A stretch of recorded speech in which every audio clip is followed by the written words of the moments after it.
fucking terrible. This player hasn't overextended to try to save hands. Oh, Akame.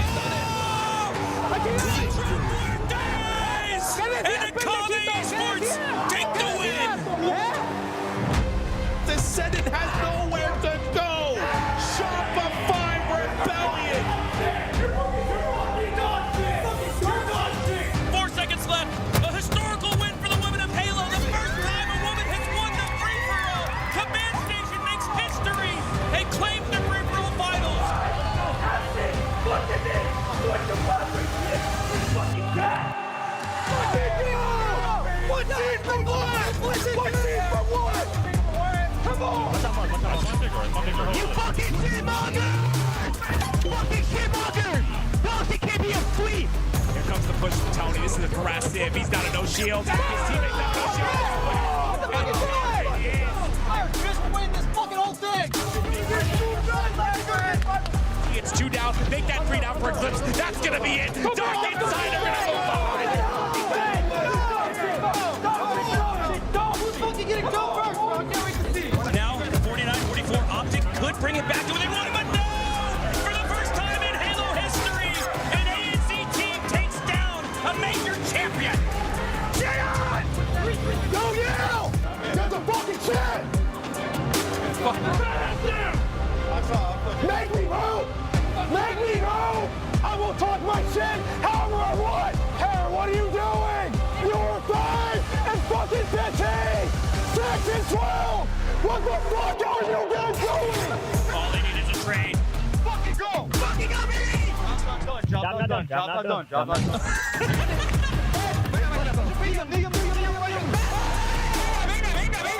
It's ready. They're going.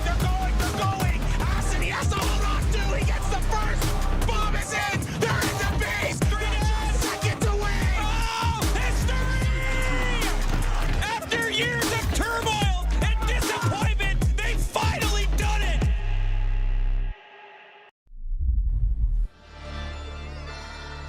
What's up, everyone? Hey, dude, I'm excited. We're back. It's the road to ATL Atlanta on the way. I'm Tools. Joined with me is Eli the Ninja, and we got some great Halo action here today. Eli, what are you most excited about this weekend? Because there's a ton for us to talk about. I mean, first of all, that montage we just played to open, that thing gives me chills every single time. I mean, shout out to Xander. That edit goes so hard. But what I'm most excited about is all these different teams that are kind of back in the mix. This is a round 1 match we're about to watch with Super CC, Suspector tapping buttons, and the greatest from Australia to ever do it. I mean, for this to be a round 1 matchup, it's so exciting. The winner of this plays Usubini, by the way, now known as Kraken Seas. And there's a lot of players that didn't really play last split because they knew they weren't going to go to Birmingham, but now everybody's kind of back in the mix. We saw Penguin is now reuniting with Eco and Stellar. We've got Snakebite now on Luminon. There's just so many new exciting teams, and there's a lot of talent coming back to the mix. I love that we're also seeing the full Australian team back at it again.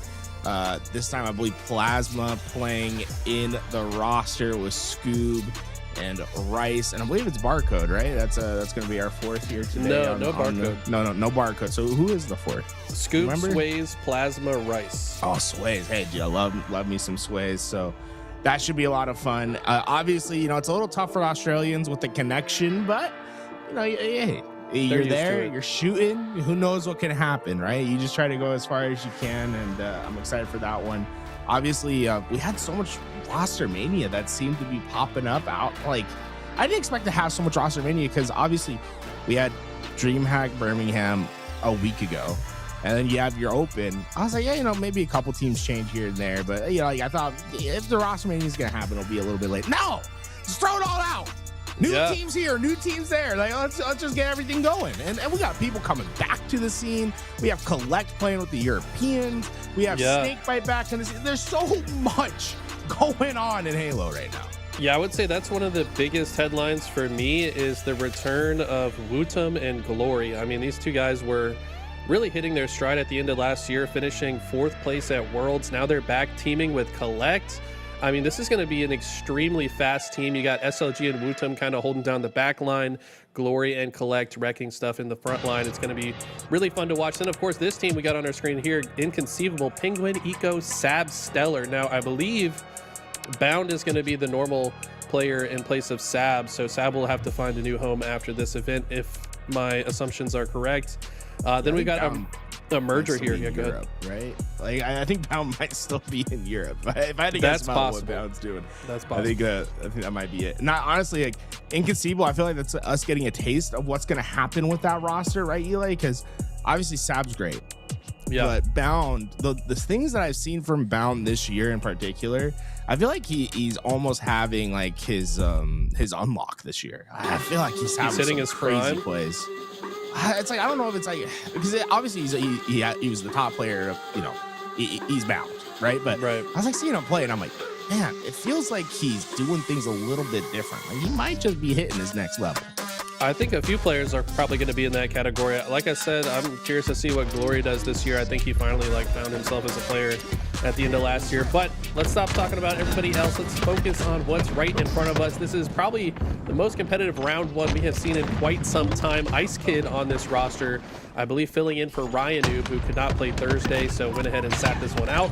And look, right off the bat! Are you Sways? Can you imagine we start with an overkill? That was insane regardless. Oh my god.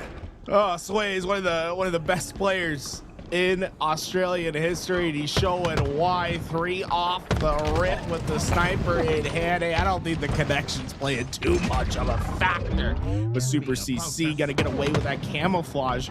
But during all this time, it's been the Australians. Max Passion that's been getting time. Rice holding it down at the back of green with that QT, and Super CC trying to find his entry point. They need to get the break now. They did get the break successfully here. I like the patience from Super CC as well. They've successfully got Rice out of the hill, but 90% already completed for Max Passion. Can they break this setup? They do have the good approach angle coming from the C side, but Sway's getting caught off guard from Super CC. This is going to really slow down their push. You can see it right now with them being split on the map.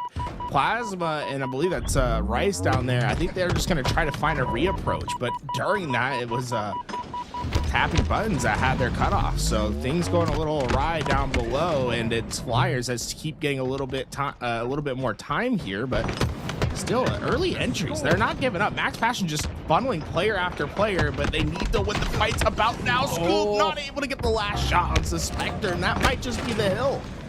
Okay, a good nade comes in from Sways. Will it be enough? Has to get in to try to contest, but as he falls, that means Flyers will go from a 0 to 90% deficit to earning the first hill capture. I mean, great meticulous execution of these pushes.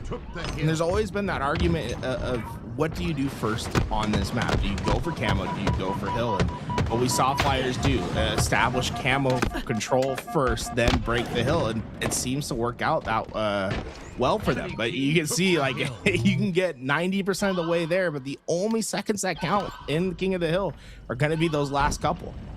By the way, shout out to Rice, man. This guy's got 100% of his team's hill time so far. I know it's not in the stat page, but we can see it. Looks like camo will still be out on the pedestal. That was a great trap. Did you see that, Eli? I love the trapping that we saw there with the camo play. And then even now, Plasma gets that camo. Look how late the pop is.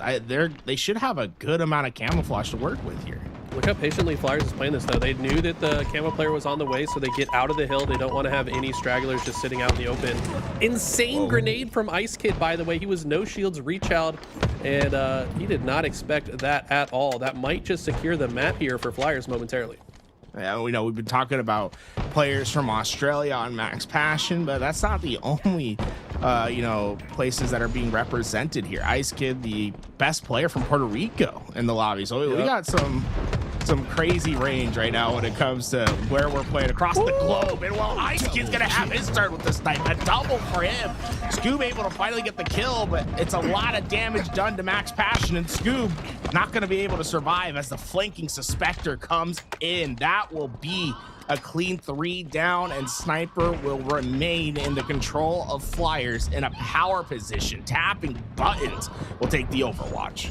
Yeah, Tapping Buttons, the most decorated player in Mexican Halo history. And he's showing you why with a nice snipe headshot, holding down the line. That should be the second he'll capture, unless Rice can do something crazy here. No, he does go down as well. So early 2-0 lead. Will they elect to actually not cap this right away in favor of getting a better setup for next? No, they'll decide to just go ahead and finish. That's interesting because you know they're playing with Ice Kid this week. Supposedly it's going to be Ryan Noob that's on that roster, and I gotta say, if Ryan Noob was on that roster, you know damn well they're not getting that hill. Right. they're milking out some time, but either way, it looks like they're going to be clean on their rotations. Tapping Buttons has hit a couple nice headshots here at that Sniper, and you see how far away these spawns are from Max Passion. I love getting that sidekick in the back pocket. You know, so often it's a bone that I gotta pick, Eli. Don't leave weapons on the map. You know, you walk past something, make sure you pick it up. No, I absolutely agree. Just about everything in the sandbox can compete at the same level as the Bandit or slightly better. The sidekick one that will definitely have the upper hand in close range engagements. It's got a bit of RNG factor to it though, right? Because of the bloom with the pistol spread. So I think that might dissuade some players, but still worth picking up. Sway's me, man. I swear, I don't get headshots with the weapon. That's a skill issue. Yeah, I don't let it. Myself, you know? I just be pulling the trigger. We see 3 hills already for Flyers. It's not as if those Max Passion isn't getting some good time on these hills, though. I think it's just the finishing these fights can be a little bit tough. A few of these kills just not going their way, and we are starting to see Flyers get a little bit more comfortable with it. Another camo for Flyers is Ice Kid getting away with this one, and a good check maze, but can they get the kill? Yes, they will. Camo, second time in a row that it's been stopped before it had too much of an impact. Yeah, that's maybe the one thing that Max Passion has to celebrate so far this game is there's one less camo to worry about during this hill, but they still got to break through on this hill. They're doing so in the correct way, in my opinion, approaching from the C side of the map a lot better than trying to fly out big door and trying to attack from that side. So I like the fact that even despite being down so much, they're not getting desperate. They're still kind of setting up their pushes. They're making sure they do things the right way, because this is still a possible comeback victory. Of course, it's an uphill battle, but they're doing the right things. And one of the reasons why they don't have to get desperate is because there's so much time on the clock, right? And you think back to some of those rotations where Flyers could have milked a little bit more time off the clock before their rotations. We'll have to see if that maybe plays an impact, but Sniper going back in their possession and Tapping Buttons seems to have found flow with getting these headshots, man. He's making this look just too easy. Someone takes another challenge. Plasma down to 1 shot, but so is Tapping. Is he nearing victory? I was gonna say, is he brave enough for this challenge? But the reapproach will be in. Here comes the push. Max Passion, all 4 players gonna wrap at the same time. Coordination at its finest there. There was no opportunity for Tapping Buttons, and now it's just Ice Kid and Suspector that have to stay alive until the teammates can come refill. Yeah, and lucky for Plasma, the snipe did not fall off the map, and he's got the back of 2 targets, finds the first. The double no-scope has some help for the next, but they do need to get into this hill. They really don't want much time to burn off of the clock. Now Sticky Repulse, you know, Plasma wants to close the gap, but Tapping will not allow it. Some great shots from the hill from him, and this push is getting a bit more difficult for Max Passion. But I mean, look, it's just a Spectre that's alive here. Gets in. Is there a spawn that's close enough? No. Max Passion, they go down 4-0 in the King of the Hill, but I mean, 3 of those hills were closely contested, and you can maybe, you know, there's a lot to overcome for the Australians with the connection, obviously, in this game. Yeah. But now I think it's just working through these problems a step at a time and figuring out how can we finish some of these closer hills, because I mean, they had opportunities there, but Flyers were just so deadly on the closeout, it seems. Yeah, we gotta also mention the time as well, right? Like, what time is it in Australia right now? It's gotta be 2 in the morning. I don't know my time zones like that, but I know. Look it up. What part of Australia should we look up? Because I mean, it's a big place, right? It is. There's like 3 different time zones in Should we go Sydney? Oh, I typed in Sydney. Guess what it said? What is it? Sydney. Sydney time. Let's see. It's 2:34 a.m. in Sydney. Oh my god. They might have just like not gone to bed, right? Because you could probably play. It's like, yeah, you have a late night. You're good. It's also Sunday right now, so that's why their team name's Max Passion. They know what they signed up for. They signed up to be playing on high ping at a crazy hour, but they love this game and would rather be nowhere else. Hopefully they can find some support to go to the States no matter what. Always love to see these guys in action. I saw, you know, Kason was talking to APG a little bit yesterday. You know, Kason. I know it might be a little bit expensive to fly some Australia in some places, but I'll tell you what, you want a team that's going to give you max passion? It's Australians, bro. That's what he wanted. They'll bring it for you. That's what he said. He was on APG's stream yesterday, called him for some great content. Said he's looking for the young, hungry players that just want to win and they don't care about anything else. That is the Australians, man. Yeah, I will say. And then, you know, you bring them in a couple weeks ahead of time, let them boot camp out a little bit. Dude, the story that could be told there. I mean, I just gotta say, bro. Let's try to get something cooking. Let's try to get something cooking here. We move into Slayer Origin game number 2. That being said, I mean, if FaZe is also, I mean, they're looking for teams. And right now, if you're an open team, you're saying, hey, let's put out our best. It's scouting time, and that's what this team, Flyers, is probably also trying to do, because this is a very talented team, tapping buttons, Spectre, Super CC, and we're assuming Ryan do. And this is a well-established roster. I mean, this is another team that might be on the lookout for a team like FaZe. 100%. I'm glad to have Suspector back in the mix. He kind of took a step back during last year and maybe focus on FFA for a little bit, but love to see this guy play. He's back in the mix. Tapping can't find the same magic with the snipe as he found last game. Does push it off the map as he falls, though.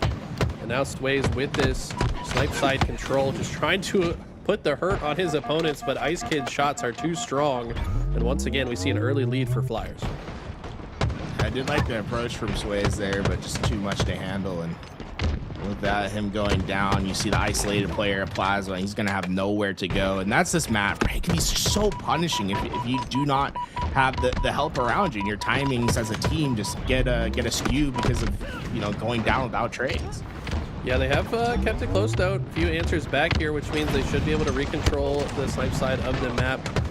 One thing I noticed about this map, and you're a Halo 5 kid, so maybe you'll help me out with this, but my read on this map is like, snipe side's probably the stronger 1-2 control, but it's infinitely stronger if you also have another angle on the rocket side. Like, you kind of have to have maybe a solo player play out there to get some extra angles on players that are trying to escape.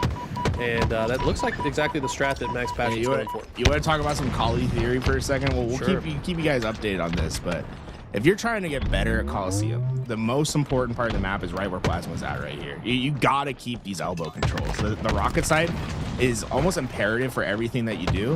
And the snipe side is powerful, but it's the way I would describe it is it's a trap. Like, you don't want to just be like funneling into sniper all the time. You can be totally effective leaving sniper completely alone. The actual power positions that you should focus on, in my opinion, is the elbows and the silvers. If you control the silvers, you control the map, because you by silver you can get into any part of Coliseum, and then so you can access into sniper when you need it. And then obviously, like, once you get established, you want to have those players on the catwalk. But really think about what you can actually look at when you're at the sniper side. Like, when you're on the back of sniper, there's not really that many angles that you can get. When you're on the elbows, when you're on the silvers, you can see every part of the map. Yeah, what's interesting is how the power position change based on where your teammates are. Like, a certain spot is only good if you have a complementary angle from your teammate on another part of the map. So I do think to be successful on this map, you have to be highly in tune with what angle your teammate can see so that you can complement them. Wow, 2 rockets that just do not find their entry, and with that, you know, a couple kills that go Max Fashion's way, but Super CC, they're early to find some cleanups, and that double will maintain their lead for now. Sniper going to be an important factor here, and that's one part of this map that once you get it, you can just absolutely run away because of the open sight lines, right? The long angles. The sniper can be so deadly in the right player's hands. Yeah, the collapse is huge here. They correctly identified that all members of Max Passion were stuck in this base and were able to collapse and keep a couple players alive. They did lose 2 in the process, so it ultimately kind of trades out. It's 4-kill lead now for Flyers. When did Sways get the sniper? I think they found the outside kill. I think the sniper player for Flyers was playing on the perimeter. and he went down. That might give Max Passion a way back into this. Yeah, this is because huge. It's 29 all. That's Swayze crazy. is insane with this sniper as well. Oh, of course, he's got to prove me wrong as soon as I say No that. nades. That's confidence. So I love the push up like that. You have to have so much confidence through your snipe to abandon your help and just to be like, yeah, I'm gonna hit this. Yeah, he's got confidence for good reason. A lot of people say he's the best sniper out of Australia, maybe minus barcode, but guy has been putting on some highlights for years at this point. And you should go watch if you want to be a Swayze truther, go watch his HCS London. Because they got out of the open. It was the first time they got out of open bracket, and the what he was doing with the shock rifle was absurd behavior. It was I was like, okay, yeah, Swayze is like legit. That was the first time I remember being like, okay, this Australian team might have something. Absolutely. Now this is a best of 5, but this does feel like Max Passion need this win to have a chance in this series, in my opinion. So far, 3-kill lead. Love the thrust back to high ground. Just full awareness of exactly where this top ledge is. And a good-looking push here. Flyers playing well to play out of it, so they're trading. But honestly, trades are good right now for Max Passion. Yeah, I mean, it's definitely not the worst situation for them. This is well played by Super CC. I love the way he's zoning out angles as he's taking those challenges as well. Because right now, Max Passion have that elbow side control. So it's really dangerous for Flyers to push into the middle of the map. And so far, Super CC's just done a good job of making sure he can't get team shot. Like if he's exposing one angle, he's cutting off another. And it's such a important aspect of the pro play is just minimizing damage taken by how you position yourself. But those rockets down, that might be the difference maker. I mean, there's one set of rockets underneath this base, and I think both teams know about it. We'll see if anyone ever gets back to it. That was such a clutch double kill from Swayze. I mean, perfectly placed grenade to clean up the one shot, finds another. That's going to actually make this map a lot easier to manage for the next few seconds, but Ice Kid just keeps answering. Yeah, I think that rocket is very likely to despawn at this point. Nobody was really near crazy it. to think about, right? Yeah. He gets a free rocket on the ground, but it seems like all the pressure was put on the red side. And with Sniper coming up, it's Flyers that has control. They have a 3-kill lead. Scoob and Rice are in a very dangerous position. Nades are coming in. There's nowhere for these guys to go. And you see the collapse from Flyers, and that's where Coliseum or Origin can get really dangerous. Is when you get zoned into a specific part of the map, right? When you don't have that long range help, it's just so easy to collapse in, and Flyers just did it beautifully. It looks like they're gonna get to 50 first. Yeah, I mean, Rice has literally nowhere to go here.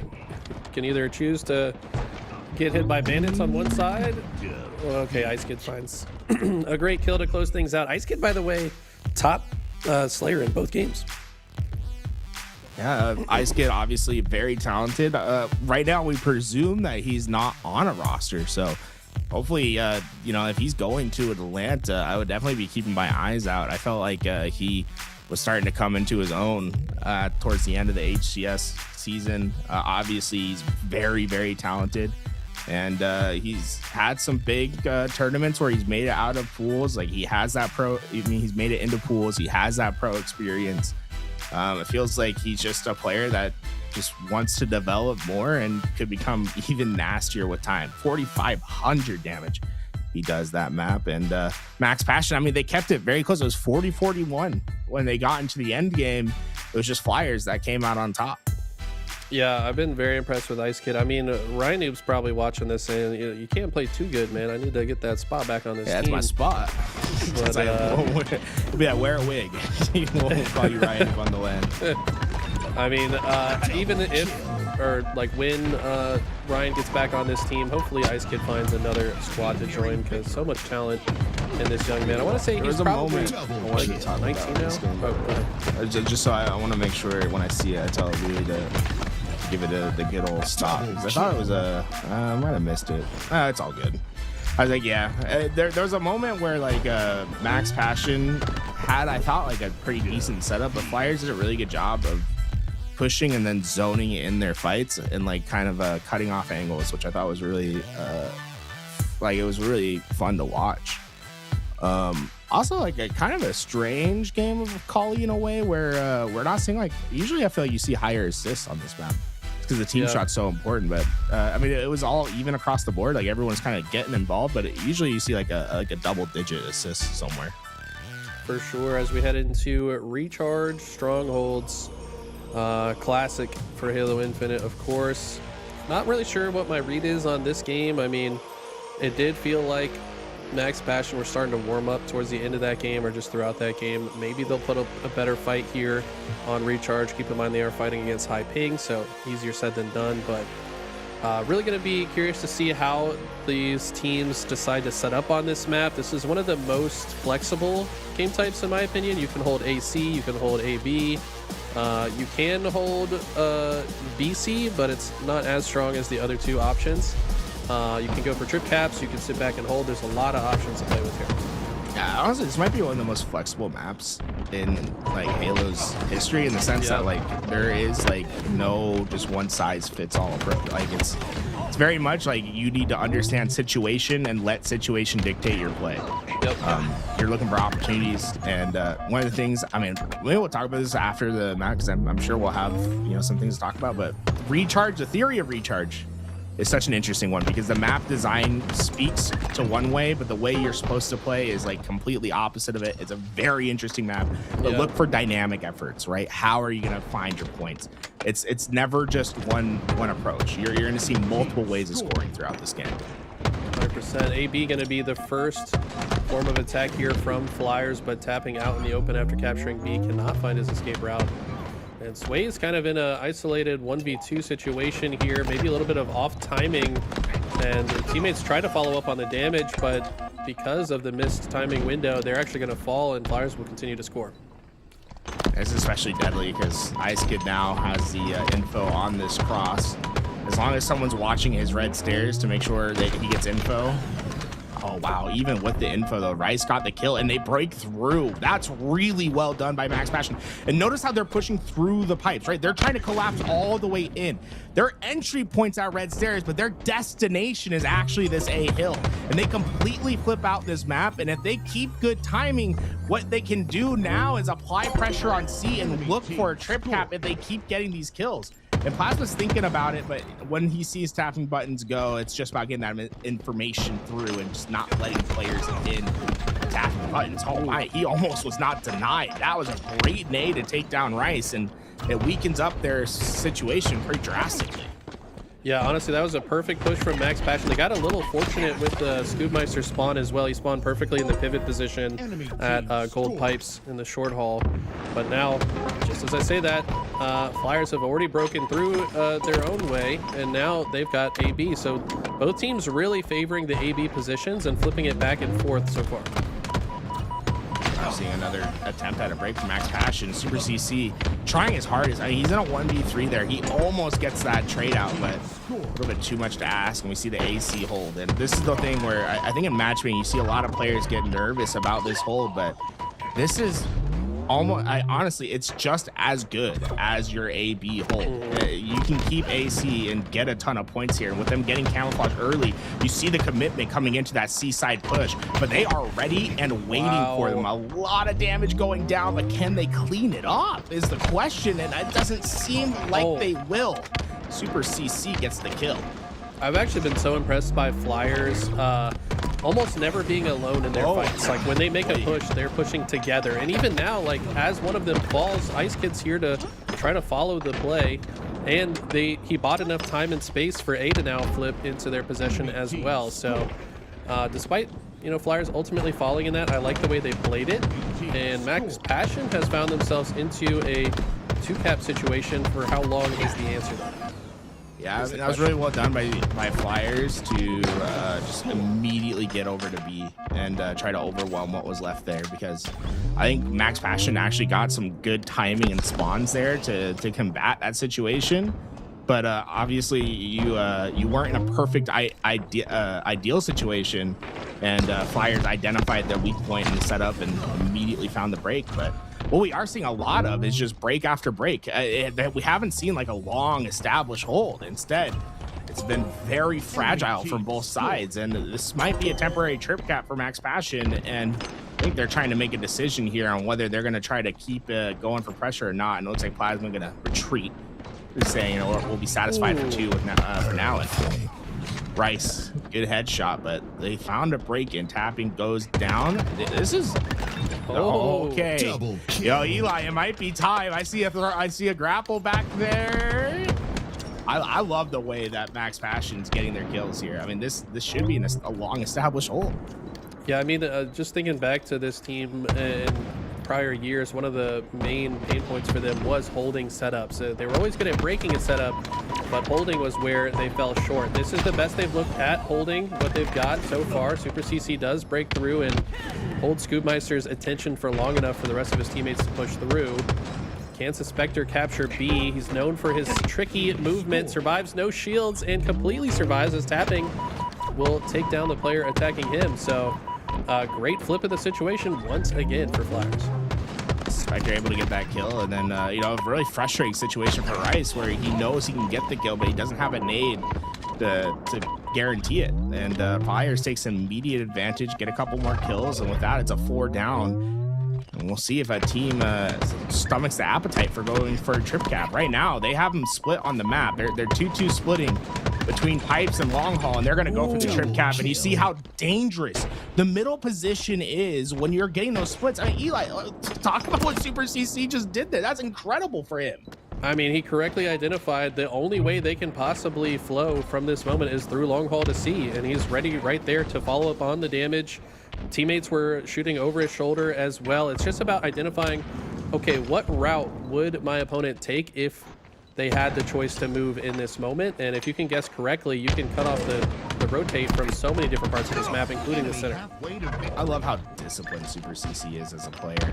He comes in, he's poking a hornet's nest. There's 4 players there. Not only does he get damage on 3, he gets kills on 2 and eventually cleans up the last player out and minimizes damage taken. He's so good at getting in, kicking the hornet's nest, and then waiting for the chaos to subdue and getting his value. And right now you're seeing Max Passion, where they've been so strong, they're finally finding a little bit of struggle. They haven't been able to get their entry until just now. Rice and Plasma open up the lane. It's going to be up to Ice Kid to stop this push at gold. Oh, this 1v1's huge. Ice Kid stays alive for now, but so does Sways, and he's pressuring B. Ice Kid, you need to get this kill. I don't know what Rice just did on the other side of the map while all this is going on. He was no shields and still pushed into A anyways, found a kill and flipped A, got the spawns for his teammates. All the while, like you said, Sways just captures B from right under Ice Kid's nose in a situation that looked like it should have been heavily favored for Flyers. Max Passion made the most out of it. Plasma not going to be able to get him out of B here, so we see Flyers able to take their control back. They'll have the A-B control C flipping out hands right now. But I love how quick we're seeing Max Passion is on trying to get to their break. I mean, look, Rice wants to get down to one shot, staying alive. Oh, the nade just going to get him there. But what we're seeing from Max Passion on these breaks, notice when they're going into that long haul push, nice triple kill here from Ice Kid. They're not hesitating at all on getting up the stairs. They're just trying to get through. They're not trying to win the fight. They're not trying to win fights on cross. They're trying to win their lane, period, and get through.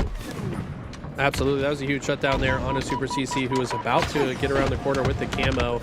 And you're exactly right. Max Passion are so quick on their pushes. They're immediately applying pressure because you can't just sit and wait for too long when you're coming out spawn, because you're going to let the other team get into their comfort positions and have all the angles watched. But if you push immediately off spawn, you know, one of those players might still be waiting for their shields. They're not quite watching the cross just yet.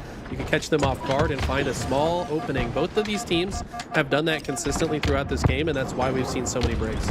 Yeah, I feel like if you get caught up when watching a cross or just waiting for idyllic situations, what often happens is this map has so many complementary angles. You're just fighting a 1v2, right? It's like you need to guarantee your even fights when you can. And usually what that results in is just playing fast, getting through the map and pushing through spawns. And both teams have done, I think, a fantastic job of that. We haven't seen these teams like get too caught up on getting just set up and watching crosses, right? What we've seen is a lot of aggressive play into the A zone, into top gold, and taking their fights in these really condensed areas of the map.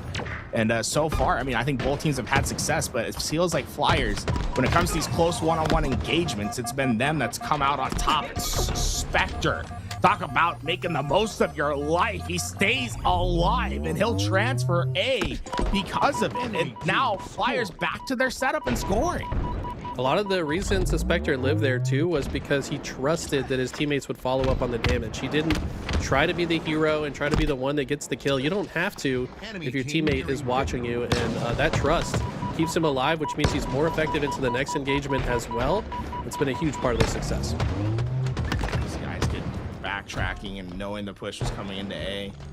You see Plasma, they have to start getting a little bit more desperate here because of the situation, and Ice Kid will take advantage of it. And, you know, this is the first time where we've seen Max Passion, their timings are just off with each other, and it's because they're forced in this situation. They have no time to wait around, and that will do it. Flyers gonna win this series 3-0 after. That was a really entertaining, just from the macro standpoint of like how you play Recharge. I think that was one of the more entertaining games, probably the most entertaining series you're ever gonna get in a winners round 1. It's really interesting that both teams just opted for AB. It is the most classic, tried and true setup. You know, watch the crosses. Both teams had that down to a science, but also some solid breaks as well. Shout out to Super CC, who I think ended with like 20 assists as well, but he was often the guy on the front line cleaning up his teammates' damage as well. So big game for him. And 19 assists, bro. Ooh. Yeah, 19 for him. We'll have to see what they can do in the lower bracket. Max Passion. I think that there's going to be a few round 1, round 2 teams that are like, really? We got to play these guys? So they're going to be a force in the lower bracket. I do want to like just take a second. Let's like talk a little bit about, you know, this map, because I felt like Max Passion, they were really great on their breaks. I think the one thing I would have liked to see a little bit more from them in that series was just going for the home run. I felt like we never saw them like really try to apply that pressure for the trip cap. Yeah. And I think like when you're in a situation where you're at a natural disadvantage because you're playing on, you know, A and Z connection, I feel like you need to try to hit a home run. You know, it's like there's this theory in baseball where it used to be that you just try to get on base, right? That was the priority of the players. And then about like 10 or so years ago, they said, okay, no, like the best value you can get at an at-bat is a home run. So now we'll see players sacrifice a lot more like pop-ups and outs, knowing that they're trying to crush a ball every single time out of the park. And that's why I think if you're finding yourself at a disadvantage, it's like, well, you gotta find your win condition is almost getting your trip cap, getting like these really potent these potent positions where you can rattle off 100 points, you know, quickly, even though it comes at a larger risk for your team. Yeah, I get what you're saying, but also I think if you were to watch that VOD back, you might recognize that there were very little opportunities for that, because when they got control of the 2-cap, they often were not at a numbers advantage. They would like have a couple players die and trade out. Like typically you want to go for the trip cap when you have a significant numbers advantage, like 3-1 or 4-1 or 4-0, whatever. And they're just, both teams played so well that there weren't that many opportunities to go for it. But I agree with you. If they had the opportunity, they should have taken it. I just don't think there were that many ops. Yeah, I think that's very fair, right? Because it is like the precursor for having those opportunities is, you know, those trip cap situations, is having, you know, the 3 downs, the 4 downs, so you have a little bit more freedom on the map. I saw a couple times where I was like, man, they really, like, you could tell they wanted to go for it, but then they backed up. I do want to give some love to Super CC in that match, because I felt like we're seeing what his strongest suit is, and that's his ability to hold space. He's I'm trying to think of like a player that's kind of similar to it. I'd say like Onbor or Enbor is a really good player at doing this as well, where he'll be in his zone and he'll know, hey, like my job here is to not get averaged, right? I need to like hold my life. I need to hold this space and try to maximize the value out of my life. There's a lot of times where we're seeing Super CC taking on 1 or 2 players and either zoning out one of those players to make it a 1v1 or able to get one, stay alive. I think that last tower push where he had camouflage and he's basically running into 4 players and he just drops a nade, gets a couple more pellets of damage, backs out, reapproaches, finishes kills. It's like, it's really well played. And you know, Super CC hasn't had a lot of time to be recognized by everyone. He's had pro performances. He started on Fnatic in year 1, but I think he's a really talented player, and he's a really smart player, and he's very risk averse. one of the better players to just have if you need a solid foundation to build upon. And that's why I'm really excited about this team with Ryan Noob. I feel like the Super CC Ryan Noob combo is going to be really interesting to watch. I think all three of those players, Super CC, Suspector, and Ryan, all kind of play their lives better than most players in the league. So this team is going to be very hard kills once they're in full force. Right now, though, Ice Kid, shout out to him. He's playing great. Yeah, he's playing great. But it works against Max Passion on very high ping. Will it work against Kraken Seas? Because that's going to be their next opponent. Current number 2 seed, if I'm not mistaken, in the tournament now that Omit had dropped out. And they're going to be a very tough opponent to do that against. That's crazy that Omit, getting second place at the Birmingham LAN is the team that seemingly causes all this roster mania. Obviously, we saw Penguin give up the free agent tweet, or not a free agent tweet, a retirement tweet that happened to coincide with April Fools. Then he doubled down saying it wasn't April Fools, and then he tweeted a day later, "Hey, April Fools, I found a team." And then obviously the team that he found is a really good team, so I can understand where he's coming at that point. Obviously, those players, what we're talking about is that what was presumed to be the FaZe squad, you might recognize them better as their stint as Cloud9 back in year 1. Basically the same team that did they win together? Bound, Penguin, yeah, they won one together, right? They won their SSG. I'm trying to think, that was Legend was on the team at that point. They won the first SSG Invitational. Well, Penguin hasn't won a tournament in Halo Infinite, right? Or no? That's crazy to say. He won the very first one. Yeah, he won the first one with Cloud9, but he hasn't won since then, has he? They won at the SSG Invitational when it was like it was just the 16. Oh, teams, you're right. Yeah. Right, that wasn't that Bound, Penguin, Stellar Ego. My bad. I think that was the only tournament Kyle they won in that chat year. immediately correcting me. My bad. Yeah, we won SSG. Also, shout out to Mama LVT with the 10 bomb. Hopefully we see you in Atlanta. I don't know if you plan to make it there, but we would love to see you. Always supporting the stream. We appreciate you. Zane has more than 2 W's. Zane has won more than twice. I'll say that as well. My bad. I'm faded. I will say real fast, we have this match coming up.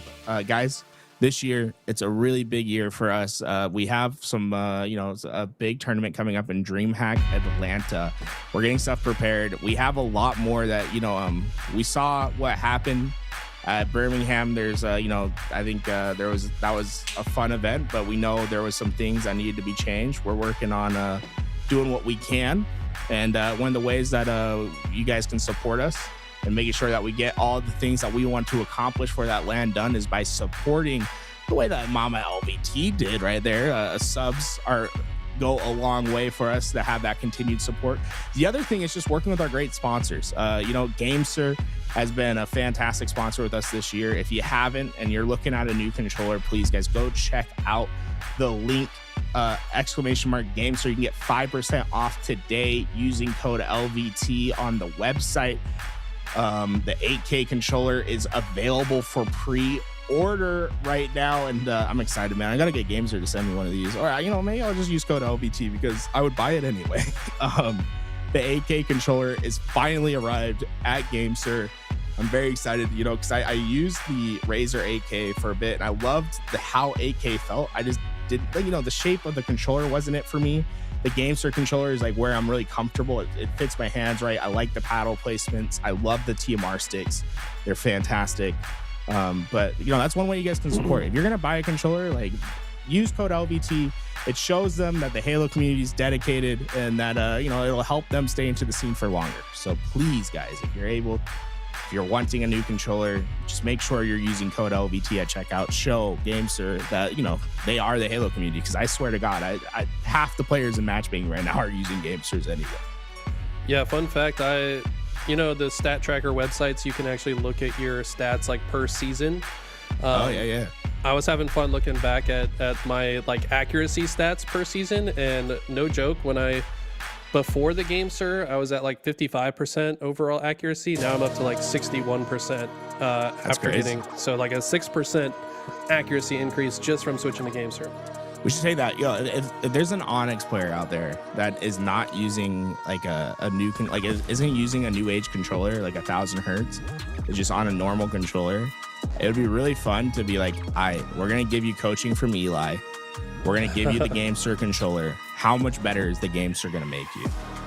Eli, I feel like this might be a good series. Yeah, I'm down. Hey, look, if you're an Onyx player, you want to accomplish this. You don't have the thing. You're just playing on a standard controller, or you're playing on an elite. Maybe whisper me or DM me on Twitter, because I feel like this would be fun. This might be a little fun. I want to see how much better someone gets, right? I am down. By the way, shout out to Tony and Todini for their subs. 24 months from Todini. She's been around forever. And Tony, 54 months. He's almost at 5 years. Get it. I wonder if my sub is. I wonder if my sub's available. I want to throw it out there. No. Mine was available. Oh no, it is. Let's go. I got mine. I'll put my sub in chat. There you go. Just got one up, Tony. When I get a chance. Yeah. That number keeps going up every month, bro. And I'm like, dude, I can't believe I've been doing this for this long.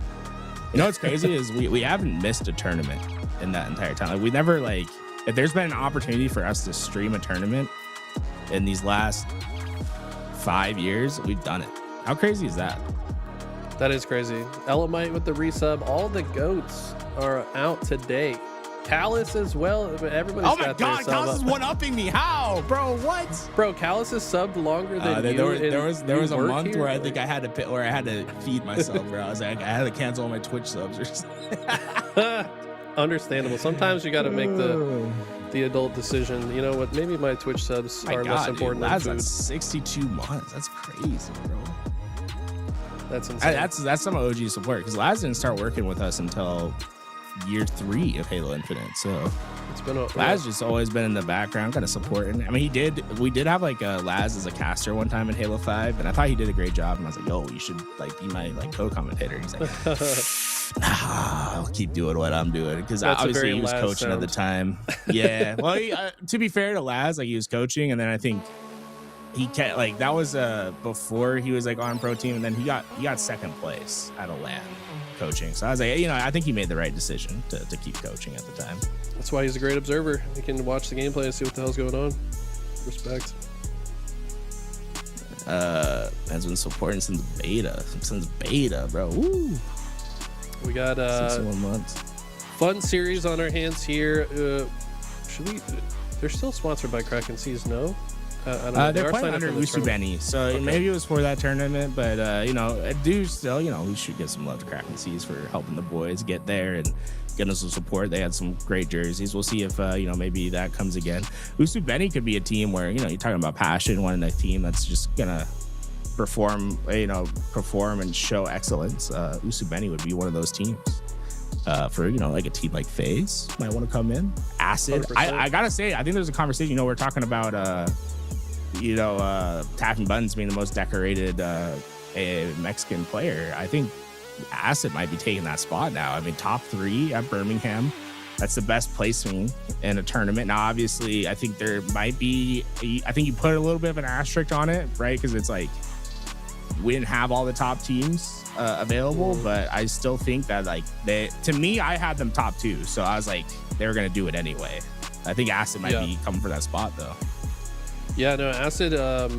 There's an argument to be made. He might be the best player on this team, and he's surrounded by 3 players that have a slew of accolades of their own. So he's been putting on the hurts. As we take a look here at the brackets, Shopify, of course, coming in as the first seed. We won't likely see them until very late in the bracket, as most of their matches will be 3-0s. Luminon's the most exciting one, I think, now with Penguin in place of Descendant. Of course, Descendant, a phenomenal player, but the problem that team was having was just misplaying end-game scenarios. And who's better at end-game scenarios than Snakebite? I think this team might be even more scary, of course, with him. I'm very excited for Snakebite and Talk on the team. I think that's peanut butter and jelly to me. Yeah. I think that team's going to be really, really scary.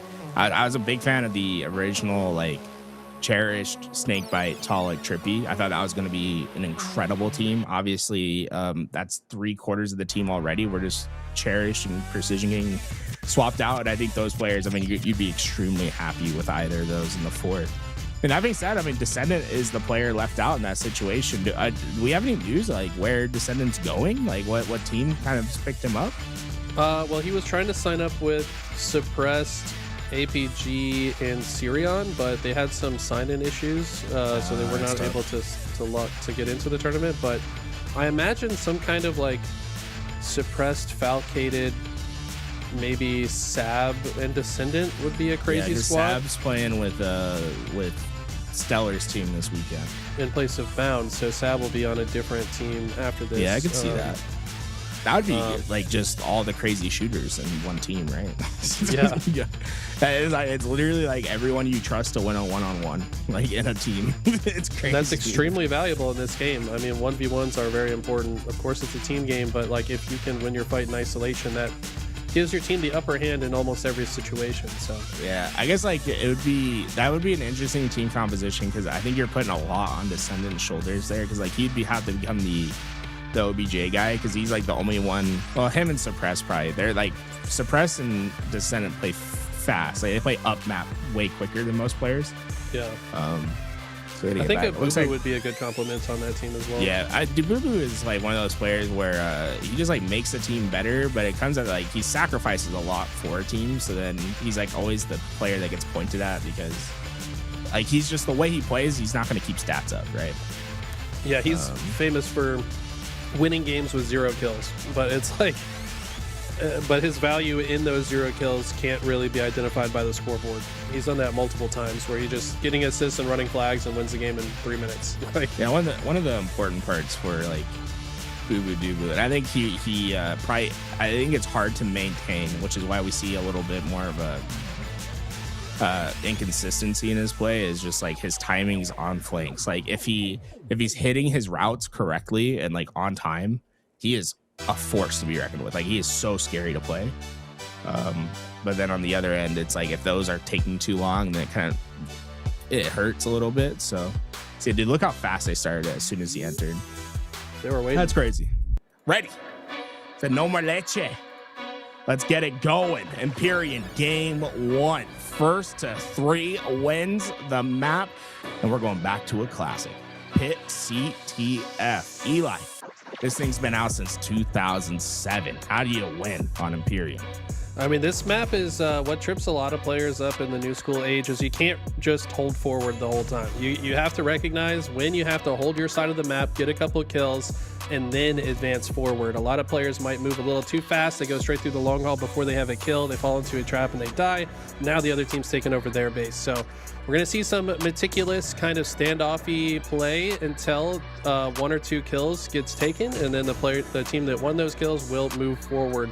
Of course, there's a lot of weapons to play for on this map as well. We got rockets, overshield, snipe. You really have to stay disciplined when these items are coming up, because if the other team gets all of them, they're almost certainly going to convert it into a flag capture. So look for that as these weapons come up.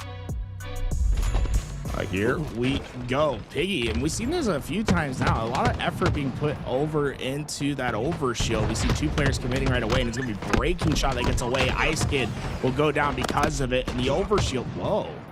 Super CC taking a unique route right there, but Breaking Shot stays alive, and it's just Spectre now, and he's stuck at S1 with Sniper. They're gonna try to clean him up, get that Sniper away, and Breaking Shot stays alive. Huge live from Breaking Shot. Stealing the Sniper, still has 4 bullets left to play with, and is getting intel on players. I like that he didn't even shoot at Super CC.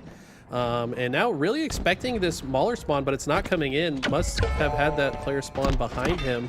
And because he's seen no one on this side, assumes it's free and will try to run the flag. But also the timing is really important here. He knows that there's players spawning, wants to get a few kills before he continues to run it.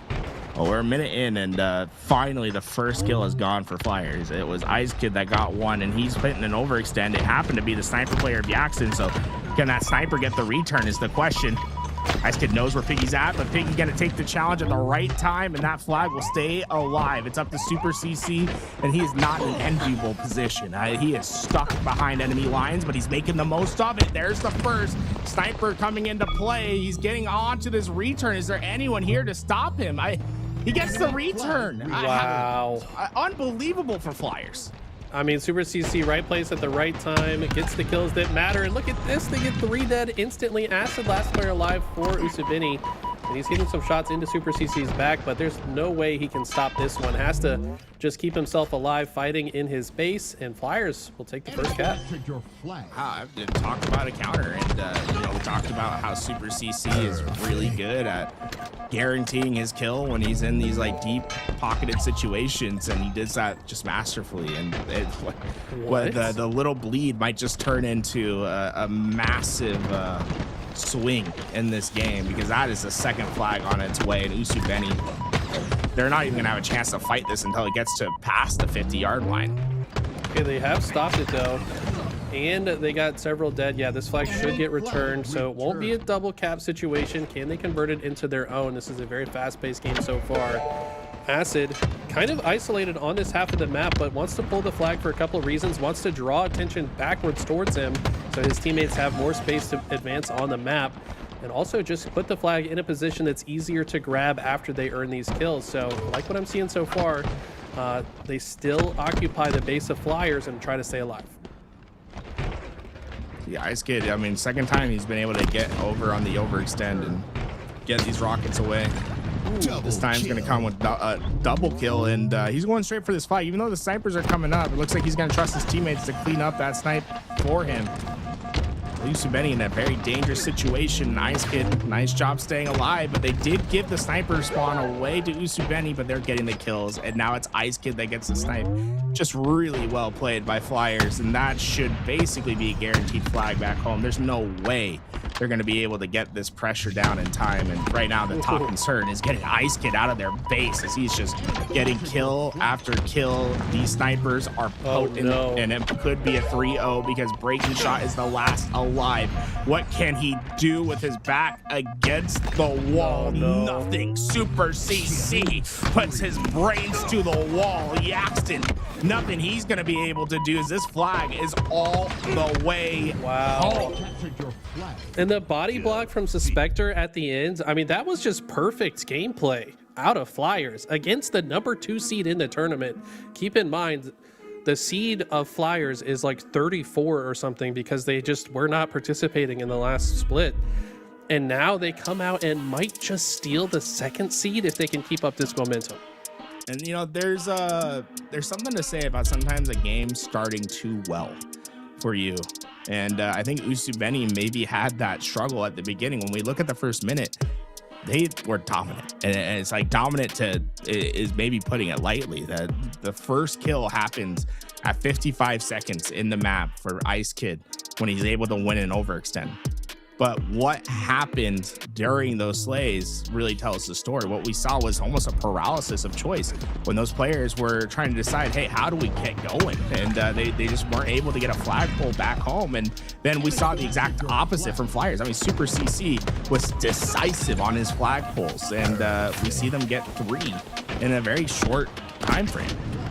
I mean, it also needs to be said that I think Flyers had every single power weapon this entire game. I mean, Usubeni might have had a sniper for like a kill or 2, but after that, it was like every single power weapon was in the hands of Flyers. And I tell you what, you just can't lose the game if you have at least a 4 IQ and all the power weapons. You're probably going to win the game.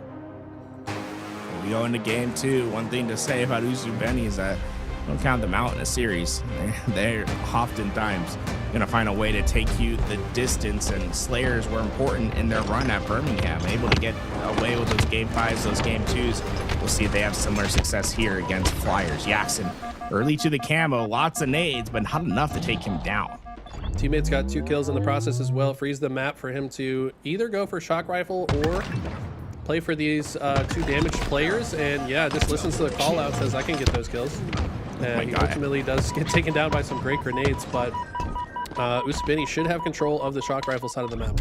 think he might be like trying to go for a medal of how many nades, how much individual nade damage he took in one life, because I think he got hit by like 6 nades in that one life, and eventually they get you. That's one where you just get frustrated, right? You're like, okay, everyone has nades for me apparently. Get your way out, but you know, the winning camouflage opens up the map. It allows Acid to get away with a sniper, and the shock rifle can be the big difference in the game, especially with a player like Acid. It seems like he's so deadly consistent with this weapon. He's so consistent with any, like, this guy's aim needs to be studied. He's a lot better than people realize. If you're just a casual viewer, you might not know the name Acid, but I think this year you're going to learn it. You should learn it, is what we're telling you. Get the notebook out, put it in, and you know, the first time I ever heard about Acid, it was like year 1. Because I remember hearing grumblings from pro players saying like, this guy's too good. Like they didn't believe how good he was. They're like, he has to be cheating, he has to be doing something. And I was like, I think he's just the truth. And we saw him on LAN. He's always been a high performer. Oh my God! Art, put that one on replay. That might be the nastiest sprint strafe I've ever seen. He hit him with the 2-tap. Are we kidding? Like, what is that Acid? I need to see what that looked like from Suspector's POV, because I know that guy Spartan was moving different. Is he streaming, bro? Someone go find the clip for us. That was disgusting out of Acid as we're singing his praises, and that shows you why. I mean, this guy, frankly, does not miss. This guy's insane. We've seen him do it on LAN as well. I remember when Akave Esports got top 12 for the first time. It was off the back of Acid playing absolutely lights out. Of course, he's playing against his teammate from that squad, tapping buttons, so a bit of rivalry now brewing between these two Latin American players, and so far Acid's winning. Acid somehow able to stay alive in that tough situation. Finally gets taken down. Say the double sprint strafe is always the tough one, because the concentration that's required for a sprint strafe, like the initial one isn't too hard. When you start doing the doubles and the triples, like, yeah, it's really hard, because you're having to hit a lot of APM. Like your APM gets high because you're hitting like 3 buttons within like a second, basically, and they're all on very different parts of your controller depending on your layout. You know, obviously the GameStar helps you ensure that you have the best routing possible, and you know, get your 5% off using code LVT right now. But the bringing your aim back, like timing your sprints with your gunfire, because there's a lot of times where you sprint too fast and your gun like doesn't actually shoot. There's a lot that goes into those like multiple jab steps. Like, dude, that was fun. We could talk about that for like another hour. It's so good. I think Stress is trying to post a link in chat, by the way. Maybe he found the clip. Oh yeah, did he find the clip? I don't know, but he keeps getting like auto-modded, so it's deleting it. Send it to me, like whisper it to me, Stress. I'll post it in chat. That's insane. But so far, Flyers have kept it close, despite us still talking about that play. It's now a 4-kill game in favor of Usubini. Neither team has control of gold. They're mostly favoring on this A side, but Usubini pushing in now. Shot has the shock rifle and is doing some crazy work to stay up here, jumping on this ledge. If you're a member of Flyers, you do not expect him to be here at all, but they find the kill regardless. And this is just going back and forth. I mean, kills continue to trade out. Yeah, Usubini still has that small lead, but you know that can change in a snap. Look at tapping buttons underneath. He does find Acid before he can get his route away, and he's going for the second onto Yaxon. Gets the damage required to get another assist, and right now what we've seen is maintenance, right? It's like we have not seen the score really. It's been either 3 or 2 kills in the lead. It's been trade heavy Halo since then, though. Yeah, I'm not a huge fan of Usubini's positioning. This is a good spot from Yaxon, but they don't have a lot of complementary angles. That's why they are electing to try to take some space out towards C, but the timing is not great for them, as Flyers is able to find 1. They do find 2 in the process, and once again the kills are traded out. So Usubini maintains control, and now with some better positioning, I like that Breaking Shot extended out here to gold. This just makes all of their angles work together much better. So still that 2-kill lead that's being maintained. Breaking Shot wrapping his corner, charged up, but no players to be found. I like his getting forward on the map right now. He's just trying to look at the route that Breaking Shot's taking right now. He's going on a quick flank here. And by the time he gets in, he's going to find some damage, but not the kills. That's a tough break. It felt like he needed those in that situation. And now that might just open up a path for Flyers to get out of this tough spawn trap they've been in. Yeah, one thing that I will say, Breaking Shot maybe feels himself a little too much every now and then. Might have been able to be more effective just sitting where he was top gold. Like I said, it's just such a powerful part of this map. It works well with many other parts of the map. Ultimately falls, but they have now extended their lead to 5 regardless. So despite him falling, he was able to get some damage and intel for his teammate. And now Acid going to chase down this one shot as well. I mean, it's very clear that they understand the goal now is to just trade out until the end of the game, and that perfect double kill out of Yaxin maintains their lead by a significant margin.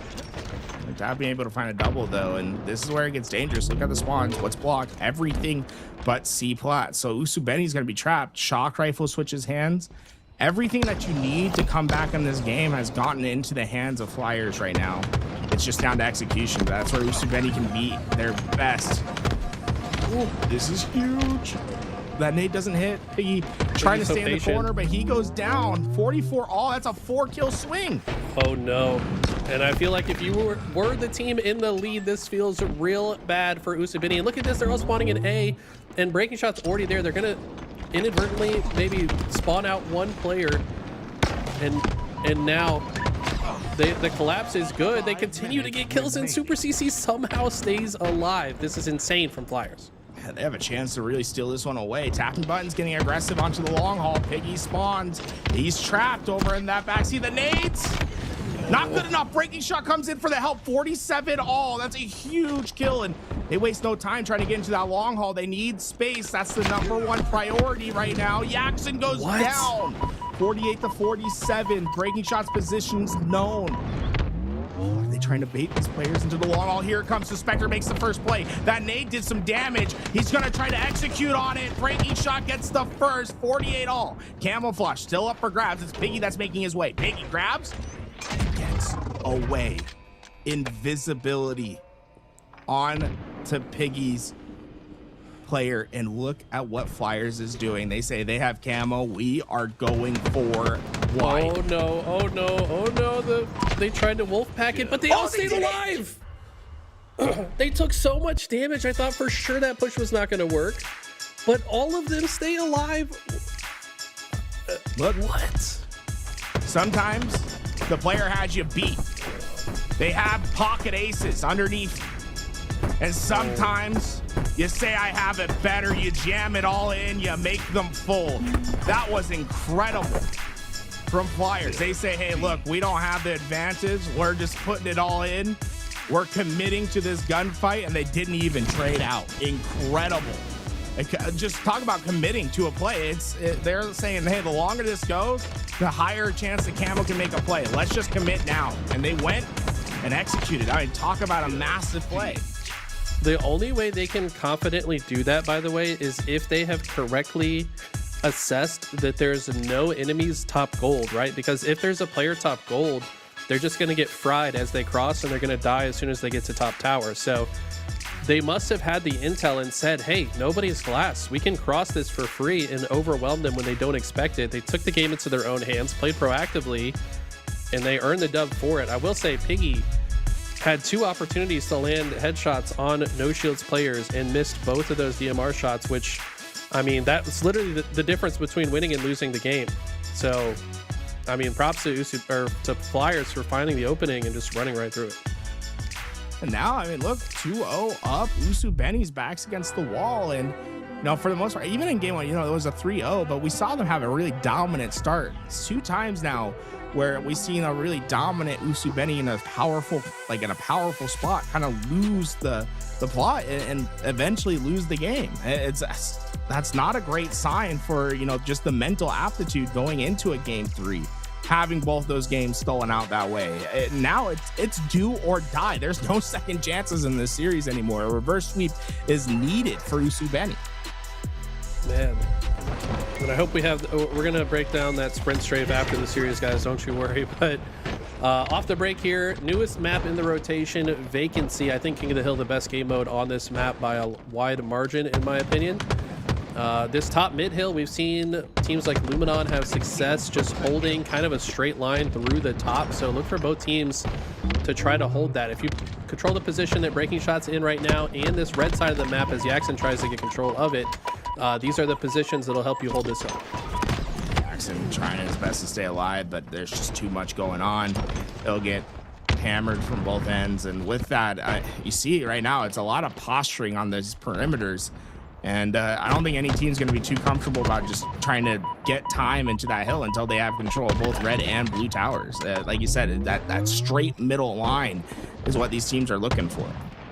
Yeah, neither team has felt comfortable enough to set foot in the hill just yet. I mean, just a few seconds ticked for Flyers, but we're still playing for map positioning. They have Usabini, yeah, they've got the straight line set up now. Breaking Shot with some beautiful shots onto Super CC, and hill players should have a bit of extra gun power behind him. Ice Kid finding a kill on his exit, but there's still a lot of hill time going to Usabini. Yeah, you saw that initial fight in hill, and Ice Kid is forced to back down. That's the one powerful part about being in hill. When they're attacking from this side where Breaking Shot's at, is you can really isolate your fight. You can choose whether you want to take it or not, because these like little corners that are in the hill, and you see them get about 60% of the way there before the break comes in, but Ice Kid gets in, and with it, you see with all these players down, there's no immediate contest. Yeah, Acid actually dies in a pretty staggered timing. That's going to be really bad for Usabini's chances to break the hill now as well. That might have actually sealed the hill for Flyers. The Spectre playing his life beautifully as he has his entire career. And just like that, I mean, I think this is going to be Flyers hill. Acid's still alive. He has to try to get damage into the hill. Can they get it at the time? They got the break. Oh, just in time. Literally just in time. It's 99% the way there. Flyers just need one break, but the win condition for this hill is in. They have players at red tower. They have players at blue tower. The crosses are checked, and they will get the final second needed. Usabini getting clutch when it's needed. Yeah, huge boost to their momentum. They haven't had much of it this series so far. I mean, they led all of last game before losing in the end. So a little bit of life being shown here from Usabini. They come in as the second seed in Acid with another sprint strafe. Perfect reversal. This guy is the Spectre again. This is the second time in the series the Spectre got his ankles broken. Oh my god. Enemy team took the hill.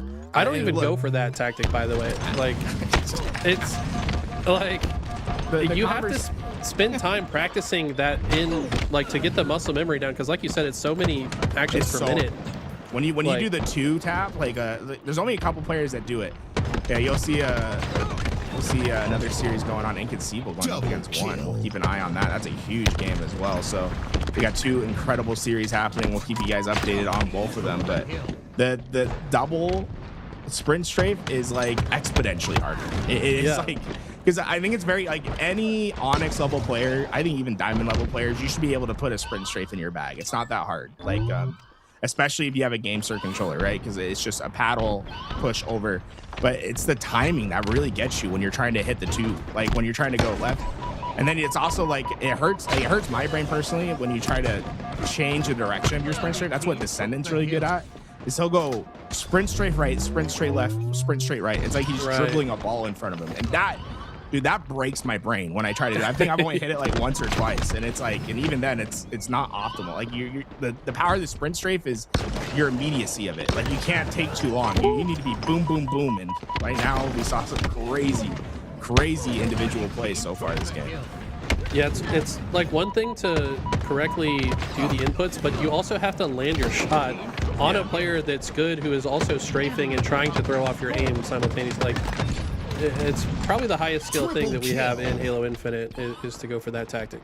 Yeah, it's like it's funny because sprint strafing, like if you use it in like an Onyx or a Diamond lobby, it's like it'll get them every time. Like, you don't have to worry about it. Against pro players though, it's really hard to make them miss. Like, it's like, I try to pull out a sprint strafe, and if there's a pro player in the lobby, it's like it just doesn't work. I'm not good enough at the like the timing of it. You have to basically like trick them. It's like a mind game. It reminds me of Halo 5, like the idea of like, okay, when do you pull out your thrust? Because it's a whole battle of like pulling out the equipment. You want to do like it making second. them do it first. Yeah, it's like you have to like get your timing right. that mental battle is really, really tough to win against the pro players. All right, as we get back into this game, though, Flyers have answered back with the second capture of the game, tied 1-1. They've got a solid setup here, too. This positioning top red from Suspector, I think the strongest part of the map, but also the most exposed. Finds 1 kill, but gets flanked. And Usubini's push looking highly successful. They get 3 dead and should be able to comfortably get into this hill. They immediately spread out into left or right so that they can watch all the next possible approach angles from Flyers. See already a little bit of a back and forth in this series between One and Inconceivable. Obviously, this is the one team, the roster with Collect teaming up with the 3 players. I'd say probably the 3 best players in Europe, right? SLG, Woodham, and Glory. So that's a really interesting roster. Obviously, they're going to have some connection issues throughout the day because you know, 3 of those players, you have 3 out of 5 are in Europe, so you're basically guaranteed an NA server all the time. Yeah. Where does Collect live in the States? He lives in Maryland, I'm pretty sure. Maryland? If that's right, my bag is deep.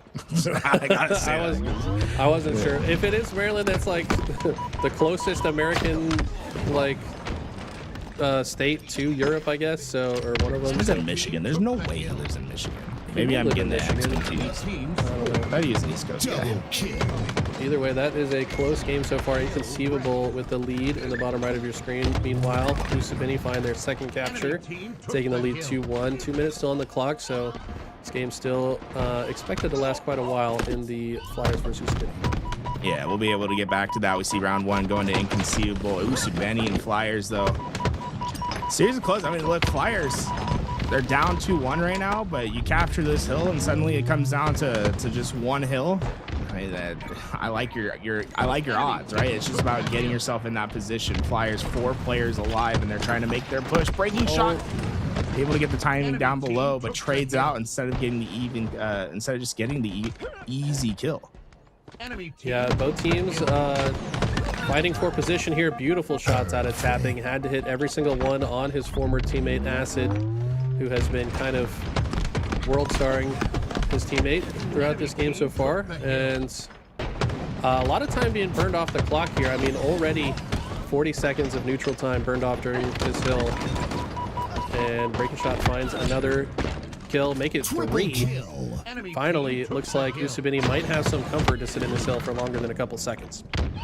Jackson winning another big gunfight below. That's going to give him a lot of time before Flyers can find their break.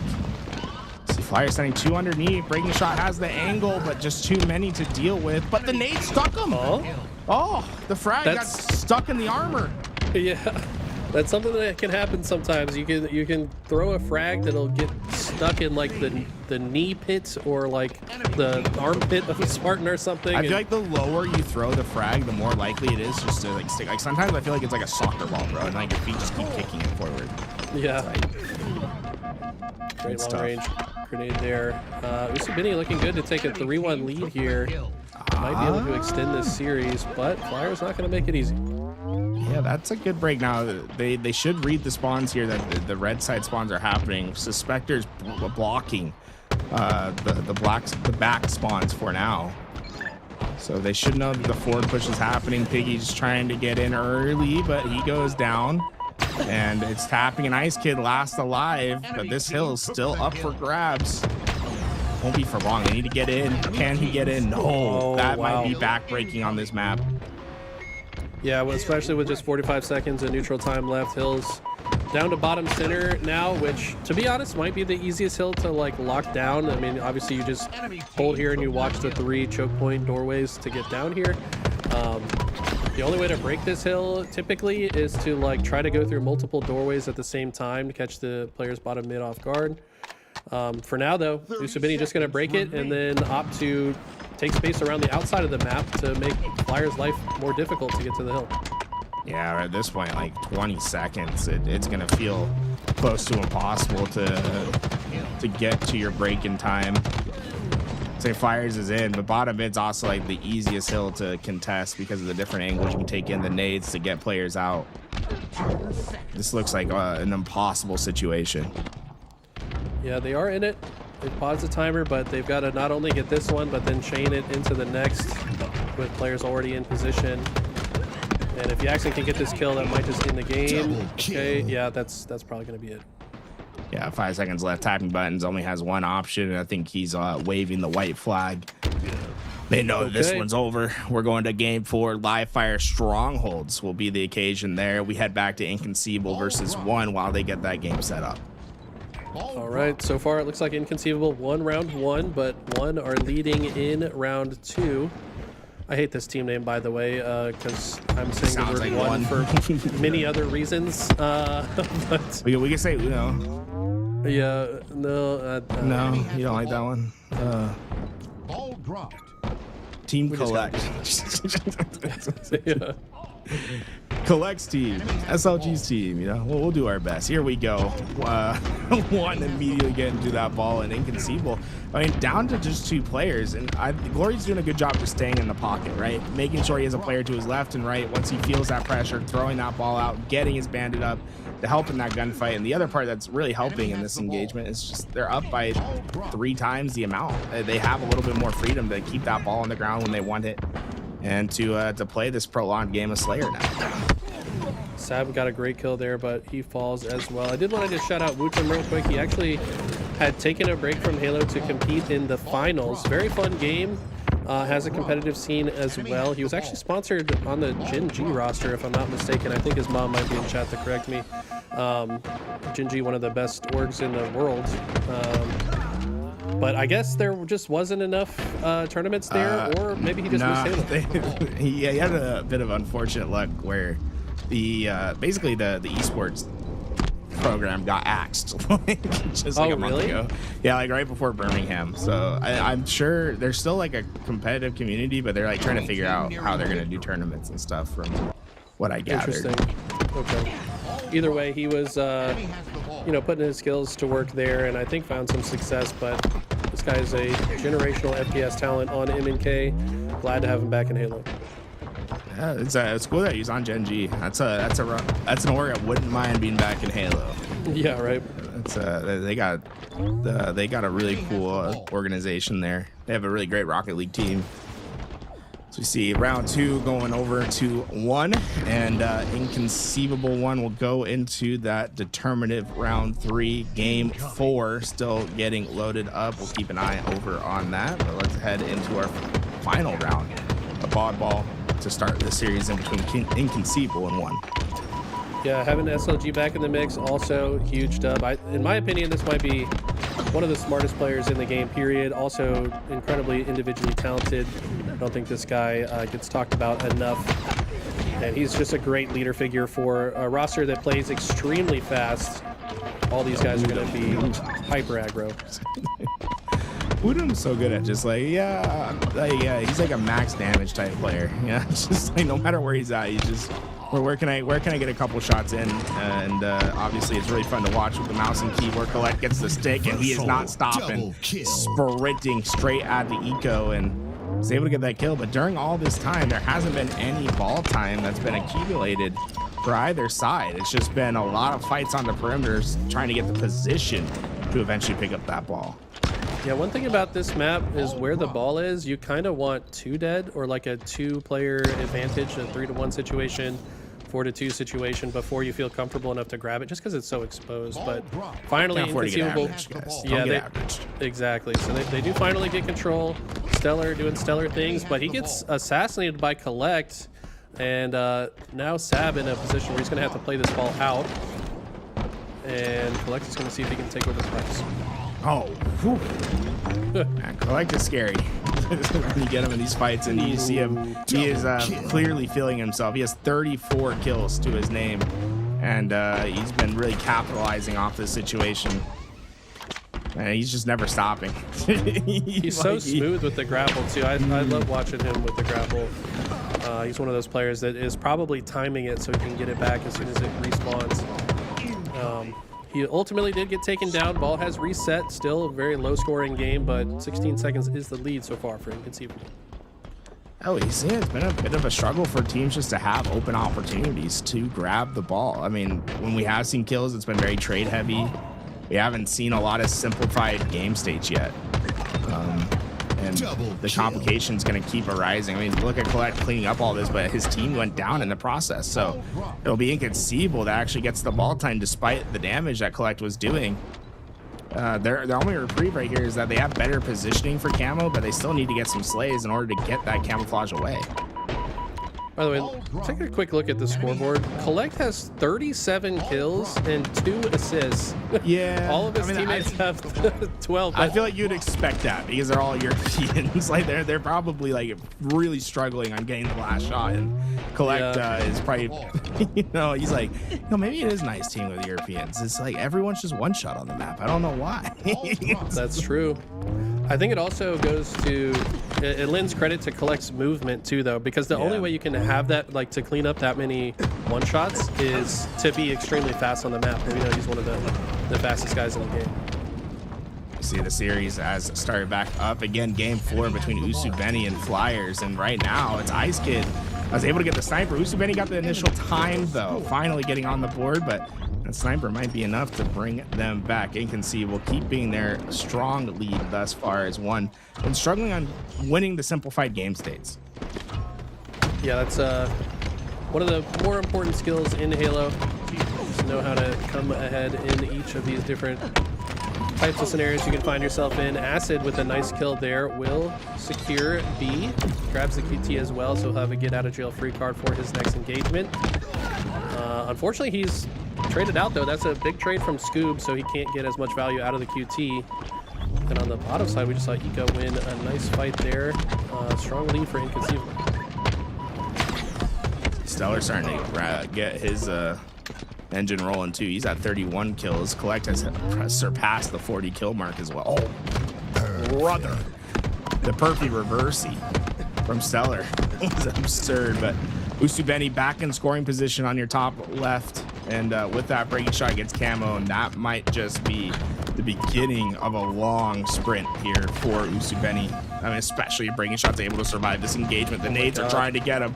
He is doing all he can to stay alive, and he will until the spotter spawned that dummies behind him. Oh, he has to feel so frustrated. Did all that work to live for that long, but the end result's the same. The trip cap's in, and this is where it's dangerous. Like Flyers, they are very thin ice in this game.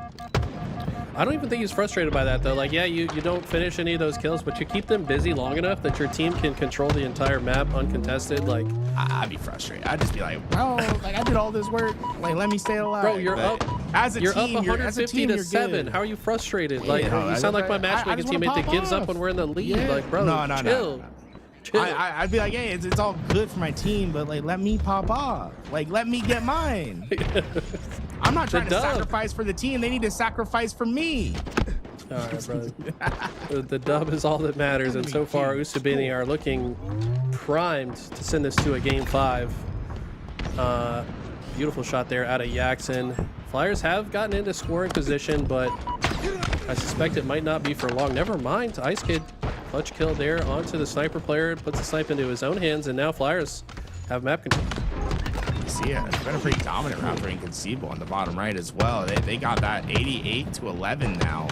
And there's less than a minute of neutral time. That all seems just basically secured for them as they've really started to dominate in that round. On the other end, we've seen 2 times now Flyers get away with the sniper, but it hasn't necessarily resulted in them having these big sprints yet. They need something more, and that sniper is going to try to provide it. Spectre with the chase down does not let breaking shot get away. Now sets his sights on the B hill. I think he almost jumped right into that headshot, but was able to successfully get the intel and stay alive. Repulsor going to be put into work, but Yaxon ultimately still here. Should be able to convert B.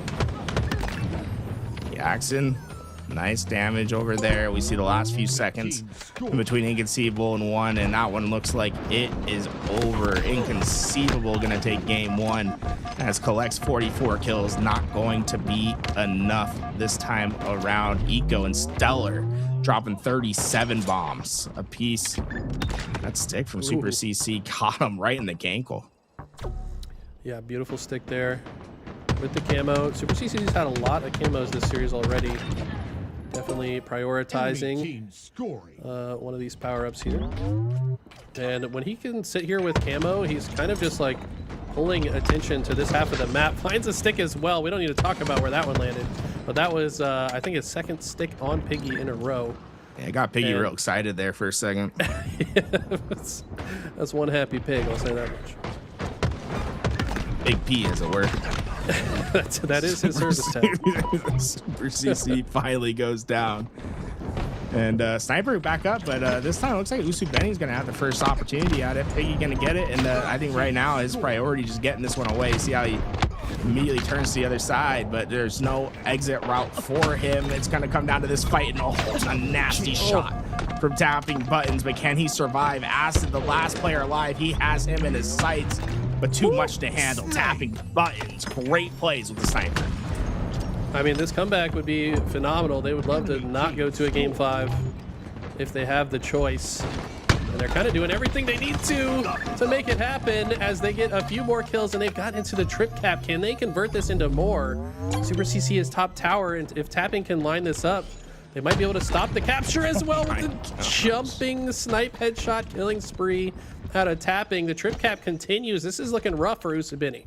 Oh, we've seen some really great tapping button snipers today, man. He is just hitting headshots, and Ice Kid is gonna let A go. He wants to just get the drop on the players that come out next, and Yaxon just felt secure that he could get away, but there was nowhere for him to go. Ice Kid, the trap was sprung, and it worked perfectly.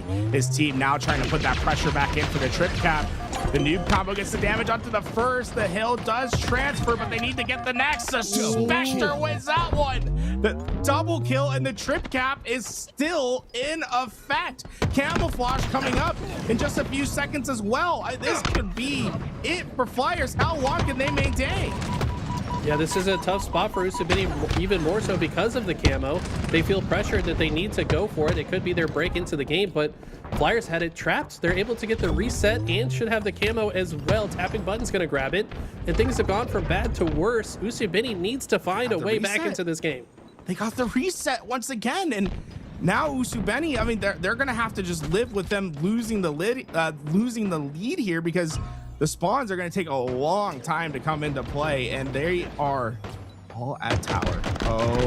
This camo.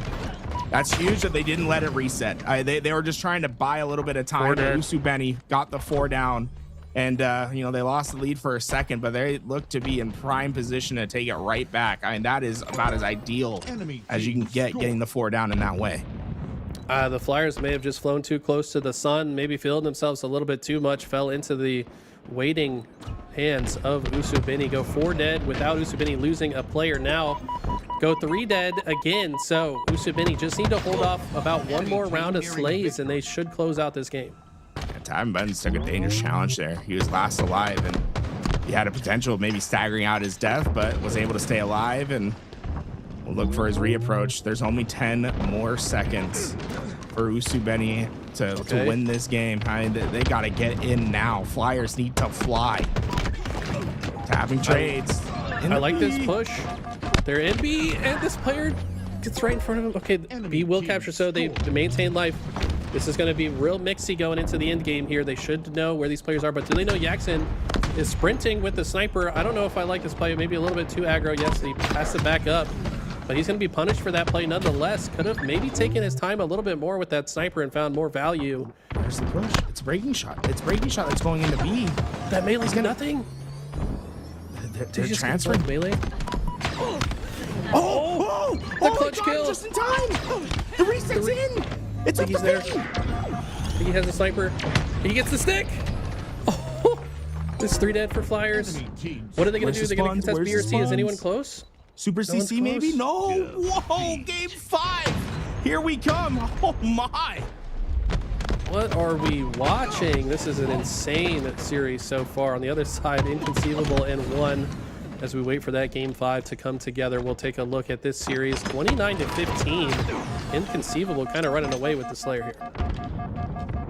See it with the Slayer, a lot more free flow. And Inconceivable always a dangerous man. Penguin. It's just like Penguin just doesn't ever get after it.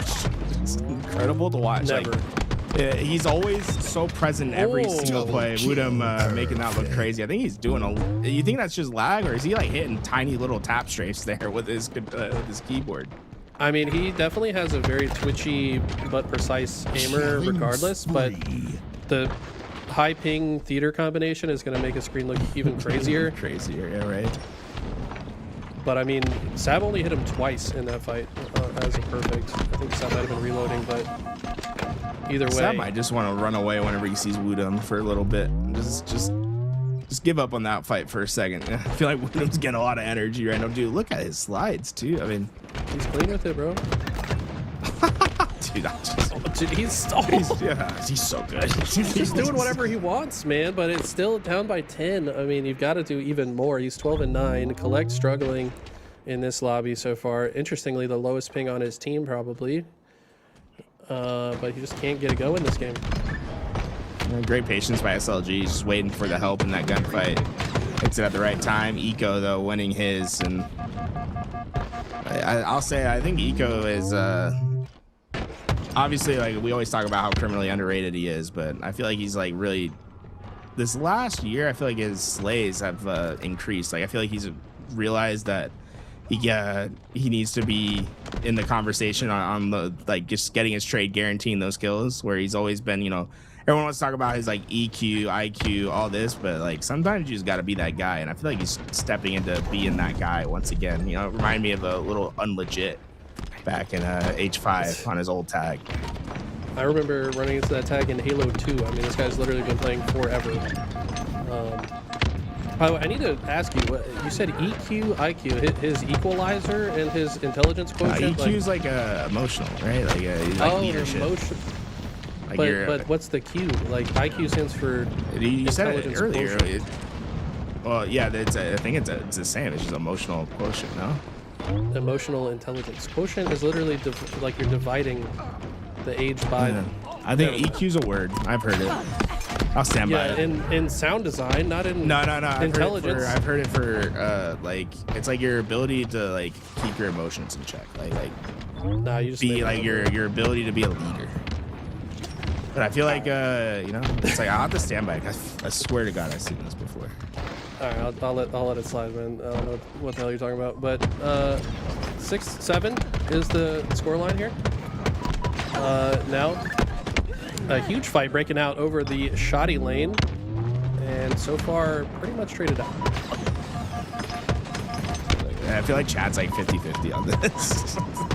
Like, nah, they don't know where to be. Game 5 though, that's where we are. Acid starting off great with 4 kills, leading the charges so far, but we see 2 players getting trapped into the middle of the map, and that's where, you know, Usubeni is a team that's fantastic at punishing, and they just punish Flyers for having too many players in the middle of the map. We're able to find those guys first, and then immediately took down the player in the perimeter, and now they're going to get a trap. You see how all these players are spawning into the PD. There's nowhere for these guys to go without taking a fight. Yeah, that was definitely an intentional spawn trap set up from Usubeni. Piggy just watching one of the outs. Knew he had teammates watching the right side, but they're able to break through on the B side, which means the space that Piggy held is less valuable now. Looks like they're aware these 2 players are just hiding, and the push is coming in. A couple of trades come out, but it's actually a +2 advantage. Make it +1 for Usubeni so far. Yeah, I think Piggy should find this last kill. Oh my, well, okay. Hey, Ice Kid stuck back against a wall, was able to find a trade where he probably shouldn't have gotten one. And still a 5-kill lead for Usubeni though. Camouflage up. CC not going for it, instead trying to get tires control, but that might have been worth the burn at this point, because Acid now gets away with camo and the red gun. This is deadly. Yeah, what can you do with it? Only has about 5 shots left with it, but puts 2 of them not to much use. Now uses the new skill jump, perhaps. I think it makes more sense to do that with camo in that spot, because typically you don't like to do that jump because you have to clamber, but it doesn't matter as much with camo. So Acid played that very well. Finally gets taken down, but I mean, the damage has been done. 7-kill lead for Usubeni. That's a skill jump they added in year 3, and then we just haven't really seen it that often. But I think it's for the reason you said. It's just you have to clamber. And it's like no one likes to clamber. You want to keep your gun up at all times, but with the camo, a little bit more freedom there. We see almost a double-digit lead from Usubeni, just one away, and right now it seems comfortable, right? And that's where I feel like Flyers, where they succeed is when they make the team kind of go on tilt from their speed, you know, when they have players getting in these uncomfortable situations. And right now, I mean, it's anything but that. I mean, this is clean from Acid. Acid is, if you don't believe in Acid, guys, like get on the train. He is very good. People told me I was crazy for saying he's the best on this team, but I mean, he's just so valuable. This guy finds kills that he has no business getting over and over again, and now with a 14 kill lead, the reverse sweep is looking very likely. Flyers started this series with so much momentum, but it has been thwarted. I mean, this has just been an impressive bounce back. And that lead growing to 13. Spectre goes down, and it starts to feel like I feel like we're seeing the white flag a little bit. Like I feel like Flyers haven't tried to slow down this game at all. They're still just taking one-on-one gunfights, and right now those are not going their way as we see another one-on-one. This time Piggy taking that out against the Spectre, you know, one of the best 1v1 players in the game. Just shows to me like they're probably a little bit on tilt right now. I mean, this map especially, like I have never seen a 15 kill comeback when one team's at 40. Like it just frankly doesn't happen. It's too easy to trade out kills to the finish line on a map that's this small, as long as you just play relatively smart. I'm just surprised that this game didn't slow down at all, because this is a map, despite it being the smallest map in rotation, you can very much control how fast you want to play. Like it is up to the teams. Like how, like you can see no one take a gunfight for a minute at a time if you want it to be that way. Yeah. And I just surprised that they just like kept trying to bash their head against the wall. And right now, I don't think they've even been a dent. It's like it's just broken bones. Just put a dent in their own head for bashing their head against the wall, I guess.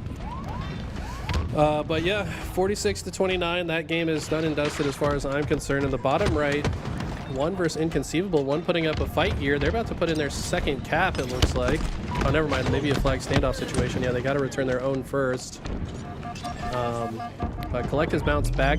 6 kills, 7 assists. You know what to say, Chad.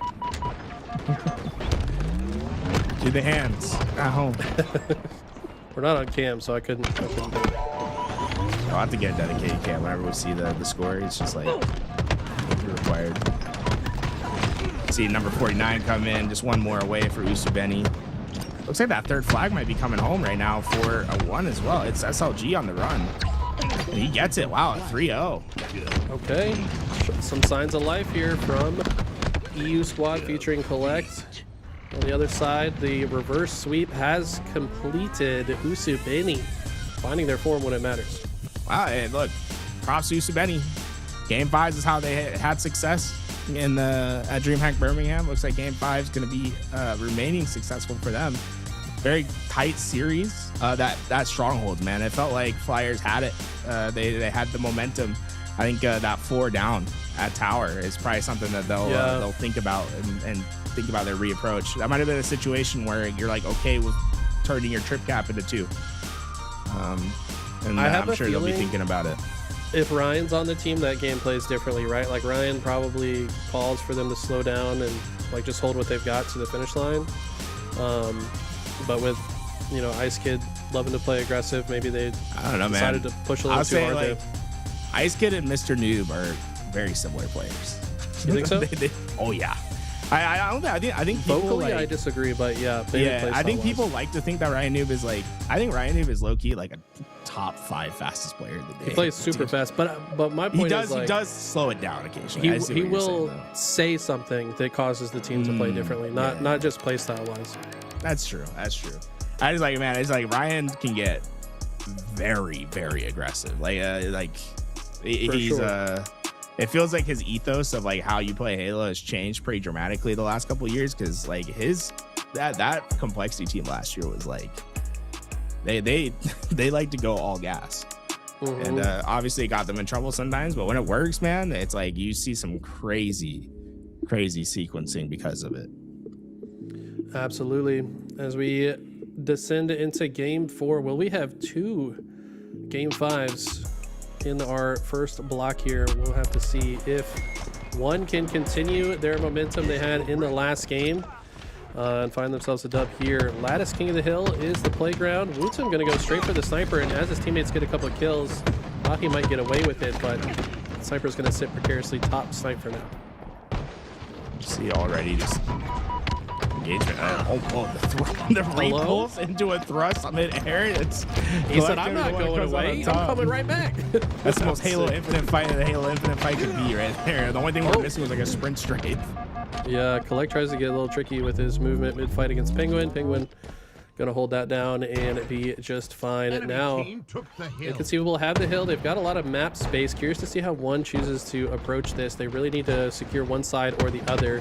Wootum has broken all the way through undetected so far. And gets some amazing damage down. Can't find the kill onto Eco, who utilizes the fast drop technique against the wall there. Make himself a harder target. You see already a ton of damage going down, and this is all to the benefit of one. They're going to be able to get themselves set up. There is one player that got through Eco going to be on that right side, and that's probably going to be the vector they're going to try to break in from. Is Eco going to be the first player to make damage, but Collect reading that play, but not reading the nades out. It's just Wow.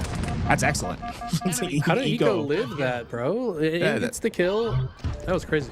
I mean, that's the difference. I mean, that's the Eco difference, right? That's a player that's been around for a very long time, and he's been encountered these situations thousands and thousands of times. That was just about as perfect of a break as you can get for being. I mean, there wasn't even extra damage. That was all him on that break.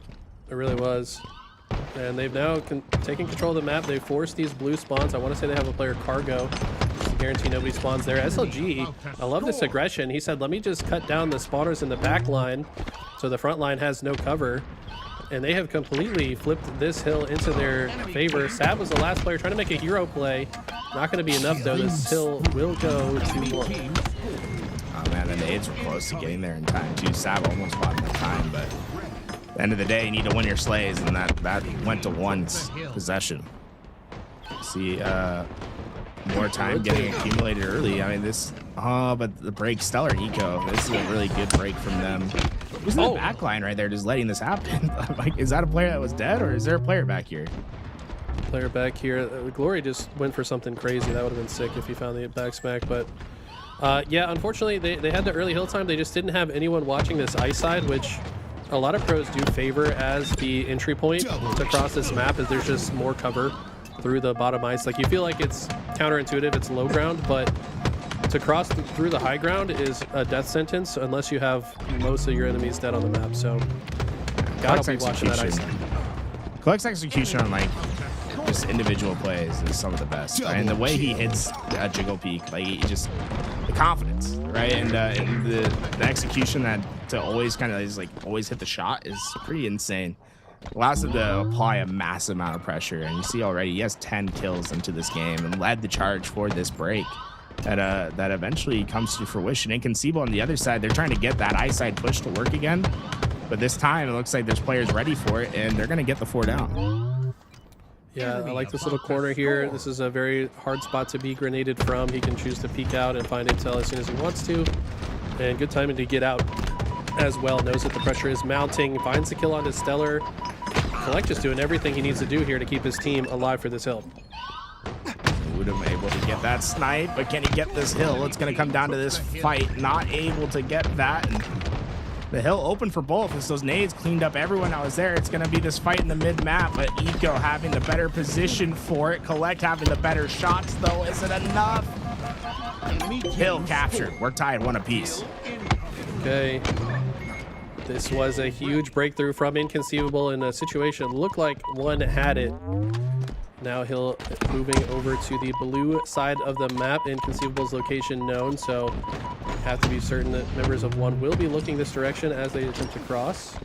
Wootum no shields top tower. It doesn't really have any options. And ultimately, looks like Inconceivable have the upper hand in this fight. Joining us into the broadcast now, Why Not Be Casting. He's going to take over for me in this series. And, you know, hey, guys, enjoy the rest of this one. Absolutely. You go have some fun, Garrett. And meanwhile, me and Eli, we'll keep the people busy for just a little bit. Eli, how you doing, brother?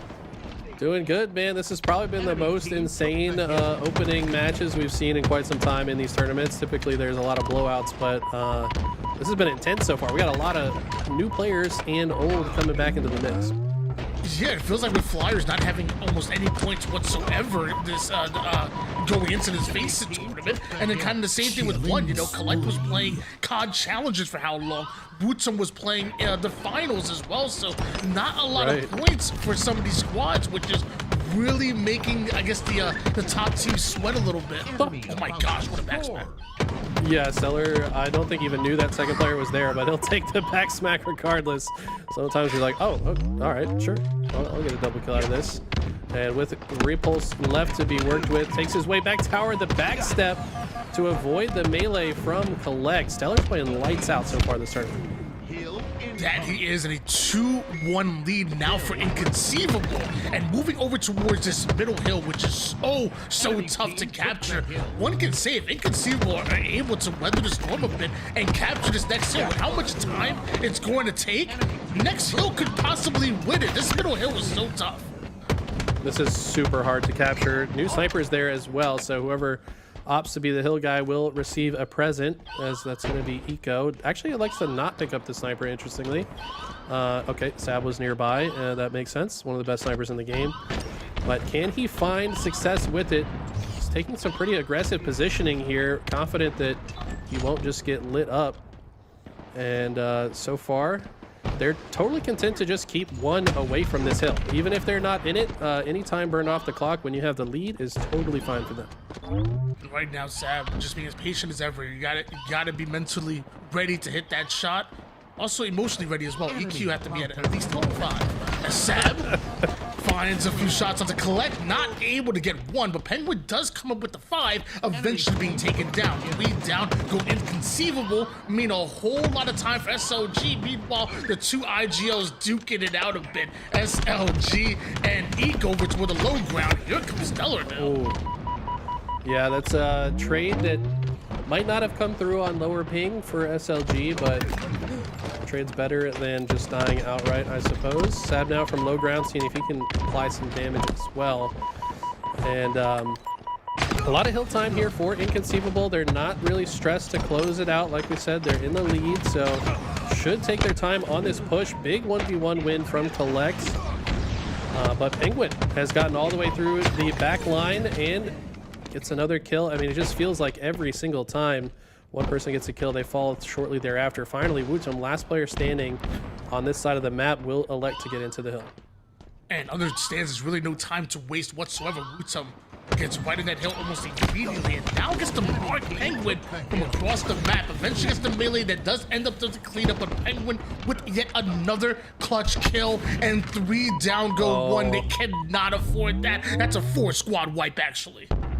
Yeah, Wootum, first spawner, and look how far he is on the map. They just have to give this one up. There's no hope at all. And Penguin, with the heads-up play, says, you know what? We can burn even more time, get even more value out of this advantage state. They say, we want to limit how many possibilities the other team has to get back into this game, and dwindling the clock before capturing this is exactly the right way to do it. Yeah, I was just thinking to myself, the one good thing about one is that this hill was going to end a whole lot sooner than what we expected. It was about 1 minute and 40 seconds on the clock. Well, Penguin just drained over 20 seconds of that, and now just even less time to work with. I would imagine Inconceivable are playing a little bit of an advanced game of Slayer while Eco continues to slay out. 3 down, go 1, and at this point, I don't know if they have a chance. Yeah, this is so hard too. They're spawning in blue. Eco's timing with this movement might force a split spawn as well, just making it even more difficult for one to start to work together. Killing spree for Eco finally gets taken down, but definitely provided an insane amount of value throughout that life. Now Sab gonna be the hill's protector, gets his shields back and gets right back into another 1v1 fight. And turns out it's not a 1v1 fight, has some help from across the map. And this might have just sealed the deal. I mean, I don't know what you even do here if you're one. You cannot get back into a team fight together. That you cannot at this point. Inconceivable have locked down every single spawn on the map. The moment you come up, you are not coming up with a teammate. You are forced in the splits, and which is exactly what Inconceivable wants you to. However, one are able to fight their way out just a bit. Both Sab and Stellar do hit the respawn screen, and Eco is slowed down just a bit. Finally, we see one in the hill, but with 23 seconds left of neutral time, you can't step out of it, and Eco's had enough of this. Eco just goes right into the hill and takes out one, finds another. Can he turn 3? No, but it might not matter. 18 seconds left in the clock. Collect has the sniper, but he's also the closest to the hill, just kind of forced to press forward. And just like that, I mean, as long as this last player, Wutum, dies, this game is very likely over here in just a moment. Final seconds going down here. It is quite the brawl. One are trying to stay in it as much as possible, but just simply run out of time. And Inconceivable not only taking that game in a 3-1 fashion, but looks like they're taking the series just the same. Meanwhile, Usu, Benny, and Noobs, interesting matchup. Normally, Noobs would be a roster that Acid would be a part of, but you've been talking about him all weekend and how good he is on this Usu Benny roster. I don't think they're letting him go. No, I don't think so. Acid has been absolutely lights out ever since joining this Kraken Seas roster, been instrumental to their success, in my opinion. Has the most kills in the lobby and is holding the ball as well in this exact moment. On the side of Noobs, this is probably the best Latin American, like full Latin American team that we have in the league right now. But they are facing a bit of an uphill battle here against the number 2 seed. It always seems like Acid goes like that. He somehow hits an extra gear when he's going against some of his Latin American brothers. Like we saw him and Tapping Buns going at a little bit of a friendly rivalry there. Now going up against Noobs, players that he's obviously extremely comfortable with. He wants to show them, hey, look, I respect you. I'm doing this for the boys back home. You already know. But at the end of the day, we still enemies here. I still got to show off a little bit. Acid has been fantastic. 13-10 right now, 7 assists, and now the final seconds are going down at least for this round number 1. Usu Benny looking to take game 1 in style. That's a pretty decisive round 1. Yeah, pretty decisive indeed. I think this team, they started their tournament a little slow, you know, going down 2-0 against Flyers, but ever since that second game, it feels like they might have had a talk, said, we know how to play this game. What are we doing, guys? Let's get it together. And they absolutely have. They have corrected those mistakes and are looking quite dominant ever since. And while the game slows down a little bit, Acid bringing this camouflage back to try to combine it with the shock. Would love to pick your brain about something we saw earlier. Acid with a crazy sprint straight while one shot as hold on, lures and loses his face real quick. That nade is not going to be enough to stop Acid. Acid tripping over towards the Whirlpool side. Big double out of him, but eventually 2 down go Usu Benny. As I was talking about before, though, we saw a nasty sprint straight with Acid while one shot, and with how clean it looked, it almost reminded me of like a clutch BXR, like BXB, or even like a double shot. Like it almost reminded me of like the weapon combos from Halo 2 that you would try to hit when you were, especially when weak, and try to like neutralize situation. It was beautiful to watch. Yeah, I mean, there's definitely high APM in both situations, like going for a quad shot or a sprint strafe. The difference, though, in my opinion, is the aim factor. Like to do the sprint strafe, you not only have to have high APM, but also like keep your reticle on target the whole time. Same with the quad shot, but if you clawed like I did back in the day, you know, it kind of solved that problem. You just got to aim while your fingers are doing all kinds of dancing on the face buttons. But yeah, pretty similar, I would say, as far as like difficult tricks to pull off that give you a massive advantage. Yeah, never made that comparison before, but just seeing how clean Acid made it look, it reminded me of watching a ton of when we were at the level 50 Vegas land. Just wanted to pick your brain about that real quick as a 15-10 lead in favor of Noobs at the moment here. They were down, they lost round number 1, and coming in round number 2, extremely hot.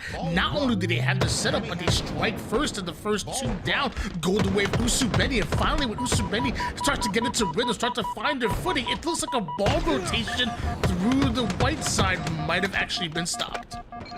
Yeah, ball's actually, nobody's near it right now. Rorsch recognized he might be the ball guy, but he correctly assessed that there's likely enemies spawning on that side based on his teammate's spawn. But he likes to actually rotate it through the front. I was curious if he would decide to rotate that back towards A where his teammates were spawning, but it's actually maybe smarter to do what he did. He puts himself in a position to be able to contest the camo. The push is going to be a little bit too good from Usubeni. No, finally, Noobs will be the victors of this fight. Should be able to get this camo and the ball as well. It's like fighting over the camouflage. Noble gonna snatch that up real quick. There is Acid that's being awfully sneaky over toward that blue side and eventually gets a huge stick that slows them down. Is that enough? Apparently not, because we do have that ball back in the hands of Lore, and Noble with the camouflage just like a hawk watching over the ball carrier, and anybody that comes in is absolutely obliterated. 3 down. I believe that was the 4th one as well. Noobs are flying. Noob's definitely looking way better in this round. I would say it feels like they should have more ball time now than they do. Like they're maybe didn't quite get as much value as they could have, but now finally crossing the 40 kill mark might not matter. And ball has been captured by Usubeni before they're able to play the ball. Leor tried to posture to throw it off, but it was caught, I think, by Yaxin, and they're just going to steal the setup from right under their nose. And that's where some of the slight inefficiencies are going to come to bite you, because you feel like you should have maybe an extra 20 seconds on the board, but maybe you have to dedicate that to dropping the ball and I guess overslaying there to get you that advantage to begin with. Now Usubeni, they're quick on the break, they're quick to snatch up 21 seconds, and now they're quickly back in the game. 44-21. Noobs have the advantage. Usubeni with a bit of momentum until Rorsch knocks breaking shot at the mountain. Oh my gosh, what a stick. Yeah, I don't even know what happened there. There's like 3 people died from that explosion in the back C. But yeah, Noobs get the ball right back into possession. They're rotating it towards C where their team is also spawning. So this is actually highly efficient off of the reset. The Noobs correcting some of those mistakes, but I will say it is hard to be at like super ball efficient against a team as fast and aggressive as Usubeni, because you know how fast these guys are. As soon as they spawn up, they're hitting curb slides. They're going to be flying in your face before long. So you kind of have to play a little bit more paranoid. You're like, dropping the ball. I got to be ready for this next fight. I got to be ready if this guy rounds the corner. So you might not hold the ball as often as you would against a weaker team. Yeah, theoretically, you have a ball player holding the ball, and it's 1 player out of the fight. So you have 3 bandits versus 4 that are coming at you. Sometimes you need that force, especially against Usubeni, because ain't none of them missing shots most of the time. Too quickly going down for Usubeni, breaking shot, tries to get involved, but ends up losing his shield on the way over there. Yaxin now the only player alive, and he gets active. Action Yaxin somehow wins a 1v1 that I don't feel like he should have, and now has his eyes set on a new spawner.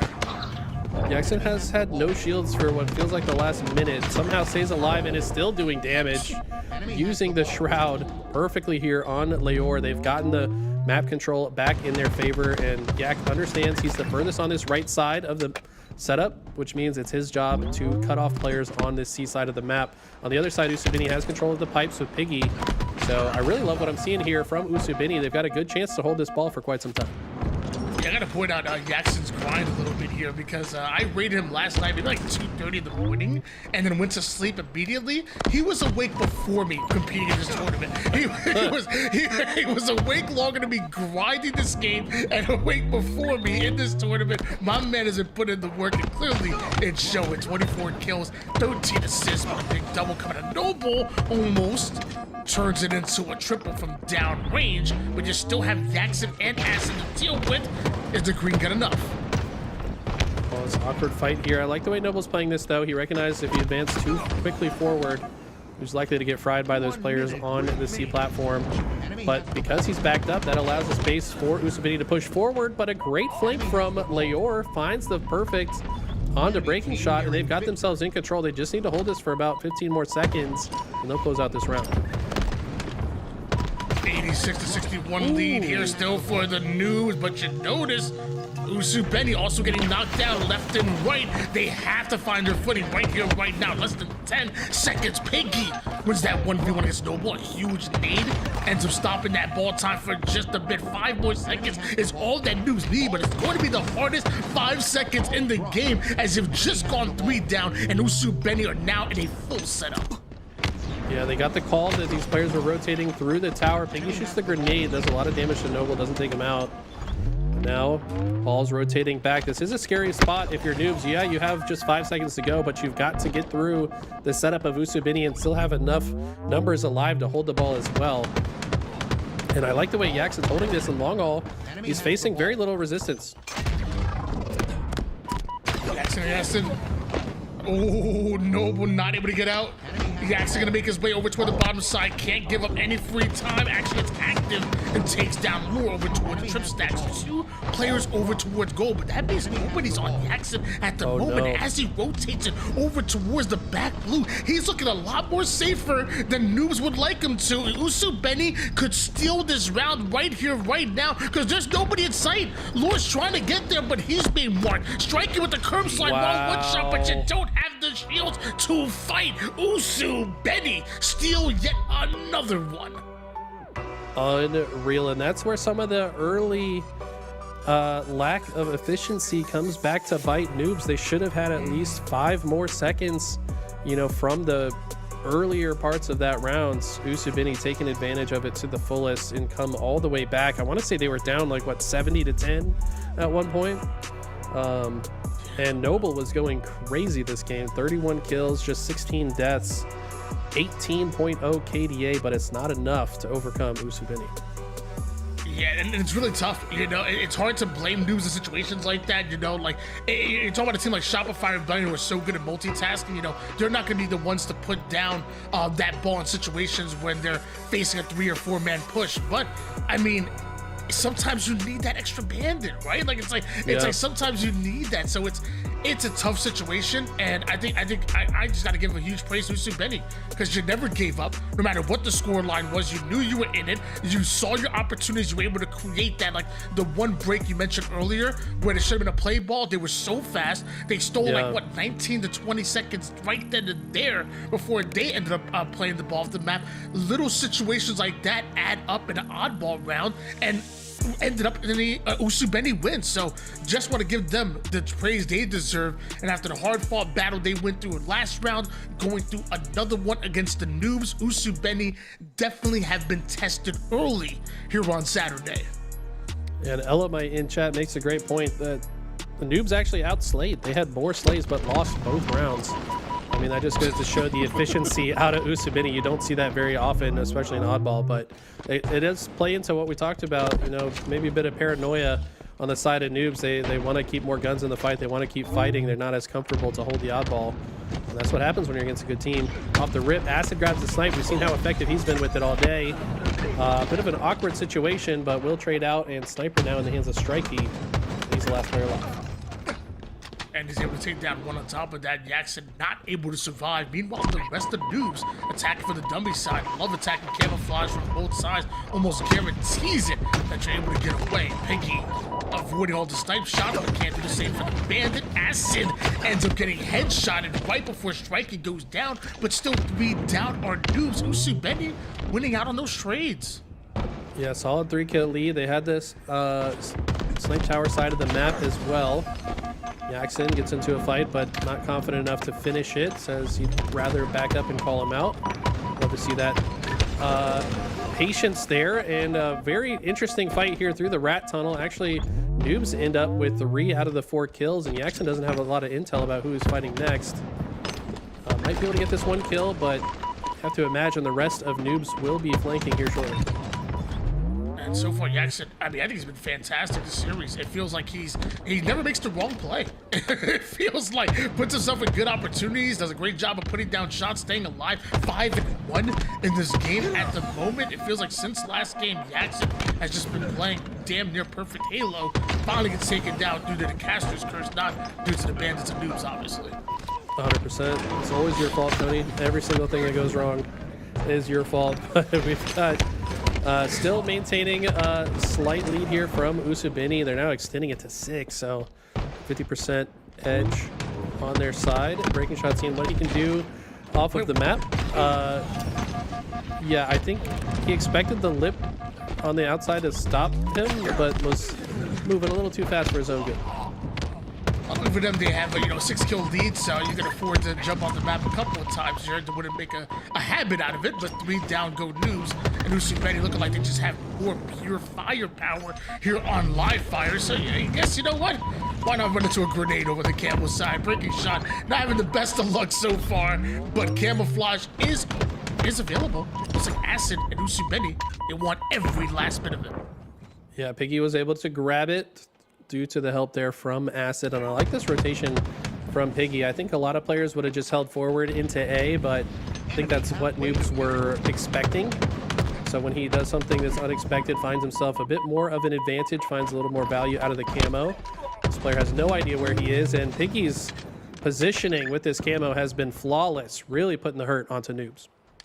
Yeah, I love the 7 and 2, but I love the 8 assist as well that Piggy's putting down. 3 down once again go Noobs, and from one spawn to another, Usubeni just seemingly having Noobs' number in the Slayer right now. Usubeni, obviously, and bread and butter has been Slayer for a little while now, but it feels like Noobs are really feeling it. 33 to 20 at the moment. This is serious. Yeah, this is kind of the top team diff, right? Like they just find a way to find advantage after advantage. You're the team punching up. It's so hard to find any semblance of momentum. You keep getting kills, but it doesn't matter if you're getting traded out on repeat when the other team has a lead. 15 kills now, and this one might be over before we know it. I thought you were singing like the Drake and Josh theme song, like they find a way, they find a way. I've never seen that show in my life, sorry. What? That's just an accident. 38 to 23, and we're gonna have a serious conversation about Drake and Josh later on. Usubeni just looking like rock stars right now, and yeah, I mean Jackson 12 and 4, 5 assists. Piggy 12 and 2, 8 assists. Snipe shot barely misses out there, but you see the marks going down, and you see him trying to line up Strikey, just barely missing out on that shot. Yeah, just barely. And if you're Noobs, I mean, I don't even know what the game plan is. You've got to get so many kills without trading. I mean, this is a great start. They get 3 dead without trading any. So now cut the lead down to 12. Breaking Shot knows what the name of the game is. He finds his trade, maintain their lead. And this is a solid looking push from Noobs if they can advance off of Leor's position.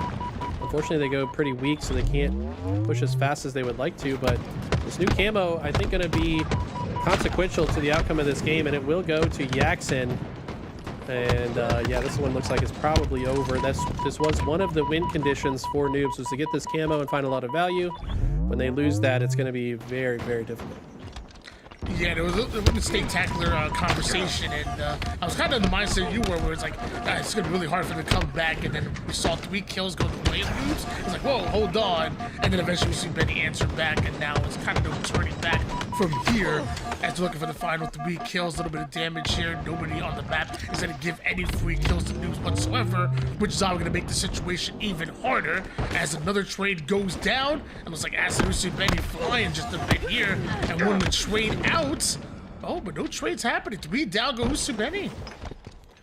Yeah, I mean, they're keeping it interesting, giving us some more things to talk about, but it's just a matter of time, man. they gotta just get 2. The other team needs 10. There's the first, there's the second. Breaking Shot calls game by himself. And it looks like Luminant Gaming gonna do the exact same, 250 to 0 against Tenrai. A very interesting roster that we're looking at right now. I'm guessing the Solstice, Druck, and the crew aren't playing today, so Envoy decided to hit up, I want to say King J, and a few others. Hey, you know what? Well, I have a free weekend. Why not jump in and let's have some fun? Well, not too much fun running into Luminant Gaming on that bottom right-hand side again. 250 to 0 run. Yeah, I mean, Snakebite came back literally yesterday. I think he's been playing some matchmaking. I've seen him streaming here and there, but they played 1 scrim yesterday against Legion with Snakebite on this Luminon roster, and it was 12 to 1. So they just right off the bat found their form, their consistency. Snakebite finished that game with 4 kills. Am I seeing that right? In the 250-0. Didn't have to do much for them to win, but focus on that part. Focus on that. Well, I think it. I mean, like, You know me. I don't care that much about stats. They're fun to talk about. But like Snakebite, he might not get as many kills as Descendant on this roster, but I think he's gonna kind of find Luminon more wins in late game scenarios. This guy knows how to kind of read what's happening on his screen and then verbalize it to his team to say, hey, we just do this, this, and this, and we win this game. And I think that's something they were missing on Luminon. They, of course, were very strong as it was, but they were failing to close out games frequently. I think Snakebite is going to bring that value to the squad.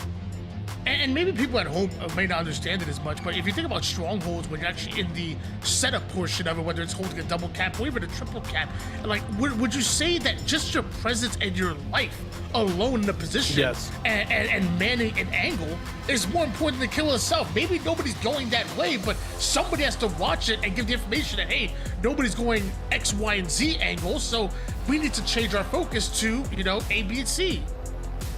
Yeah, 100%. Yeah, just to make the call and say, either let's go for the trip cap or let's just hold what we've got, right? Somebody needs to verbalize that and keep the troops locked down. And we know Snakebite's going to be positioning himself to manipulate spawns to make the next play easier for his team. So even if he's not in the fight physically, just him being alive in a corner of the map to make the spawns more readable and manageable for the other team, or for the rest of his team, is huge value. All right, so let me talk about Drake and Josh. So Drake's mother, damn, the game started. Okay, after this game, 3 down go Usu Benny. Lure is able to get away with rockets and Strikey away with snipers. So all the resource and power weapons now belong to noobs, and what an angle that Strikey's able to create. And you know what? Let me put the bandit away and show what the sniper can do for get wiped for Usu Benny. They also didn't lose any players. They've intentionally opened the snipe side of the map. Acid's repositioning to wait for the push. Gets the intel, doesn't get the kill, but I think they've already done enough. It's a 1-0 start, and that's exactly what you need on the side of noobs, down 2-0 in the series. Big 1-0 start. Some big shots now come out of Strikey. Whoosh gives the people's elbow over toward the back cave side. Meanwhile, Strikey somehow still having one more bullet to work with this sniper. Quickly moves into position, and you're gonna notice all 4 players of Usu Benny gonna be surrounding him in moments. His teammate one shot over on the top catwalk side. Acid able to pick off Noble. Warsh goes down. Strikey's teammates hitting the black screen left and right. Tried to find the back, but at least waste that sniper ammo. 3 down for noobs. I was about to say, this is one of the harder maps, in my opinion, to play out of your spawn when the other team has full map control, but Usu Benny do so beautifully. Somehow don't even lose a player until now. Strikey stopping the flag run with a pretty clutch shot there. That'll really slow them down, but Biggie's right there to pick up where he left off, and Acid finds the kill as well. So Usu Benny turning a very difficult situation into potentially a flag cap. Might be one of the hardest maps to break out of your spawn in the game, but Usu Benny, one of the hardest teams to stop when they have a full head of steam. Another cap goes in, this time for Usu Benny, and also notice noobs are 2 down, so Usu Benny converts a flag cap back into map control. Jackson's about to find out where all these players are. They hunt him down, make sure that they can get some semblance of control over the snipe side. Finds the kill onto Piggy as well. So both teams kind of doing the same thing back to each other. They get the flag cap, but then break out of their spawn pretty well. And we go back to an even map state. New rockets spawning right this moment. Let's see if any member of either team is ready for it. Looks like Jackson might be the best one on the side of Usu Benny, but he falls and Strikey gets away with him. Strikey feel like he's spawning with power weapons at this point. Now the rockets in his hand. The first one can't find the home, but the second one right on target. His former duo ends up catching that one, and now breaking a shot, catching a couple of shots as well. Strikey down to 1 shot, but certainly not playing like it. Confident as ever. Even Piggy goes in for the challenge, and Strikey might just knock him down as well. Yeah, Strikey, one of the most individually skilled players on this team, in my opinion. This guy finished second in, I want to say, Dallas 23 in the FFA to, there's another player from Latin America that got first in that tournament. But, I mean, Strikey has just been so consequential to this team's success when they find it. Need him to have a big series here.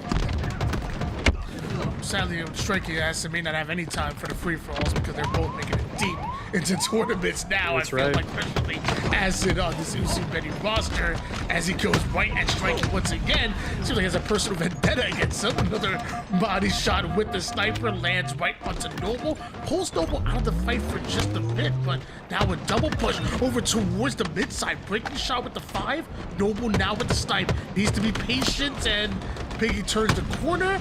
Ooh. Second life, not gonna connect. Noble now forced to retreat. Yeah, Noble played that situation really well. He just did not have enough support from his teammates to play that more comfortably. Great shutdowns from Usubeni to get the second flag capture of the game. And now, Noobs, though, in decent positioning to maybe get their own flag out. They got to get another round of slays. Meanwhile, in the picture-in-picture, we got ourselves a 1-kill game between Tinrai and Luminon. A bit closer than most people would expect. Yeah, I mean, everybody keeps yelling at me, telling me that Slayers don't start to the 30-kill mark. Well, looks like this bottom right-hand screen game just started. 36-32 lead at Snakebite, getting awfully aggressive. Looking at the repulse movement, the stalker combination. The man hasn't skipped the beat. Camouflage about to come up, now punishing the players that are stuck over toward the cafe side. 10 wide, they just feel stuck. They feel trapped. Yeah, not many places to go. Meanwhile, on the other side, Noobs have found their second cap, so this has literally gone back and forth several times. Usubeni, though, get the flag out. They've got players coming off spawn. Looks like they've identified this bottom mid spawn as well. And I think this flag is probably going to go home. This might be the game for Usubeni as long as there's no spawner shooting them in the back. And yeah, just like that, they will close it out.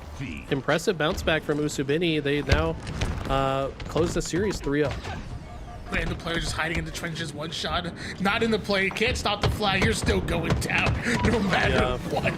And flag cap goes in, and as that one ends, this one might be coming down to a dramatic conclusion because Tenrai continue to just be tossed around the map of streets from one spot to the other. The scoreboard looks close, but these last few rounds of lives have really not been. Luminon have been dominant. Yeah, another player coming back into the mix, King J. Shout out to him. We always love to see him back in the scene. Unfortunately, he runs into the brick wall as soon as he enters this tournament, though, of Luminon Gaming. And yeah, it's only a matter of time. Snakebite, of course, back in the mix, seals the deal with the 50th kill. Had 13 assists. Him and Talik both putting out the damage that game. Got to feel for King J a little bit, you know. I want to make my return back. Let's have some fun. And you run into your best friend who's also making their return as well. And other Luminon Gaming, and you're like, wow, isn't that something? I guess I should have saved you from that swirly back in the day when we were in high school. If you Did they go to high school together? Is that the lore? Yeah, yeah. The way they, I guess I'm telling the story. King J's told him numerous times, but apparently Snakebite was getting a little bit bullied. And King J really had to use the restroom, and they were bullying him in the bathroom. So King J steps in and defends Snakebite so that he can get him out of the stall, so that he can use the restroom. Like, didn't even want to save him to be a hero. He just right place, right time. That's crazy. The lore runs deep, and now they find themselves many years later on the battlefield against one another on live fire Oddball. Who would have thunk it? But yeah, shout out to King J, man. Screw those bullies, man. Bullies are not cool. Anybody in chat, if you're a bully, you need to change your ways, all right? He's bullying me in matchmaking. Bully me on the virtual battlefield when you get sniper. Oddball live fire coming up next year, and arguably one of our longest game type combinations. But I will say one thing about Oddball, and one thing about just longer game modes in general, the better team generally wins. I feel like the longer the game mode goes, the better teams somehow find a way to just look better and be better. So the rounds do kind of break it up a little bit, but I feel like it's kind of the same result. The longer the game goes, I can probably beat like a team that's better than me in like the first 5 minutes of the game. But can I be better than them in 10 minutes, 15 minutes, 20 minutes? No, I can't. Yeah, a momentum-based game, yeah, you can go on a run, but something tells me this game is not going to be as close as the last one. Was there a player hiding under Precision there? I think there's a player behind Precision, but he doesn't care. He's going to find the face of Invor. He's going to find the camo as well. And yeah, this is looking rough. I mean, you're getting Snakebite, one of the greatest oddball players of all time, against a team that's got a ton of reps. You got precision with camo sniper. I mean, you're not even getting those 5 minutes that Tony talked about. You're getting 0 minutes. The former Gears of War god showing what he could do with the sniper. I don't know if there's a sniper equivalent in Gears of War, but I'm sure he was an animal with that as well. Snaps onto Maski, does the same onto the left thigh of King J. Use the height advantage against Envoy, and my man is just making it look. Oh my god. Stop it, Ethan! Oh no, this is just bullying at this point. I mean, they're back in the high school bathroom stall right now. This is getting rough. It's turned the other way. Now it's Snakebites shoving King J's head in the toilet. 46-0 run.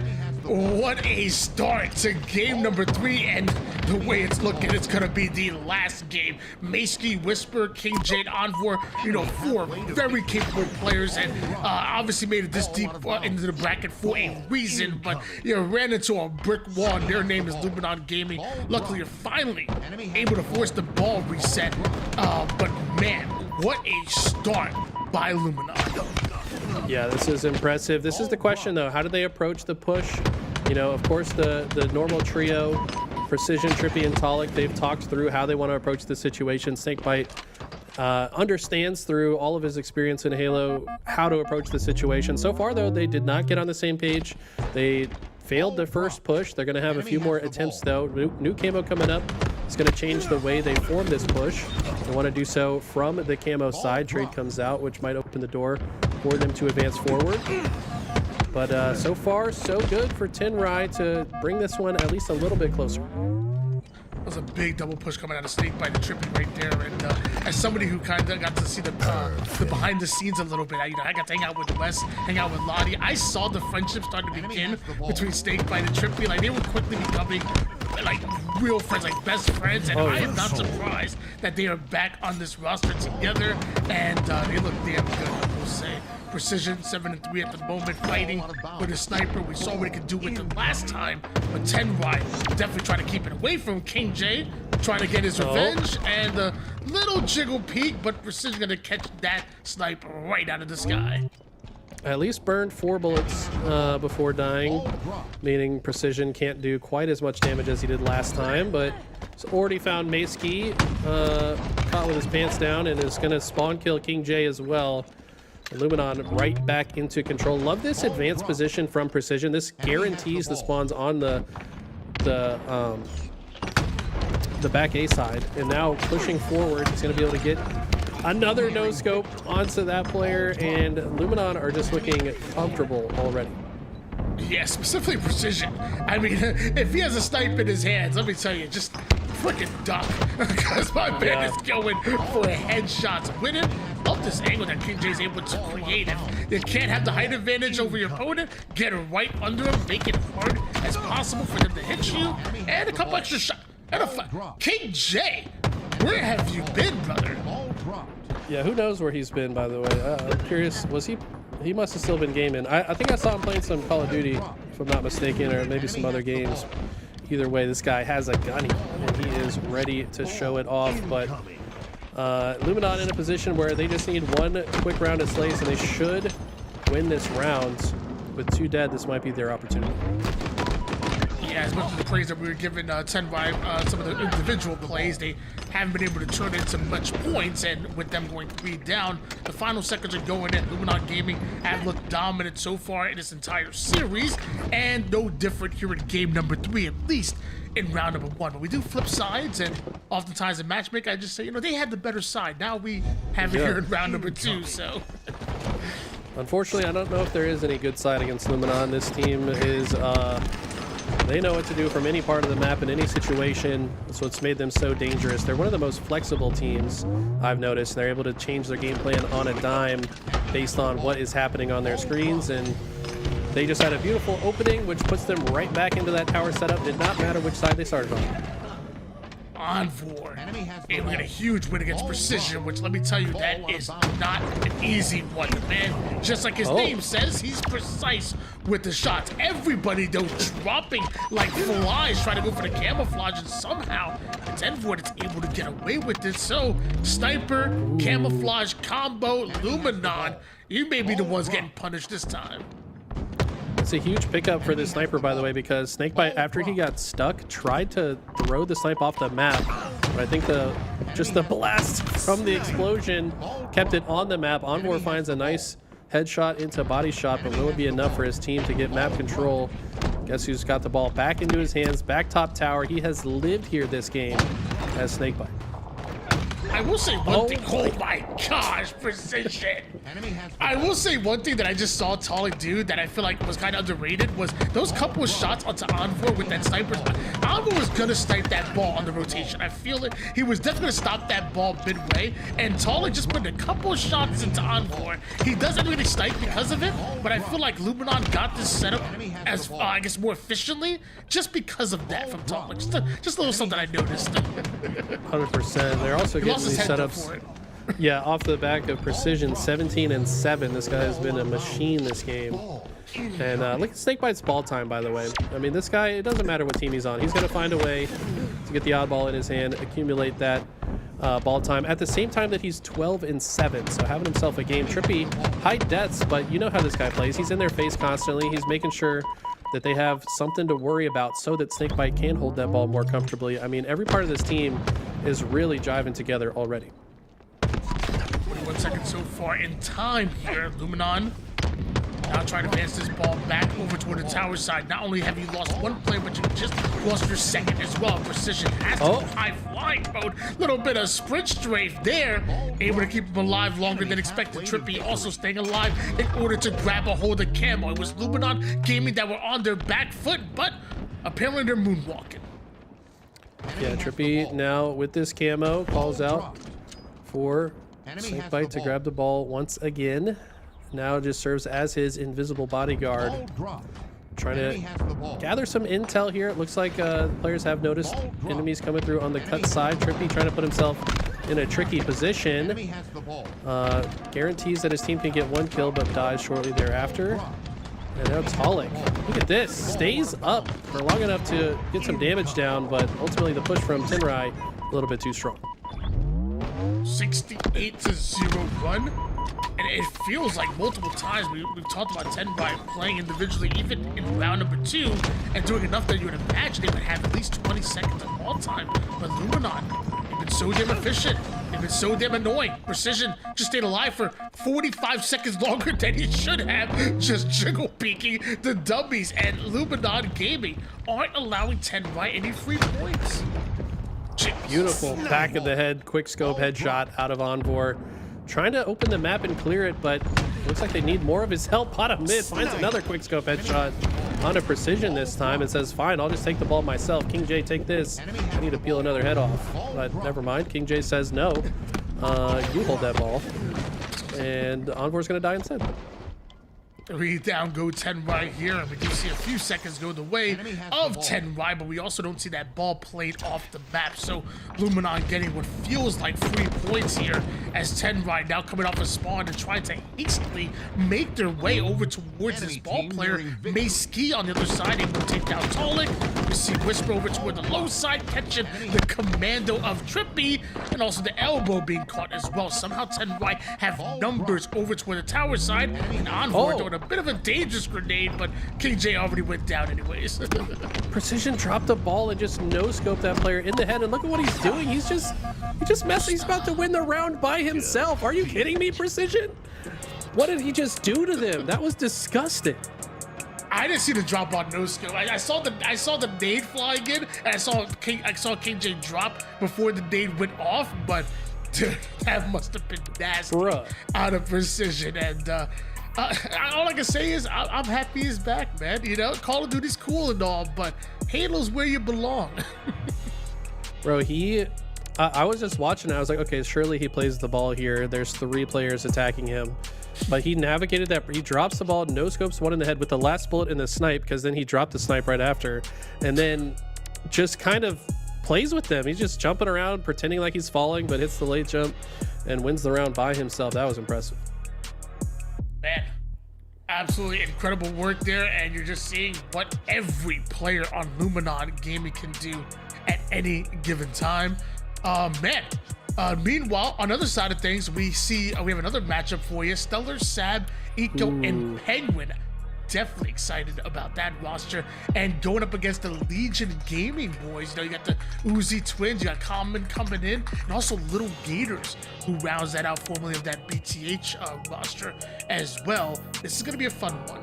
This is a bit of a grudge match as well, because if I'm not mistaken, Legion actually knocked out the Eco, Stellar, Sirion roster from the qualifier to force them, you know, out of contention for coverage. So this is a opportunity for Inconceivable to kind of get their run back against the team that beat them.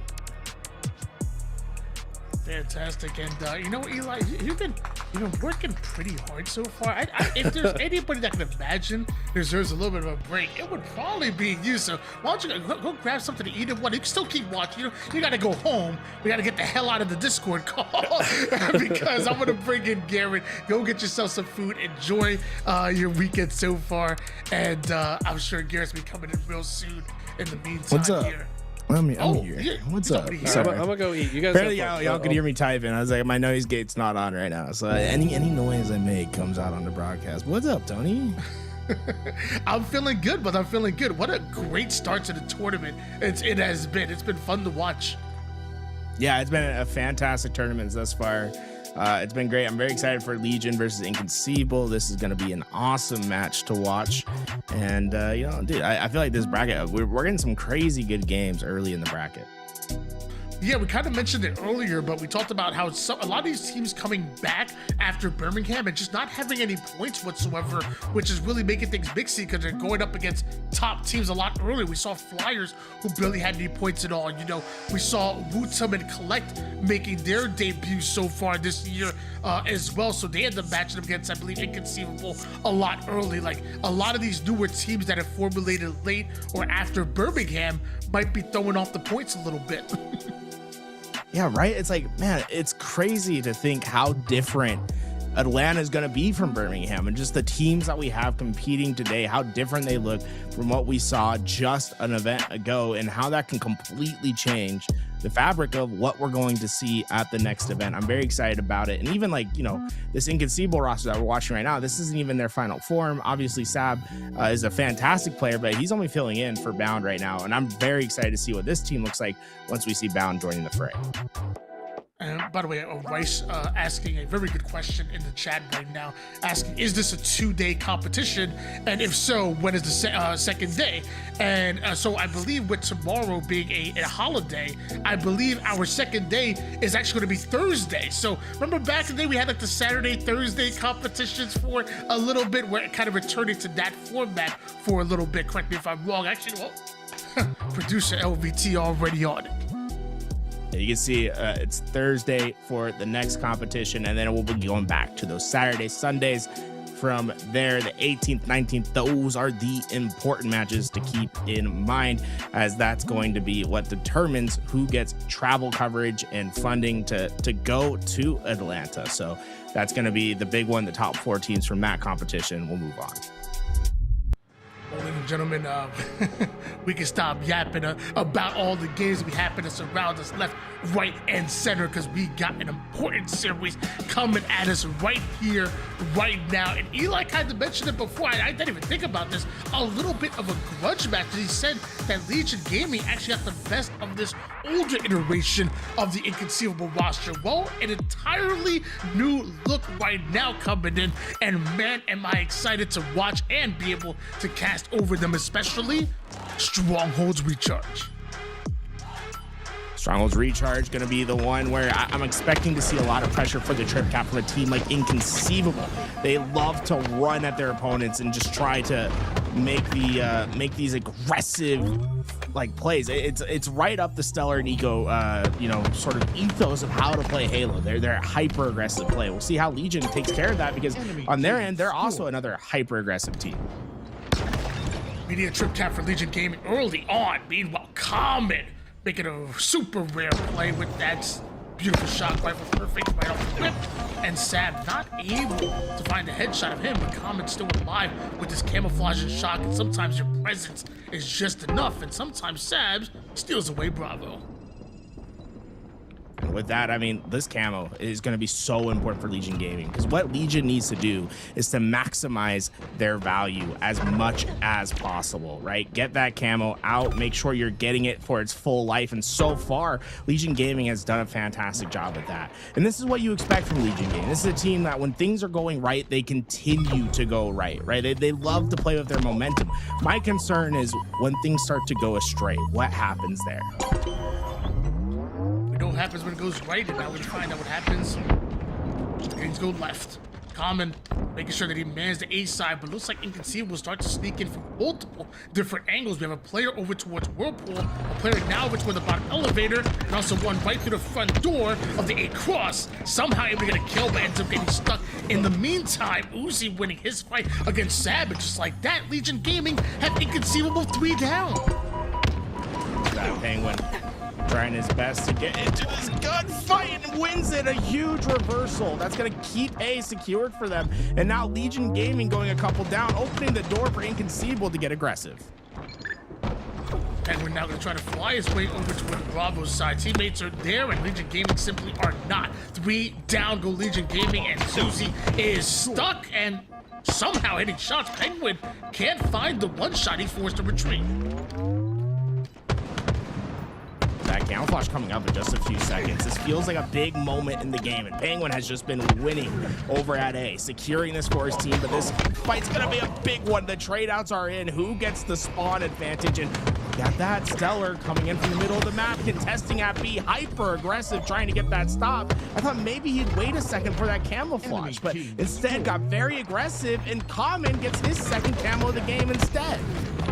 Another 3 down, but somehow Penguin hits the stick on the camouflage player. Zuzi survived to replace him over on the Charlie side, but at least Inconceivable able to camouflage off the map. But they're not able to stop Legion Gaming from scoring 69-21. And while Eco and Inconceivable are trying to get over to the Charlie side, it's actually being manned by Zuzi, who now is over on the A side. Zuzi's everywhere. Double kill, killing spree. Inconceivable were just wiped.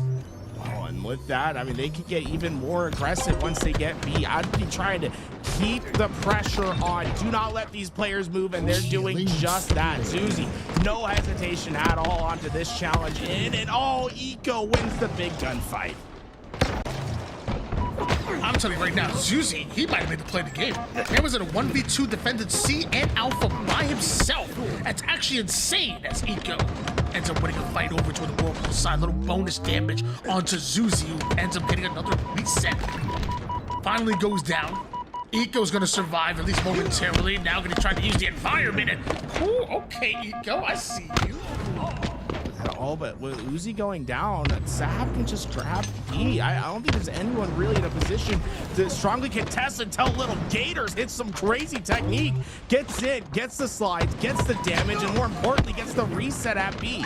A big one, as that was going to be the trip cap opportunity for Inconceivable. Instead, Legion Gaming looking to stem that bleed. They just need to go and get a secondary home, and 6C's going to be that, but in the meantime, Penguin early on the rotation, and Inconceivable seems to be one step ahead. Yeah, it's interesting. On paper, you have to give the favorites to the team that's freaking world champions on their squad, you would think, but Legion Gaming playing like the favorites at least until about a couple minutes ago. Inconceivable started scoring, got himself a little bit of a run here, now starting to catch up just a bit. Stellar ends up going down, and so do 4 members of Inconceivable, and Legion Gaming, just like that, they flipped the map right on Inconceivable, triple cap. Yeah, 2 points for every second here for Legion Gaming. They can get very aggressive as they have a little bit of a freedom, right? You can be a little bit more cavalier when you know, hey, they have to get into 2 hills to stop us from scoring. But with 3 players going down, they're going to be able to do that at the same time, and that's the tough part, right? You need to guarantee your trades when you're going to get aggressive off your trip cap, or else you give too much of the map to the other side. And look at how Inconceivable wastes no time. They're going to try to put a trip cap of their own in immediately. Sab trying to work his way over towards Alpha. Uzi making this kill extremely hard, but eventually he does end up going down. Susie, though, right over towards A and never actually spots Sam. Puts a couple of the noob combo shots into his back and eventually gets cleaned up. Triple cap now goes the way of Inconceivable. Looks like they might be taking what feels like their first lead of the game. That A, B, gonna be the hole. The B getting quickly transferred for Legion Gaming. You see little Gators putting in that pressure.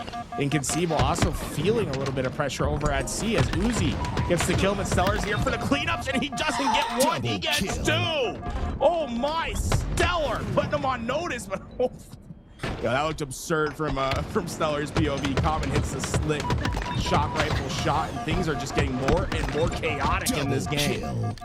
Yeah, we saw Chris Common earlier with the shock rifle, and now we get to see him again.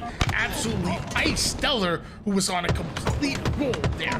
Legion Gaming once again scoring. They did lose that lead, 145 points so far for Inconceivable, but they've locked down Alpha and also looking to defend Bravo at the same time. You see Stellar having a pretty comfortable game thus far, 21-14 in this one so far. I'd be seeing how aggressive he wants to stay. I mean, so far we've seen a lot of hyper aggressive pushes from him, but I think we're finally seeing Inconceivable maybe slow it down just a second here. They have the 2 cap. They're not trying to do too much yet as A does get broken through, but Stellar could be the savior here. Needs to get the stop. The nade is perfect and A is secure. Stellar's not done yet, getting more and more damage on the map, and I think he wants to go into white, but knows that he can't leave the spawn open too soon. There's no one else to fill in yet. So right now, change the back of A, but Sab made work at C. Trip cap is in. Inconceivable. This is what they love to do. You asked the oh-so important question here. We know Legion can go on a run, and when things go right, they look damn good. But what happens when things go slightly wrong? Inconceivable. They've been controlling for way too long. Now, Uzi and Zuzi and the rest of the Legion Gaming have to dig deep. And with Uzi going down and Common trying to stay alive with this camouflage, it feels like more time that they can't afford to give up. Alpha swaps. Looks like Bravo is about to do the same unless Common goes down. Oh, but the Penguin not able to stay alive. It was Uzi that got there in time. So B does get stopped. It'll stop the trip cap for now, but still another cap is needed for Zuzi, and he's able to win his gunfight. Look at the split spawns though. Penguin and Ego, they're spawning over at the pipes. It's a big moment for Uzi. He needs not only to take down Penguin, but also to stop the angles of Ego, but Eco just quick to that bat ledge. He had no idea that that was coming, and now you can see the tempo is just clearly in Inconceivable's favor. They're the ones dictating the plays at the moment. 214 to 130 at the moment here, and if I told you that Legion Game were dominating this game in the early game, you might not believe me with the way the scoreboard, even with the eyeball test, is telling you at the moment. Inconceivable have really stepped it up another level. Legion Game is the one that have to dig deep, and now they're the ones who find themselves just way too far behind. 2 down go Inconceivable. Common is able to take down the third. Finally, we see a double cap back for Legion Gaming, but look at that deficit. The big difference in this game so far has been sustained total control. Inconceivable, when they're getting their total control, it's for prolonged periods of time. Legion, we've seen it a couple times where they've been able to get all their pieces in the right place, but it only lasted for a slew of rotations. It wasn't a long period of time, whereas Inconceivable, they've been comfortable in control, and they've been able to dictate the pacing of the game, and you're seeing it once again. Even though it's Legion Gaming that's scoring, it's Inconceivable that's going to start to score. They are winning slays outright. They are the ones dictating where these fights are happening, and now it's just a matter of time. It is last moment desperation for Legion Gaming, but I think it's going to be too high of a hill to climb. And eventually it's Inconceivable that will just stand on the top of that hill. They're the kings of it, as Strongholds ends up going the way of Inconceivable. Legion Gaming, again, we can't say it enough. They came out red hot. They came out and looked like they were dominant in the early game, but eventually once Inconceivable were able to stabilize, once they were able to take back control, they just never turned back after that. Inconceivable are 250 to 152 your winners of game number 1, but now we switch over to Street Slayer, a much different game type. What are these stats telling you or leading you? They're going to say what we should see in the future. I'm looking at that assist column, and it's telling me a story, right? And the story is that we have two teams that play with a lot of speed.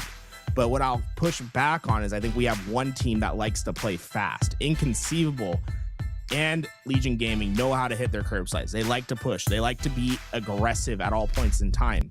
But just because you have speed doesn't mean you're fast. What is playing fast is being in the right spots, being able to hit the shots, being able to apply pressure even when you're not sprinting. And we're seeing that from Inconceivable because of their high assist. What they're doing is they're taking the speed and they're using it against Legion Gaming. When a team is playing too fast, they're opening up average deaths. They're finding themselves dead in spots where they should be surviving, and they're giving a lot of the other team a coordinated team shot that isn't necessarily earned. What I'd like to see from Legion Gaming is pick your spots, right? Choose when to access your speed. Wait for the conditions to be what's necessary for you to be aggressive. I think that's how you take down a team like Inconceivable, because on the other end, if you would lure them into the trap of your own, they could fall for the same mistakes that you had in game one. Okay, so everybody can play with speed, but who can use it effectively, who can use it more efficiently? I guess we're gonna find out here on the streets. Eco gets hunted down. Zuzi making quick work of him, and then using that speed to get right back over towards the middle of the map and attack the camouflage player. Might be exactly what you wanted to see, exactly what you were kind of talking about. See Zuzi able to come in and get big shots. Oh my, the aimer of Zuzi is incredible, and he's not done yet. Double kill. Can he stay alive? Oh, he's not backing down from the fights, and that's what I'm talking about there. When you can play with speed, but that doesn't necessarily mean you're fast. He's trying so much to get that damage there, but the reality of the situation is your shields need to come back up, and he's too aggressive. He takes unnecessary damage, and before he can get those shields, he's dead, right? And that can be a big swing. Just having numbers on the map can make a difference in this game. It's still Legion Gaming that's up by double, but I would be a bit concerned. Sometimes they get a little too fast for themselves. Right now, it's going great. It's going fantastic. Zuzi's getting triple kills. This is what you love, but do not let the average mistakes cost you. And that can happen in a blink on a map like this. If your shields are not up, your weapon cannot be hot. Well, right now, Legion Gaming, they're looking red hot indeed. As Stellar eventually ices out, little Gators common luckily is there for the cleanup, and then immediately turns that into a bit of height advantage over to the heaven side. But what goes up must come down. Inconceivable now starting to chain together a few kills going their way. Camouflage coming up in 20 seconds. That's going to be their way back into this. So they're looking to set up for this fight. Common able to get that kill onto Stellar, and Penguin with no cleanup there, and he sees his teammates going down in the middle of the map. That's 3 unanswered kills until Sab finally gets a couple of his own, but it's that's going to be tough. The first bloods, they're going in the favor of Legion Gaming right now, and if they're able to maintain that, that's a great sign for them to start taking control of this game. What was Legion Gaming that were momentarily 3 down? Eventually, Eco's able to take advantage of that and grab camouflage for himself, and some smooth shots onto Common. And although he's one shot, he's making sure that he's not an easy kill whatsoever. Not quite able to make the skill jump over, but don't worry. Fifth time's charm, Eco. Right. No. Six time you gotta go the stairs, and luckily you get a back and a double, so everything happens for a reason. Why not turn it to a triple or have your good buddy Penguin steal that one away? And the big thing, the camo's still up on the map, and Eco not going down yet. Oh, I don't know if he meant to reload there. Unfortunately, it's going to cost his life. He had 7 bullets still left in that bandit. And the problem was he reloaded, and then he was he was jumping, so he didn't have like an animation opportunity to stop his reload. It cost him his life there, and Inconceivable's spree starts to dwindle down, and we're starting to see more even trades. That's Legion Gaming's way in. Oh my, you see that perfect reversey from Little Gators, middle of the map, all the confidence in the world. As well as we saw Inconceivable playing just feels like moments ago, it was still in such a deficit that Legion Gaming still have a 9-kill advantage over them. It just tells you how well Legion Gaming came off the rip, and now looking for the back smack, back to back.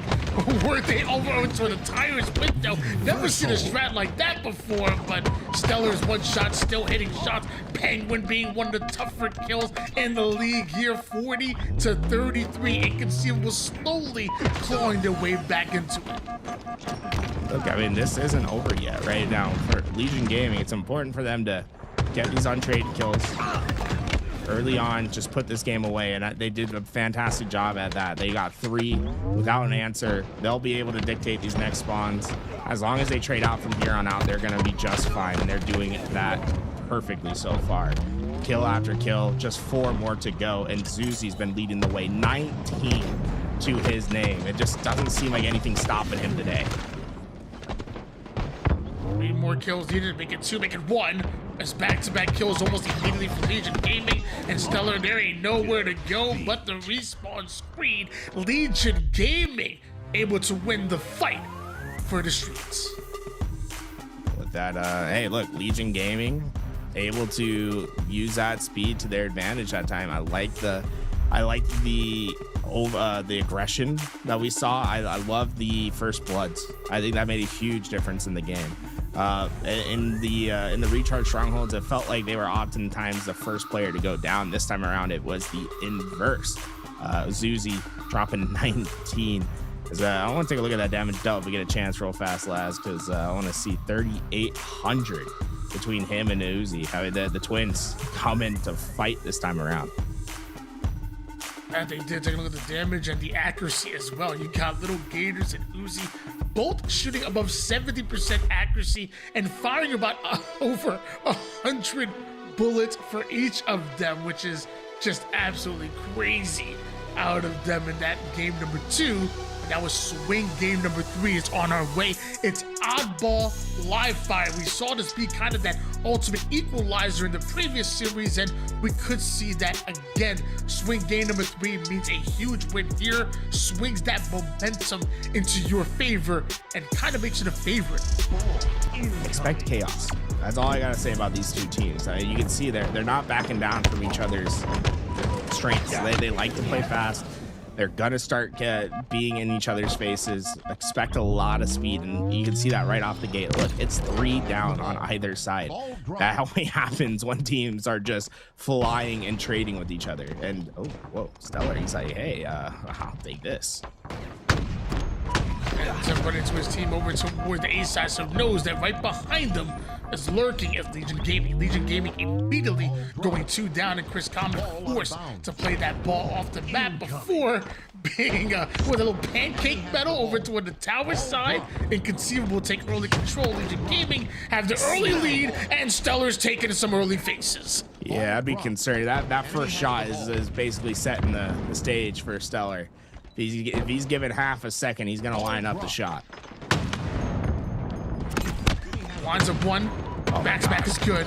Not quite done yet. Uzi is next. Double kill for Stellar, and he's not slowing down. As Legion Gaming go 3 down, Stellar, he goes sky high and ends up landing right on Common's neck. 2 more players over toward the green side, and it takes a village to take down a Stellar. Yeah, Stellar is a unique sniper player because he treats it almost like what we saw in older Halo games, where the sniper had bigger aim assist with the no scopes, right? So you think like a Halo 5, where we saw players like, you know, Stellar and Frosty, they would be very aggressive into the front lines with that sniper. You don't see that as much anymore in Halo Infinite because the sniper's a little bit harder to hit. It's a little bit more punishing when you're in those front lines. But a player like Stellar, he's so confident he's going to hit the snipe shots every time. He's sprinting, he's sliding into gunfights with the snipe. And I mean, look, it was successful for them that time around. They are able to double up the lead of Legion Gaming, and you know the other part of it is the time that Legion Gaming got. It didn't feel like this secured, earned time. It felt like a circumstance of opportunity. On the other side, this is earned time for Inconceivable. They've gotten Legion Gaming on their back foot, and look, if it keeps going this way, this Oddball game is going to quickly get out of hand. Stellar, one of the few that can turn a sniper into a shotgun, it feels like, and Penguin, one of the few that can turn the Oddball into a weapon. While Sab finds a one-shot player in front of him, momentarily 3 down for Legion Gaming. Common able to win the 1v1 while securing the camouflage at the exact same time. It's absolutely huge until a Stellar decides to get involved. Eco on the ball real quick and more time being earned for Inconceivable. Story of success in Halo is what happens in between the shots, right? Sab doesn't get the kill on the camo there when Common's on the platform, but what he is doing is he's keeping himself alive and applying forward pressure. He gets an extra couple shots, right? And those extra couple shots are the difference between living and dying for the camouflage there. And these little moments, right? These fractions of decisions that are happening in between you firing your gun can be the difference between a blowout win and a close contested game. And so far, those small moments are going Inconceivable's way. Small moments like that making big impact on the game results. Sab doing everything he can to keep his team in it, but apparently so was Legion Gaming. Legion Gaming only down by a bit and winning the tower control that they also wanted. Ball back in the hands of Legion Gaming and Little Gators back on the offense. He knows that Penguin is trapped over towards the green side, but also thought that would have been a clean melee. Common, now what do you do with this ball? Are you going to be forced to play it off, or will Uzi protect it with a huge double kill? Hold on, Legion Gaming, you're here. Aggressive play by Uzi, but it comes out and gets him a big kill. It basically allows Common to maintain this ball. And even as he's last alive, he can take every second that's given to him here before he's forced to play it off the map. Able to take that lead back, a great hold by Common, and Legion Gaming starting to find some of their solutions throughout this game. But what's been their problem is breaking the setups that Inconceivable has. They were able to get basically all 54 seconds of this time off one break, off one play. Like, that's what probably needs to change for Legion Gaming, is their ability to break when Inconceivable does get their setup. Because knowing the 4 players on this team, they're gonna get their chances, right? How do you minimize the damage? How do you minimize harm to your team when you do lose your setups? Nice 69-54 lead for Legion Gaming, but Sabic Inconceivable, first one on the ball, first one to bring it back over to the tower side. And with Legion Gaming going 3 down at a terrible time, you have to imagine there should be some time for Inconceivable as Sab curb slides, damage over toward the back green side. At the end of his curb slide, finishes the player over towards Nest, and then back to green. Sab is a absolute master of multitasking. Yeah, Penguin's good on this rotation though. It's he notices his teammate to his right die. What he's trying to do is trying to keep that ball into a pocket. He wants a player to the right and to the left at all times. And what he's doing is he's predicting spawns of where they're gonna happen and trying to use the spawner to fill in that pocket. So he's always in between players. This has been superb play by Penguin. And it's something that doesn't really show up on the stat sheet. You know, it's a little bit of ball time here and there, but those rotations are earning them more and more. I mean, look at how well this was played. That ball, it started at tower side with a play at back mud. It ends after a rotation all the way to streets, through to A and to the back of B. And now it's a 20-second lead that's come from it. 86-69. Inconceivable.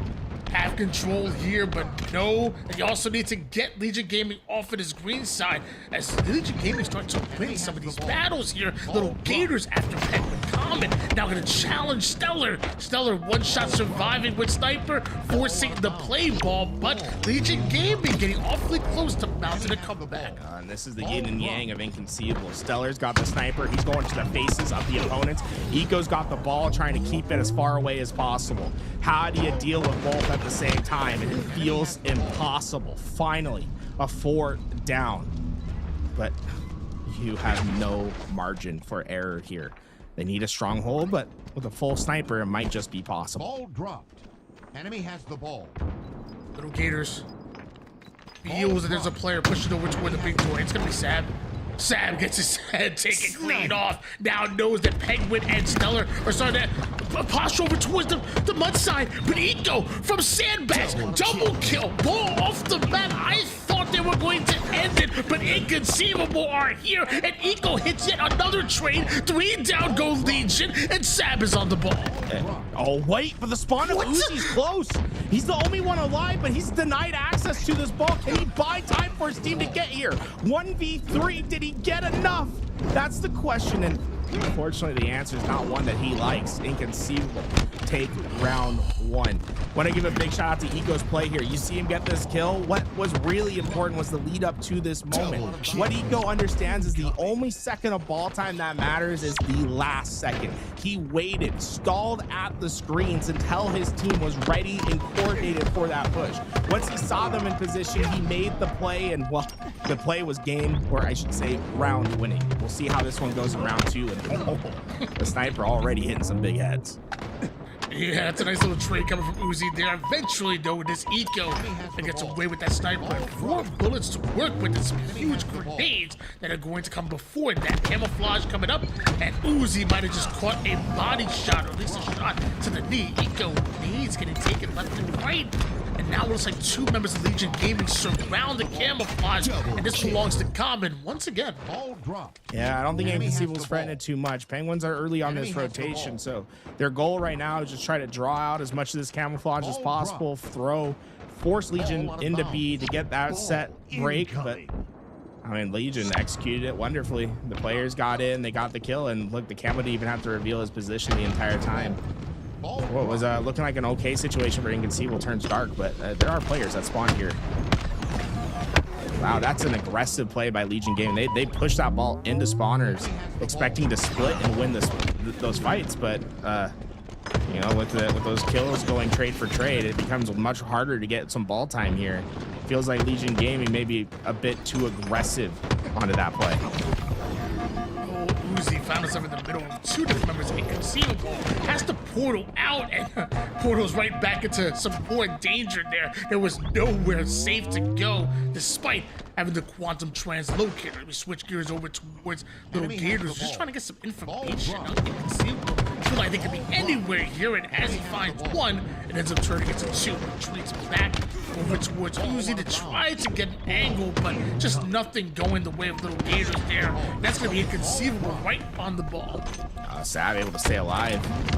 Even now, being very aggressive into this doorway, trying to stay in tune with his team that wants to push these spawners. And look, this is well played. This is simple as Inconceivable wins their gunfights, and that's going to be ball time for them. And think, look, we're at 7-7, 7-8 for, you know, a solid minute and a half there. But think about what happened when that 7-7, you know, stat line was first created. It was Legion Gaming that got a 3 down that was pushing into the spawners to hold ball time. During that 2 minutes, it's all chaos, and at the end, it's Inconceivable that end up getting an extra 20 seconds in the situation. Those are moments that you have to look back at and say, what happened? What went wrong? Because that should never happen. When you get a 3 down like that, you shouldn't only be getting 1 second of ball time. You need to be getting way more. And Legion Gaming, this round is not over yet, right? They still have plenty to stabilize from here. But those opportunities, those moments against the best teams, against the Shopify Rebellions, you can't afford them. Best teams in the world are gonna make you multitask, and just multitask better than the average. Stellar snipe in his hands. Inconceivable. Having a slight, a slight deficit they're fighting out of, but a bit of map control, every resource going their way, that has to lead to something. You have to imagine it. Stellar passes the ball over towards Sab, prioritizes his life, especially when having the sniper in his hands. The double back is about to be serious, as Uzi could be a victim or could be the benefactor of a big kill taking down that S7 sniper. I like the double back from Sab there. He felt that there was going to be pressure at that big door from spawners at green. So he doubles back, and what his priority was getting ball into open space. So they had the opportunity for both teams to fight for it. He's confident that his team was going to come out on top. Now, so far, Legion Gaming have won a few of these slays, but you can see that ball time is still out in the open. No one has been able to grab it until now. So, hey, look, Legion Gaming eventually win that battle, but I like that Sab's setting up his team to have a chance in the battle, right? They're not trying to get caught out and give away ball for free. They're making Legion Gaming earn their ball time with a pound of blood. Members Inconceivable come up and immediately able to take down 2. of Legion Gaming. Still having to march across the entire map in order to get to where the ball is, but apparently that's no problem whatsoever. But before you know it, Sav is here and forcing the play ball. Half the members of Legion Gaming on the respawn screen, the other half trying to figure out where the heck Sav is flying to. Penguin in a tough spot there. You see how he's looking to his left and right? He doesn't know the spawns. It's too open on the map. Too many players dead, too many variables. So what does he opt for? The same idea that Sav had before. Put it out into the open. Let your team win the fights in the middle. And that's what he's doing. Double kill for him. His team's starting to win these gunfights. That's a 4 down, camouflage up. Everything you could possibly want is going into the way of Inconceivable now. How long does this ball last? Camouflage in the hands of Penguin. Legion Gaming and playing absolutely fantastic. And somehow, despite Inconceivable having control, despite Inconceivable having the camouflage, Legion Gaming just snatch away back. And back in the driver's seat, Eco though. Eco's juking with the skill jump over towards towers, somehow still alive, but Legion Gaming still scoring. Fantastic break from Legion Gaming. They executed wonderfully. The big thing was an unaccounted lane from Inconceivable. No one was checking their flank, and it was a fast, decisive play from the first spawner. Went immediately up sandbags, hit the flank behind the camouflage player, and they were able to coordinate their break at the same time. But in the end, it's Inconceivable that's still scoring right now. It's a bit shocking to me, considering that Legion Gaming had the 3-4 down. It's been very hard to get consecutive ball time, but Sav, absurd headshot there, and that gets them the triple kill. And that will now give them the lead in round 2, just 2 holds away from taking this round. That ain't the Terminator, that's that boy Sabinator coming in and laying down the law. Sniper grab, triple kill, acquired, stellar scoring over on tower. And we do see 2 players posturing from the back mud side. One makes the skill jump just to get taken. Now, courtesy of a headshot out of Sav. Nades go down, is able to do some extra damage onto Common. Still forces Stellar off the map with the ball and just 1 second away from taking game 3. Yeah, Legion Gaming is going to be forced to play a very tight position here with this ball. You can't even afford to leave it unprotected. And that's going to make it a lot easier for Inconceivable to take their time, choose their routes, and Penguin's just going to go for the ball. You can't do that. Yeah, Penguin plays for a win, guys. You're going to leave a ball, you're going to look other ways, he'll take an opportunity. All he needed was 1 second, and he made the most of it. Oh man, what did you say earlier, man? Sometimes the game-winning plays are done between the shots, he said, and that's just a perfect example of one. Just keeping your eyes on the prize, slide in, sneak away that ball time. You can do the same thing with playing a ball. A lot of times teams drop it, go win, prioritize. You stop trying to get a triple or overkill. Throw the ball off the map, surprise your opponent. Plays like that are important. Okay, so what you saw there was Penguin. He went down the ramp and he saw Zuzi's back towards ball. And that's basically the thing. If you're at 99 points, you can never have your back towards the ball. Like, that ball needs to be in front of your team. And well, Penguin, knowing he only needed 1 second, just slid right past. Dude, Penguin almost dropped 9k damage that game too. Woo. Big games. I've been playing a lot of Marvel Rivals. Whenever somebody doesn't step in the hill and allows the time to go off, they call that C9ing. That right there might have been an example of a C9, taking your eyes off the ball and letting a player sneak in and taking that 1 shot. That might have been a little example of C9ing right there. But still in the series, I mean, hey, it's a best of 5, right? So although Inconceivable are up 2-1, nothing's guaranteed. One more game got us into a game 5, and we saw Legion Gaming look very good with Slayer last time in that game number 2. So who knows what can happen here? Nothing is set in stone just yet, but that's just an unfortunate way to lose the game here. Yeah, I think the big thing that Legion Gaming needs to figure out as a team is you have the talent, right? You have the skill to create openings, to get yourself in these spots. You're getting 3-4 downs against these top teams.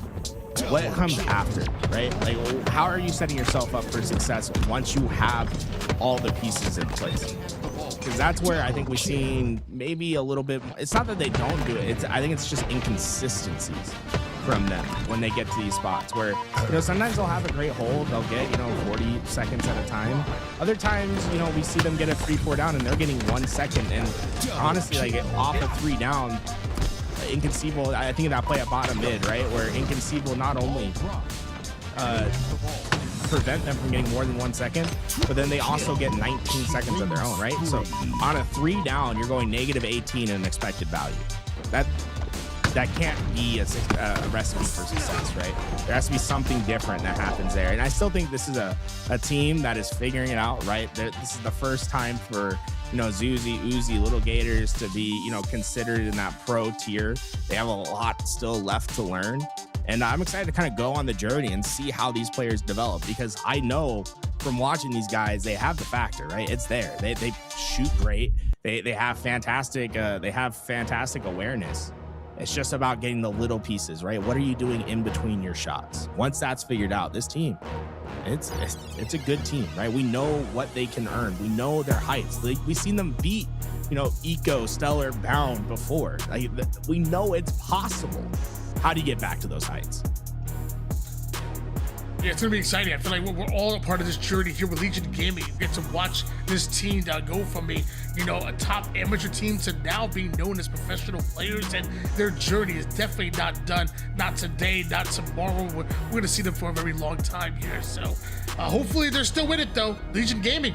We want to see a game number 5. We want to see you dig deep. Inconceivable, 1 game away from sending them down into the lower bracket. Early fights going towards top mid. Eco gets 2. Oh, Eco gets aggressive, knowing Little Gators was down to weak, trying to get the shot in time, but the shields regen. And Sab keeping that damage down as he wants to keep these guys down on the bottom end of the map. And that's one thing that, Sab, he doesn't even get a kill for his efforts there, but what he's really trying to do is just prevent these guys from getting back to their power position. So I kind of like the death there. You get damage on the 2 players, you keep them down low, you say, hey, you guys clean these up on your time, on your respawns, and they did just that. See Stellar make his way from one side of the utility to the other, over towards the opponent's utility, and now just trying to create some havoc here.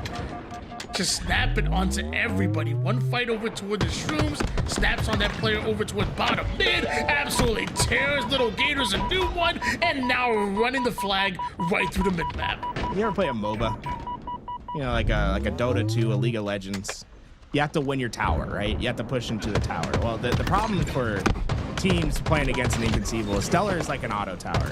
The second you get within his range, that beam is coming right towards you. He has 100% hit rate. He is flicking his reticle 180. As soon as he sees someone in his danger zone, he is max damage always. It's so tough to play against, right? Stellar is always looking for his max damage. Flag almost home. Inconceivable just need to get a step on that flag, but not able to do so. Legion Gaming return in. Maybe a second chance on flagpole of their own. It's up to Eco to stop it. He's last alive in the face. Oh, big nade, but even bigger shots coming out of Common. Over to the back, they expecting a little bit more pressure here. Little Gators running that flag right into 2 members of Inconceivable. And Sam winning his fight, turning that into a double kill. Camouflage about to come up, and Inconceivable have full map control.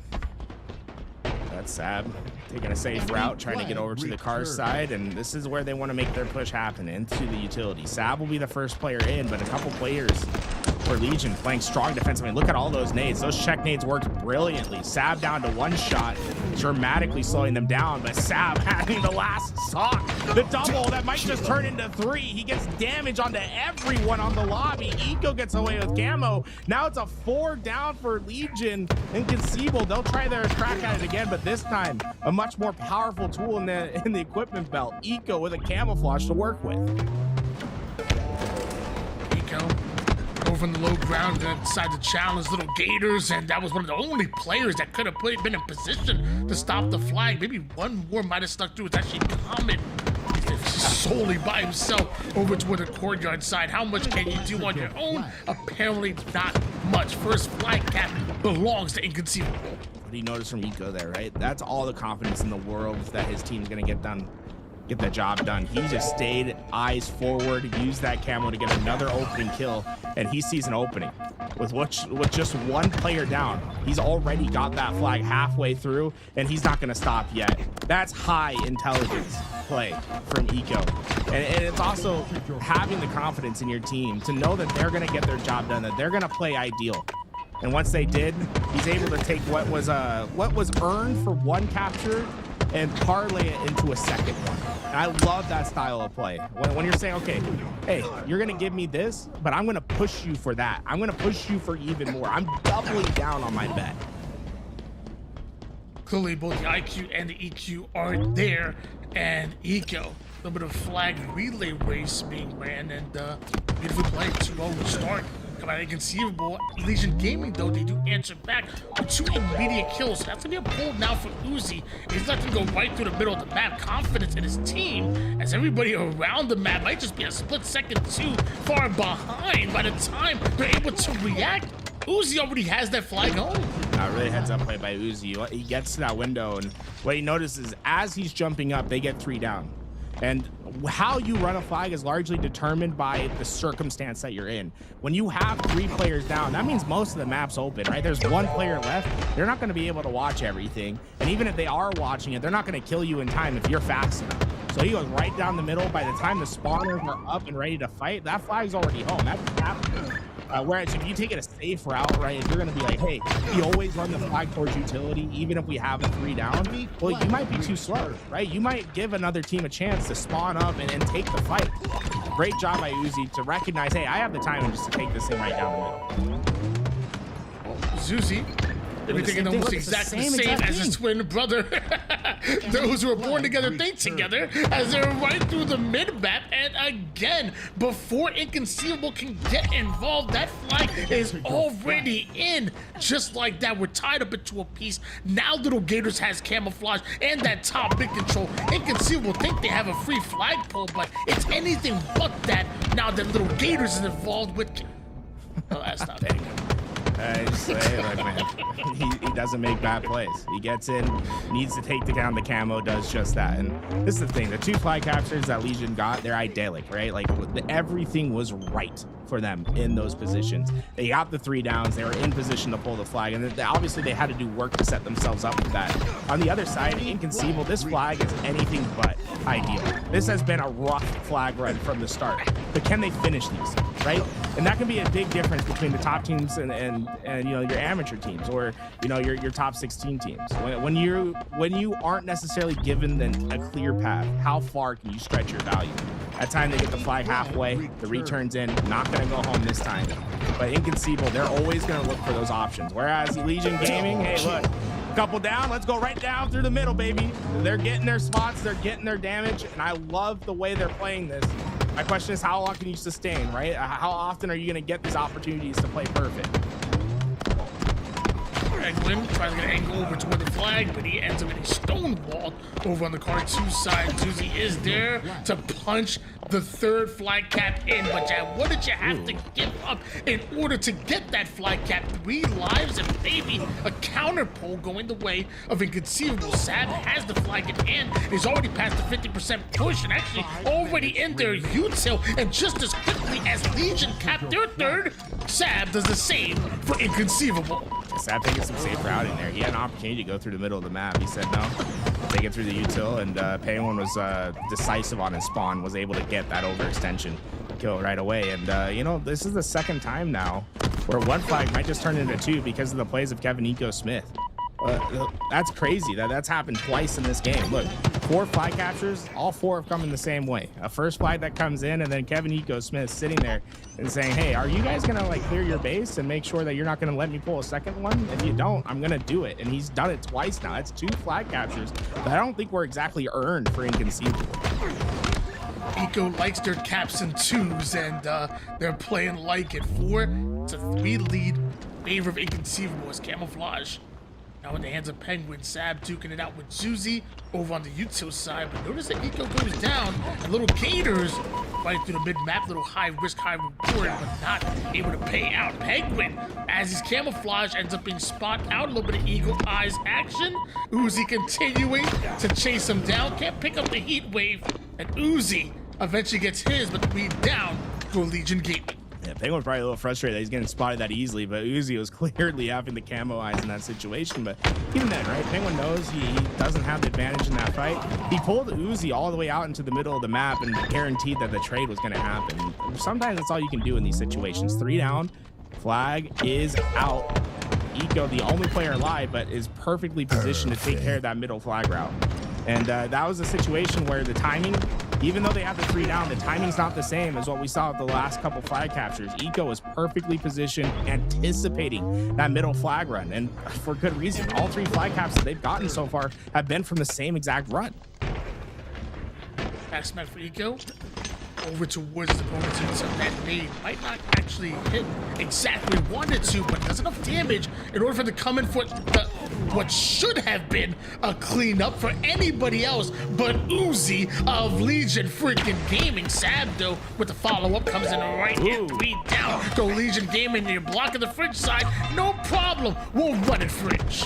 Yeah, you know, hey, look, the ideal situation is you run it through the utility. This is anything but ideal, but it's the situation they're in.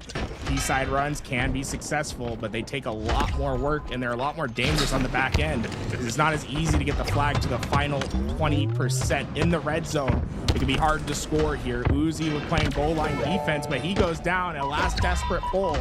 Can Legion Gaming, with just 2 players alive, can they find the kills and create an opportunity, or is this one over? You can tell how uncomfortable Sab was with the B-side run. Fumbled twice, but somehow still able to get the flag over, and the return does end up going down. And Sab and Inconceivable just proved that, yes, you should be running the flag over toward util side, but the best teams in the world are able to adapt, and they were able to figure it out despite running fridge and the P-side. Look, and you got to give the flowers to Kevin Eco Smith. I think he made the big plays in that game, got them 2 flag captures, basically trying to compound the interest that they were able to earn with the first flag capture. You know, sometimes you're able to get the first, but because of those situations, right, what you're doing to the other team, forcing them forward to try to deal with those flag captures, it opens up pockets where you can take advantage. And well, Eco did that twice, got 2 flag captures right away after they got a flag capture in. And, you know, that's sometimes something that lots of teams, I think, can be better at, and maybe take some lessons from players like Eco or the Frosties of the world, where what they're looking for, right, is an opportunity to take an advantage and to stretch it further and further, right? If you're not going to play solid foundational Halo, if you're not going to clear out your base, players like Eco are going to notice that. That's what they're really looking for. They're looking for dead spots, open areas, open opportunities to take advantage, and Eco did just that. 27 kills as well, being the main slayer this time around for his squad. I think that was top tier play. 27 kills, a 13.0 KDA, and you talked about the double caps that were going down. I mean, if you got a problem with any part of that game, I don't know, what else did you want him to do?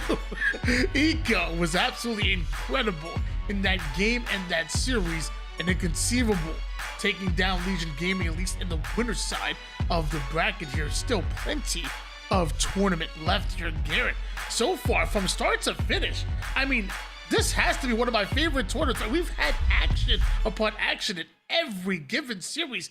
This has honestly been so fun to watch. Yeah, we got good matches from winners round 1 to here, and now like we haven't had a bad match at all. You know, these are matches that will be happening on Thursday. We still have more tournament to go, right? The lower side's still going, but the upper side has finished for now. Shopify Rebellion versus Luminon, that's a banger, man. And then Usubeni versus Inconceivable will be a lot of fun as well. We are going to, so the first match on Thursday is going to be Usubeni and Inconceivable. The second one will be Shopify Rebellion versus Luminon.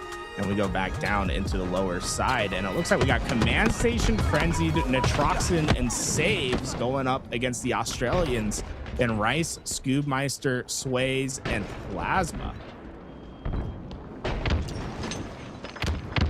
But I'm back, so Hey, got myself some back. food, and now we get to see Max Passion once again. Is this the qualifying match, or do they still have one more round after this? It goes to lower round 5, so I'm sure that'll get updated in a second. I believe there's one more. I think this is lower round 4, so we get one more action, one more match after this, at least for the winner of this match. And you know, this is like an interesting roster from both sides. We saw Saves was playing with Blood Reyna and Ashland bot at the DreamHack Birmingham with a Wily Coyote. This time, Command Station, Frenzied, and Atroxin.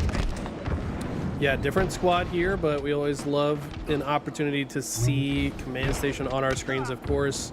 FFA champion, we know what she's capable of, and so far they've got a pretty close match here against Max Passion.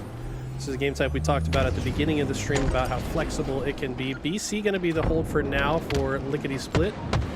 And with some early damage onto Sways, that should slow down the push from Max Passion, but they're able to convert B nonetheless. Oh, Rice jumps up with the shock rifle while one shot. Able to hit the head on Command Station, and Rice having a hell of a game so far. 14 and 7. Double positive, and I mean, he is 5 kills above the second best in the lobby. Clearly feeling himself on recharge here today. Yeah, Rice, I think one of the most underrated shock rifle MNK players, if that's a category of people. This guy's category always like 3. popping up. Yeah, right. The reality is, like, on MNK, this gun is more difficult because it requires you to keep that reticle steady during the burst. It is a very fast burst, but you know, with how quickly MNK can move, it's hard to land all 3 shots perfectly. The Troxin somehow trades that with Sways, who makes a nice play, but still a scoring position for Lickety Split as they had 3 dead. Now all they got to do is find the next players, but Rice once again putting the shock rifle to success.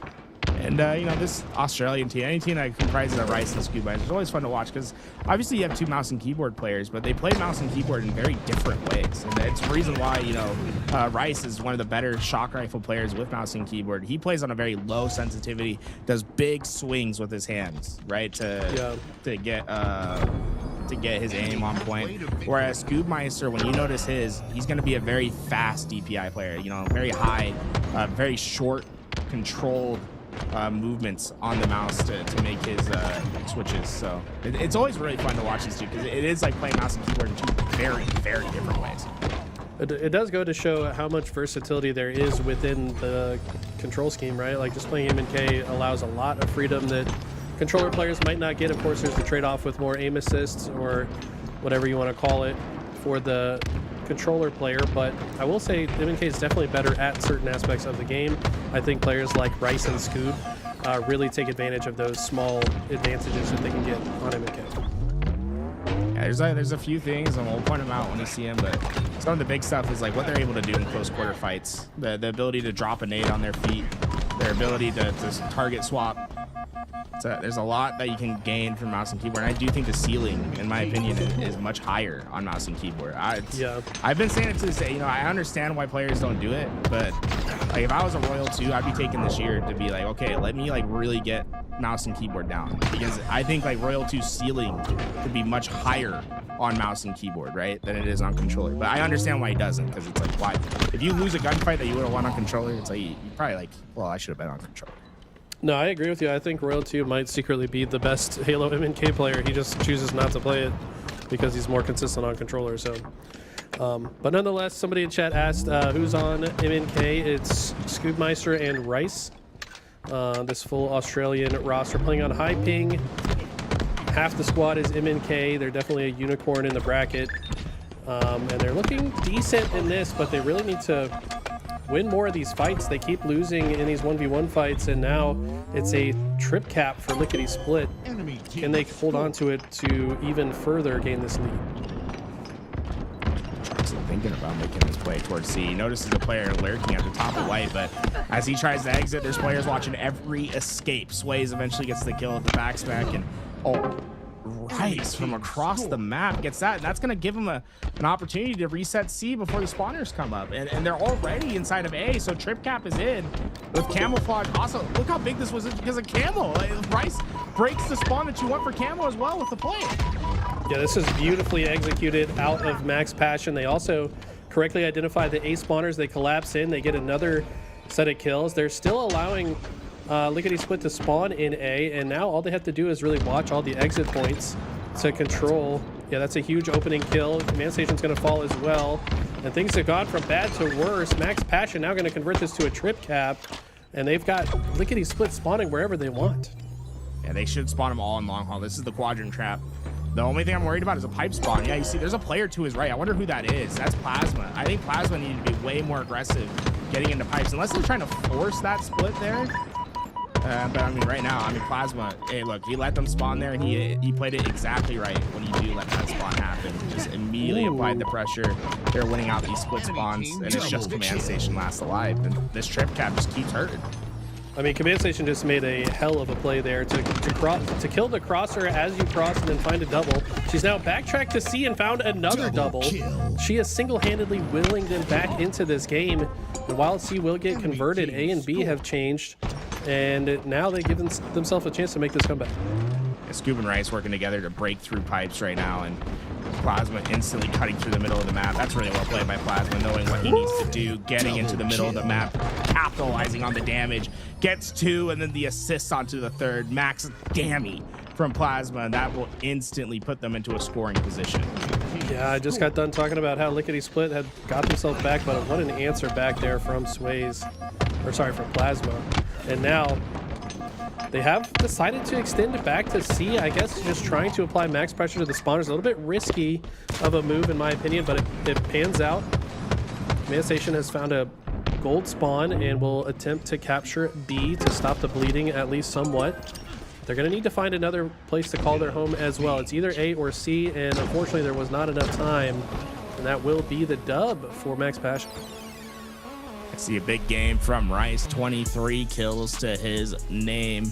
Sways, Plasma tying at 19 apiece. The Slays seem to be favoring Max Passion that time, but I was really a fan of what I saw with Sways and Plasma in particular, and their ability to play through the mid-map. A lot of times they're finding themselves crossing from like White Tower to Needles to get extra damage and to capitalize on the aggressive perimeter plays of Rice. Yeah, great plays all around from the side of Max Passion. Who knows what time it is there now? We said it was, what, 2:30 in the morning to start the stream, so now the sun might be coming up. Yeah, the sun is starting to peek over the horizon, down under.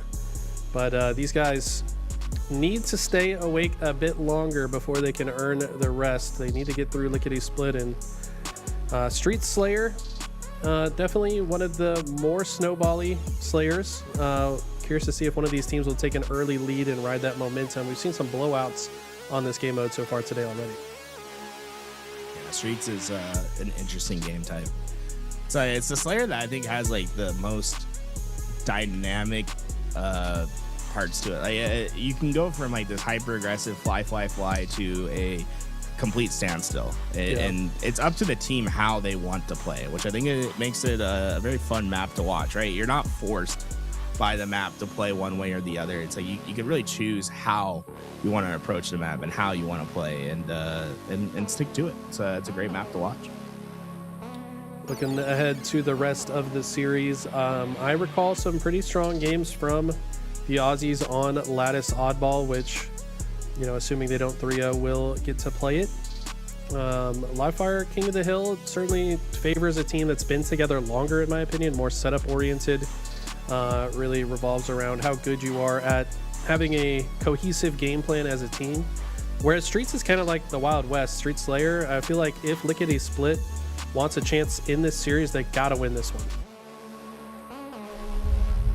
You see these two, Command Station taking some time, and while she takes some time, we'll talk about, you know, some things that would be inconceivable to me. You know what that'd be, Eli? What's that? Not playing with a GameSir controller, you know? Hey, look, I think Scoob and Rice, you know, like these guys could be top level pros if they just put the GameSir in their hands. Get themselves, you know, imagine that 8,000 hertz on their pre-order, the extra paddles. Imagine if the GameSir made a keyboard. They'd have to switch to that. Yeah, I wonder how hard it is to make a keyboard because it's like they've quickly taken over the world as being, you know, I think the premier place for you to get a controller if you're a competitive gamer, whether it be Halo or, you know, the fighting game. Dude, the fighting game community, they be messing with GameSir, bro. They be like, you see that controller? They released a controller that was like 1,000 hertz. It was like the PlayStation style controller where you have the thumbsticks on the bottom. Cool. I had 2 paddles in the back.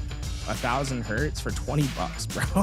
What? I was like, yeah, the controllers. It was made for like fighting games. Was like the idea. And I was like, that's unbelievable. I mean, fighting games like are even more important to have high hertz than FPS, arguably, because it's like literally a game of frames. This is a game of frames too, but like fighting games is a little more nuanced with, you know, if you push a button, it doesn't come out until a few frames after it could. Like that might be the difference between you making the hit or getting blocked, right? So shout out to the FGC. I see you guys. I'm waiting for the next Smash game personally. I might play it with a game, sir, if what you're saying is true. Yeah, look, you guys can pre-order your G7 Pro 8K right now. You can, I mean, look, you can get 5% off if you use code LVT. So, !Game, sir, go check this out. Go get yourself the best controller on the market. It really is. I mean, you know, big shout out to Eli. I think Eli like pilled every single Halo player. I low-key did. I was like, I didn't even think about the game, because before the G7 Pro was out, there was the SEs, which were they're like $40 for 1,000 hertz, 2 like battles, 35 or something. Yeah, something ridiculous. Yeah, it's like fantastic. I like the G7 Pro sticks a lot more because they went from Hall Effect to TMRs. The TMR sticks, they're buttery. I love them. I love my G7 Pro. Get your G7 Pro right now! !Game, sir. Use code LVT at checkout at their website and get 5% off. Game 2, we'll move to the streets of New Mombasa.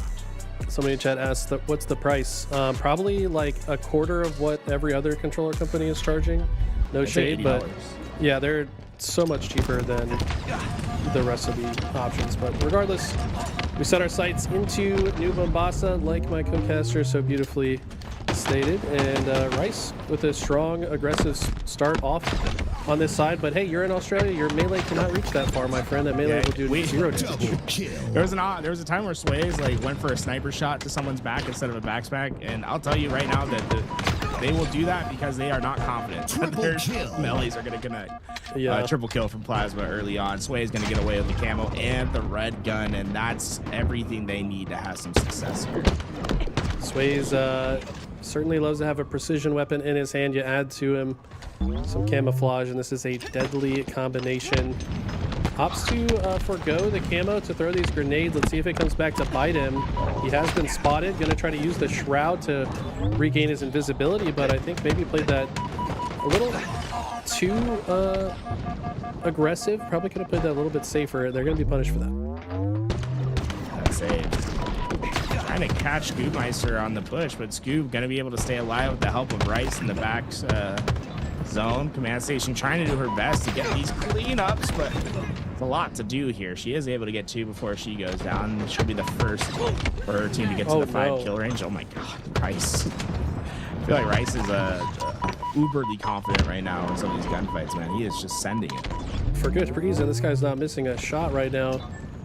Absolutely playing lights out. Plasma leads the charge 6-2. Big part of the reason why this game is competitive right now. Command Station has been answering, though, just about every time Max Passion does anything, and that's an overkill, right? Where's the medal? Yeah, unfortunately, well, she traded, and then it just matters about how the kill feed puts your trade. If you are on the top of the kill feed, you get the overkill medal. If you're on the bottom, you don't, because it considers you dead.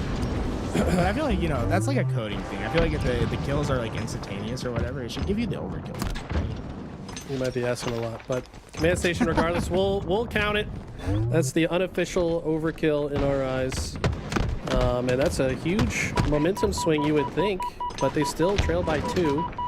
Got decent map positioning here, and look at Command Station. She's everywhere on the map, going for a beautiful flank here with the comms. Finds 3 players, and she's going to get another multi-kill. She's out of control right now. She's doing a wonderful job of finding where the opening is, right? They're not watching everything, and she's identifying what's not being watched and it's going on quick flanks. And that's the big thing. She's going on flanks, but she's hitting them very quick. So she's not just leaving her team out to dry. She's usually there as that gunfight's starting and is capitalizing on it, right? Her a triple kill and overkill, I think she like maybe took like 2 shots of damage during both of them. So it's like, hey, if you're able to find players at the back towards you, that's perfect. Yeah, I mean, just excellent positioning. Also just listening to your teammates, knowing where the damage is and where those openings are is a big part of that. Active listening, very important. I'm talking to you, my matchmaking teammates. Please listen. I have my mic on for a reason. But so far, still a 1-kill game. This could go either way. I think that, like, teamwork-wise from the eye test, it does feel like Lickety Split working together a little bit better so far. Last one gonna take a player down to 1. Rice trying to find that angle to get the cleanup.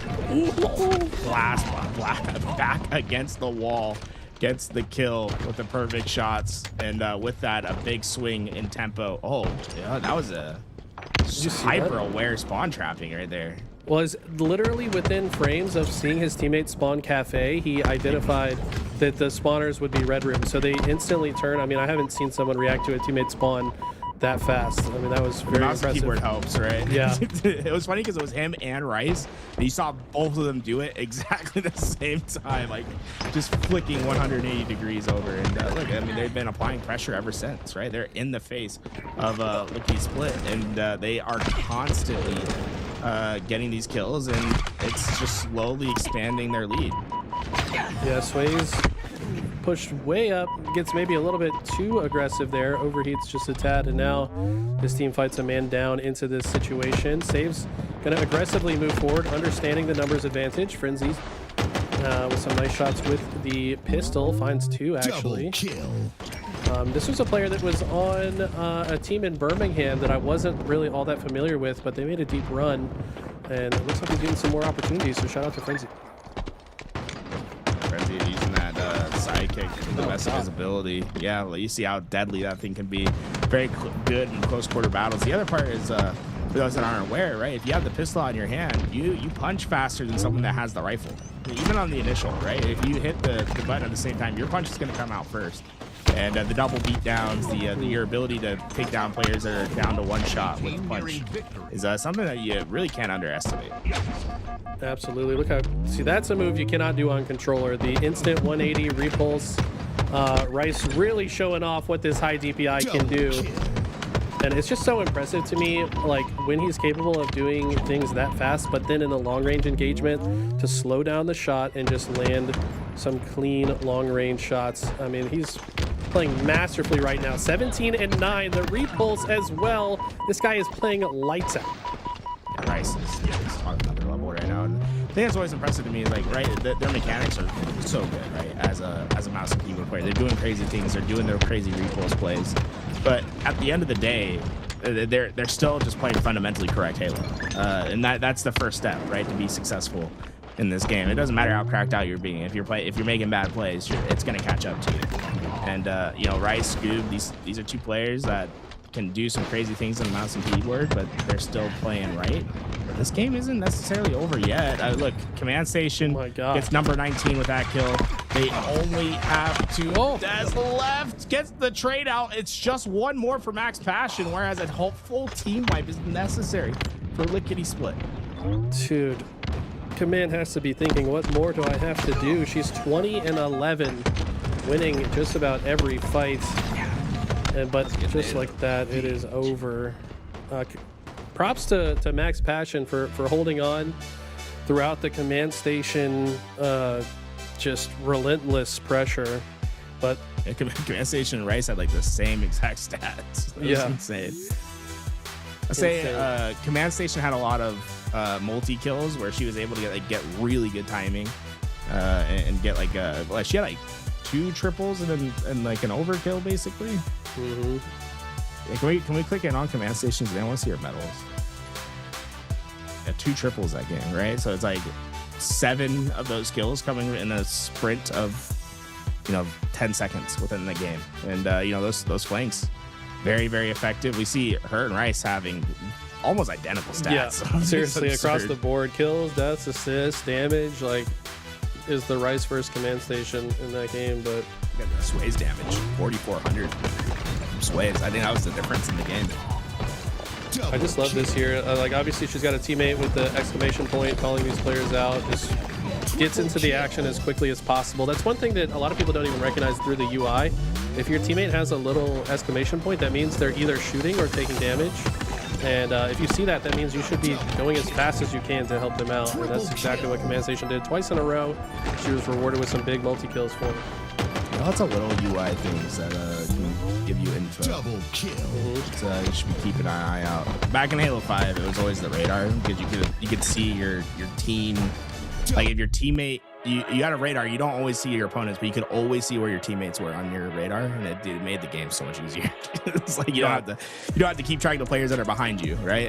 It's like in your head, you can just look down and see it. I kind of wish they had a radar that was only for your teammates still, because your ability to know what's going on behind you is so valuable. Those nades land on Snipe.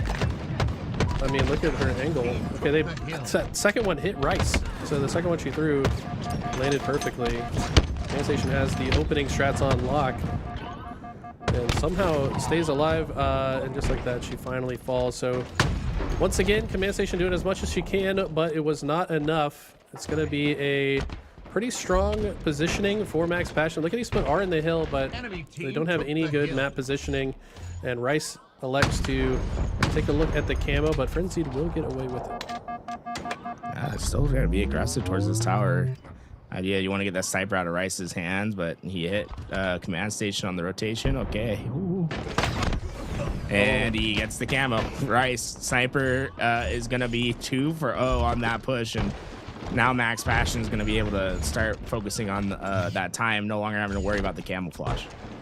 Look at this. They've got a pinch from both the left and right. Plasma is going to go on through so Rice doesn't have to. And now they set their sights back on the tower. I understand why Rice went here to help out his teammate trying to secure the hill, but probably would have been better overall for him to stay on this nest side. This is such a strong position that also manipulates the spawns of the enemies to be further away. That's why we see him rotate back here, trying to just be the guard that prevents them from rotating through the sides. Players, man. It's fun to watch them work. And I mean, Rice stays alive, baits 2 players in, Sways eventually cleans up the first, and teammate on the second. I would maybe think about stepping out to rotate, but I think they're confident that Rice is going to get the job done. Big fights over at back tower. You're trying to win spawns out here, and Rice does just that. Yeah, he's got some support. They are spawning on B side, so they know the push is likely coming from the center or camo side of the map. That's why Rice has positioned himself to be ready for it. Some nice jump shots there. Might have peaked a little bit too hard there. What do you call it? An overheat? Yeah, a little bit of overheat. Nice. I thought he was going to get a 3 for 1 with that nade. I'm not going to lie. Yeah, that would let it perfectly between 3 one-shots. Now they try to push through on both the nest and top mid. Sway's just kind of holding down the fort from top tower. Sway staying alive is going to be very critical to Max Passion's ability to regain control here. And he gets taken down, so Lickety Split will have the full setup here, and they've got a couple slays to their name as well. Saw someone in chat asking if it's possible for a pro player to play half mouse and keyboard, half controller. It is technically possible. Game Stager style? Game Stager style. There is a streamer, yeah, Game Stager who plays in that hybrid way. Yo. Venom 1708 with the 15 bomb. Let's go. Shout out to Venom. Everybody type W Venom in chat. Single-handedly starting the hype train. Let's go. W Venom. Hashtag save Halo. No, we gotta start doing the save Halo stuff. Facts. Like that from the SR team. Massive support. We love to see that. Plasma doing his damnedest to stay alive here with the sniper. Maybe overheated a bit himself. I don't know. That was a very interesting decision there. But Rice is going to be the benefactor. He's facing a lot of pressure though. Rice keeping that sniper alive, and he's anticipating the push from top tower, but that player repositioning, and Rice feels the timing out. He said, hey, the push doesn't come in the next couple of seconds, and it's coming from this way. Perfectly reads his opponent, and yeah, Rice having a hell of a tournament run. And it might show because out of all the Australians, Rice, he's played the most since the Worlds. He's competed in a few of these tournaments, and obviously I think you're seeing him stay comfortable because, I mean, wow, he has been taken over in some of these maps. I mean, his tag is rice.exe for a reason. This guy's a little robot on the map. Plays nearly perfect Halo, 10 and 4. Can't ask for much more from a teammate, but Command Station, she was kind of the queen, keeping her team alive in the last game. Can she continue that momentum? What the hell is wrong with you? This guy's a freak, man. Dude, he saw that player and barely got away from that either. Okay, yeah, I was like, there's only so many escape routes you're going to be given in this, trying to stay alive. But yeah, it's right now, it's I'm kind of just enamored with the way that Rice is playing. It's been fun to watch. But Lickety Split right now, about halfway through this hill, and they're winning these initial fights to buy out some space. With Camouflage coming up in a few seconds, if they can get control of that, Lickety Split could find themselves back into this game. This is one hill that if Max Passion were going to give a hill up, this is the one to do it. I mean, it's like the only hill on the map that doesn't require you to hold tower side. But it looks like they still are interested to try to capture it. They're going to contest it. Now an interesting situation. We've got one team approaching from camo side, the other going through big door and top mid. And it looks like Max Passion's positioning a bit better. Sways with the aggressive chow. Really would love to take down this camo guy, and camo guy does finally get taken out. Scoop's in the right spot at the right time once again. Awkward fight here, but finally Scoop has some help. Yeah, so Lickety Split spawning over towards the dummy side, but they should be anticipating this as their teammates spawned over at green. And that's one thing that happens so often in the game, right? Communication being key on just letting you know where players are. If you just tell your team, hey, I spawned here, it gives so much information for how you're supposed to play the next. And you're seeing that from Max Passion pretty often. I mean, they react to each other's spawns. And it's very clear when you're watching Scuba Rice, because they have the mouse and keyboard, so you almost get like a hyper, like an Ethernet cable right into their brain, because it's like they instantly can respond to like what they're thinking. As mouse, controller players, it takes a second for them to move their reticles. That's Halo at the highest level. If you guys in chat are stuck in Diamond or Plat or wherever, just try to pay attention to where your teammate spawns, because that's going to tell you where the enemies are. If you are in back A and your teammate spawns at B, the other team is at C. If you're at C and your teammate spawns B, the other team's at A. It's always the last, like, imagine the apex of a triangle, like between you and your teammates, and the apex pointing to your opponent's spawn. That's always where you're going to find it. Yeah, lack of information provides information, right? So it's like if you can see where your teammates are at one place, they're likely in the open space, right? Where you don't have info.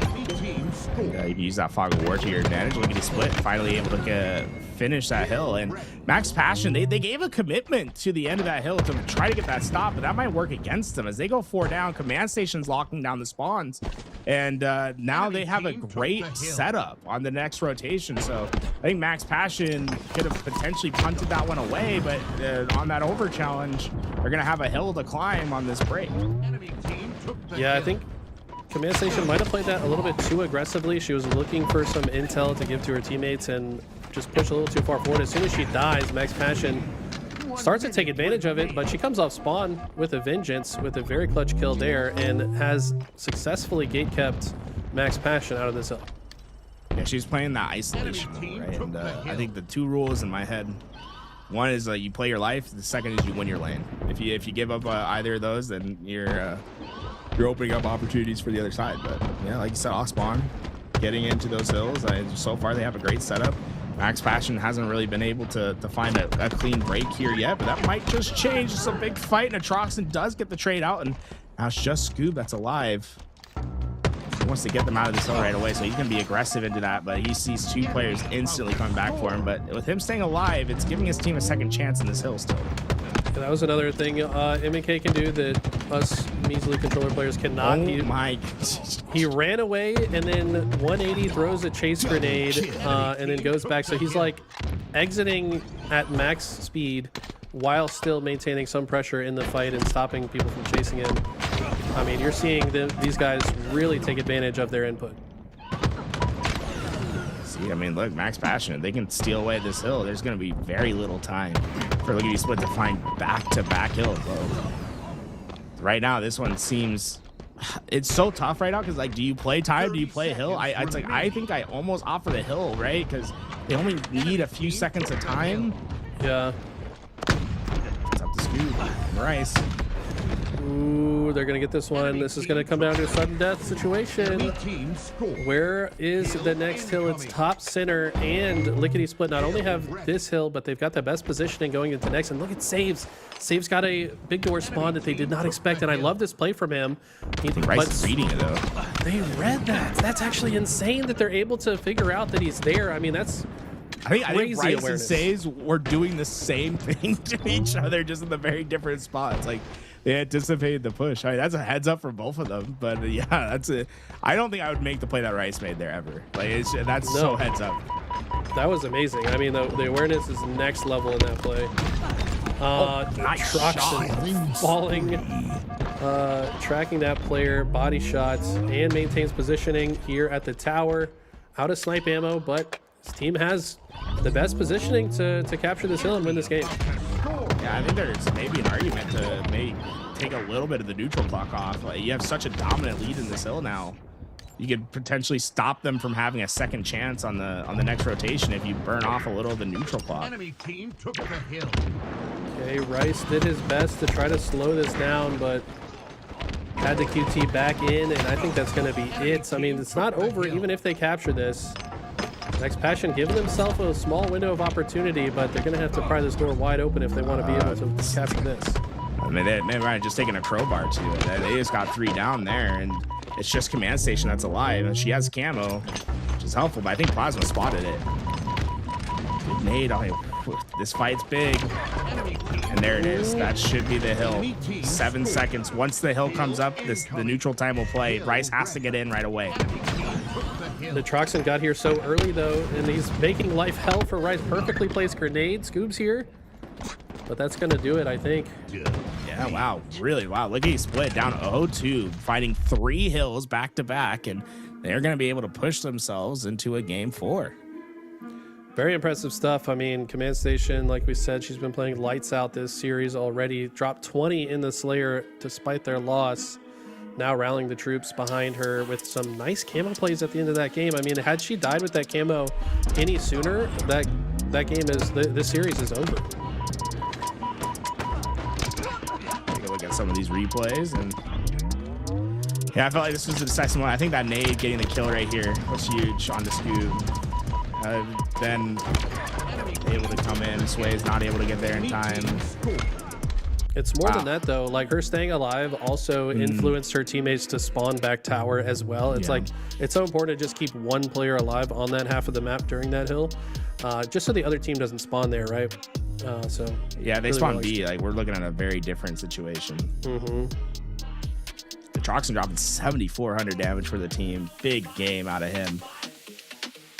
And we'll see what they can do in game 4. Lattice Oddball. He was playing lights out. Lattice Oddball. Like I said, though, this is one that when I looked ahead at the series, I was like, this feels like a Aussie game type, in my opinion. These guys were incredible on this map. I think this is one of the maps they upset Optic in their, like, that's one of the biggest upsets we've seen in Halo Infinite history. Can they do it again here against Command Station's team? Let's see. We see so far the meta that's really developed in this has been that back red hold, right? So opposite side of the map.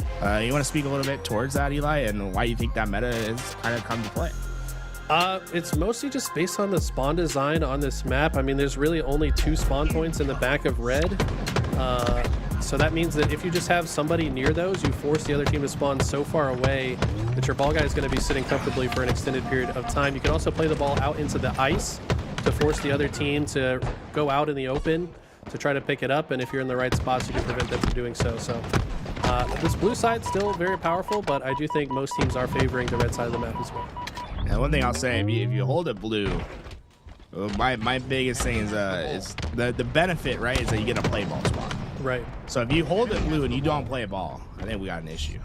You got to be in this spot that Rice is at. Like, this is the oddball spot. You can, you know, use your eyes. You don't have to just stare at a wall if you're the oddball guy. You can be finding information to feed your teammates, tell them where the push is coming from.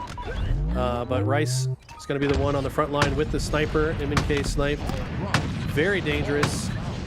And he's going to find a lot of damage. Cleans up on one himself, but they did scare ball player enough to force the play ball. I don't mind that, right? Like, the early play ball is so much more preferable on this map than I think ever losing control inside of blue, because you just give the team so much immediate time, because your play ball spot is also in your secure spot. So it's very important, in my opinion, to get that ball off if you feel pressure. 100%. Rice feeling the pressure as well, does decide to chuck it off the map. Good looking situation for Lickety Split. They're also quickly in position to grab it. They know that they're blocking the blue spawns.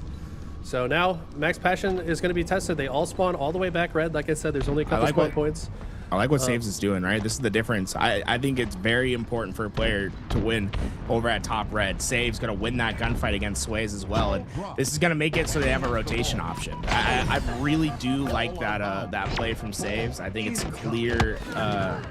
clearly a good play, but unfortunately for them, and maybe you can speak to this, Eli, it looks like that wasn't a successful rotation. I mean, what do you think happened that created? Because I thought that was a great opening for them, but they weren't able to execute the finished product. I mean, to be honest, I think it's just off a great push from Max Passion. We saw them all 4 spawn all the way back red, but they sent 2 toward tower and 2 through the ice to just have that natural pinch as they aggress forward. As soon as they got a pick, they did not hesitate to advance forward. And yeah, Saves was in a good spot, but it doesn't matter if none of your teammates have any supporting angles because they have to fight their own fights, and that's because Max Passion made a good push. All finally out into the open. It's been so far we've just seen very setup based holds, and you see why blue might not be the ideal spot. You see these spawners just spawning right in front of Frenzy. That is very common on this map. And you know, at first it was creating a lot of chaos where people were like, dude, the spawns in this map are broken. But now as people have gotten more and more time, you can basically know when that spawn's gonna happen. And Frenzy showed exactly that. He said, hey, I know this spawn's happening, and if you're prepared for it, you can capitalize on it. That's another thing where he was just aware of where his teammates are, and that told him that those enemies were going to spawn in front of him. Those are the small little differences that make a big difference in your game and likelihood to win, especially on Lattice. I feel like anyone that kind of complains about this map or they don't like it, it's probably because they don't understand the spawns. As soon as you understand the spawns, this map gets a lot easier. So yeah, the sniper not able to make its way to safety. It's gonna actually end up swapping hands into Scootmeisters now, and this is the opportunity Max Passion probably been waiting for. I like the aggressive play into red. I think you should try to flip this out, but with them losing the first number, I think they're gonna slow this down and try to move this ball into an open area again. Scoot stayed alive way longer than I thought, but you see the blue spawn flipped and Saves spawns, and he's going to be able to get ball time right away. And this is what we're talking about. Like, if you bring it towards blue, you better make sure it plays, because you're going to give a team free ball time if you don't. Plasma, huge opening slay here. Also got intel on the location of 2 opponents. Let's see if the rest of Max Passion can capitalize off of his play. It looks like they have. They have swarmed into blue. Ball was played out into the river, but Scoop's able to get that back right into safety. Now they just got to be ready for the next push, and they've correctly identified it's coming from Cargo. So they're going to wait for their coordination. Ryan's going to shut down the first. The second goes over the shoulder, but going to give the info to his team. Hey, let's get that ball played off the map. They do just that. And, you know, we haven't seen a red side hold yet all game long, but Max Passion is incidentally rotated themselves into a position where they can play red now. And what I think you're going to notice is Sways gets this set up and they're able to get to their spots. That you get way more time from a red side hold than you do from blue usually, but it looks like they're feinting it. And they're going to rotate it right back to blue. Wow. Yeah. I mean, that's just heads up awareness from Sways. He saw what was happening. He's like, okay, my teammates won the fight in blue. I can take it, but the problem is the timing of it. Lickety Split actually spawned in blue. It's just a very mixy situation that was hard to read for both sides, I think. But ball will be played once again. It's going to be whoever wins the next fight that should take the lead here. Blue's going to be the option once again. A lot of resources being put into this specific hold, and you know, what we've seen is that it's been a struggle for teams to get a lot of time at once, just because it's so imperative that you play the ball. When you feel pressured, you're gonna see it once again, right? Pressure felt, play ball. Pressure felt, play ball. Like, the gameplay loops the same. You can only really gain, you know, 10-15 seconds at a time if you're going even trades on slays. It's very hard to get prolonged time here. Yeah, this is interesting. When you're this central in the map, like where Rice and his teammate Plasma were, it's harder to predict the spawns because you're not blocking any of the major regions, right? So Rice choosing to just go into blue and hope that nobody's there does ultimately get taken down. Ball's back in the hands of Lickety Split. Yeah, went off map. This has just been so mixy. The sniper, I didn't see. Yeah, he threw a nade on it, and I think he threw it to play it, because I think it threw the sniper off map. Not really sure what ended up with that. They're going to be using the AI scan to find it, anybody that's in that region. But Command Station has made some great plays here. She's actually able to get them back into the lead by about 20 seconds before she gets taken down. And once again, ball's just getting picked off spawn, right back to blue. Yeah, I mean, but you can see like why the proteins that developed that red side hold. I mean, you can feel how fragile blue is and how mixy it feels. It is a harder space to hold ball, but you know, the benefits are you get to play ball early, and we've seen that happen many times now. Rice's movement was just crazy right there. The first curb slide out to cargo was the maximum distance curb slide. Survives for quite some time. Yeah, they're able to get the lead back. That was a little sketchy for a moment, but does find the play ball. But I mean, whoever wins this next fight might win this round. Rice spawned red. Do they know? It looks like he probably did get a call about his teammate spawn. That's why he quickly rerouted, but Rice said, no, I'm going to take this right back to red. That might be the round. Yeah, unless a good nade comes in, it won't. Wow. I had a big spawn by Rice there, and it just that cut off. And I don't even think he knew that Rice was there. What they heard was, hey, I spawned blue. Yeah. And that's like if you're moving ball to red and you hear that, it's like an oh no gut punch feeling, because you're very far away from your team, and that ball is going to be really well set up for the red spawners to just take advantage. It does feel like Max Passion could do a better job of like holding his side so they don't have to guess from the center. I mean, both teams are kind of making the same mistake. It's like they haven't called any part of this map home, so it makes it harder to predict the spawns, right? If you're not close enough to any of them. But either way, Lickety Split with a strong start. This is the first red side hold we have seen, and they're going to start with a 14-second lead at the very least. Yeah, play the ball out into the middle pretty quick here, trying to win sleigh battles. Dude gets the first, and Troxon with the answer back. One shots all to the left and right, and Troxon trying his best to use the sniper to get kills, but he's starting to feel pressure and more. Oh boy, the head of Rice is gone. And he got out. How does he get out? We're re-challenging, baby. Troxon feeling himself. Finds Sways as well. Killing spree. This is about all you could ask for from a teammate off the rip. Finally gets taken down, but a lot of time for Lickety Split already, and they continue to rack it up.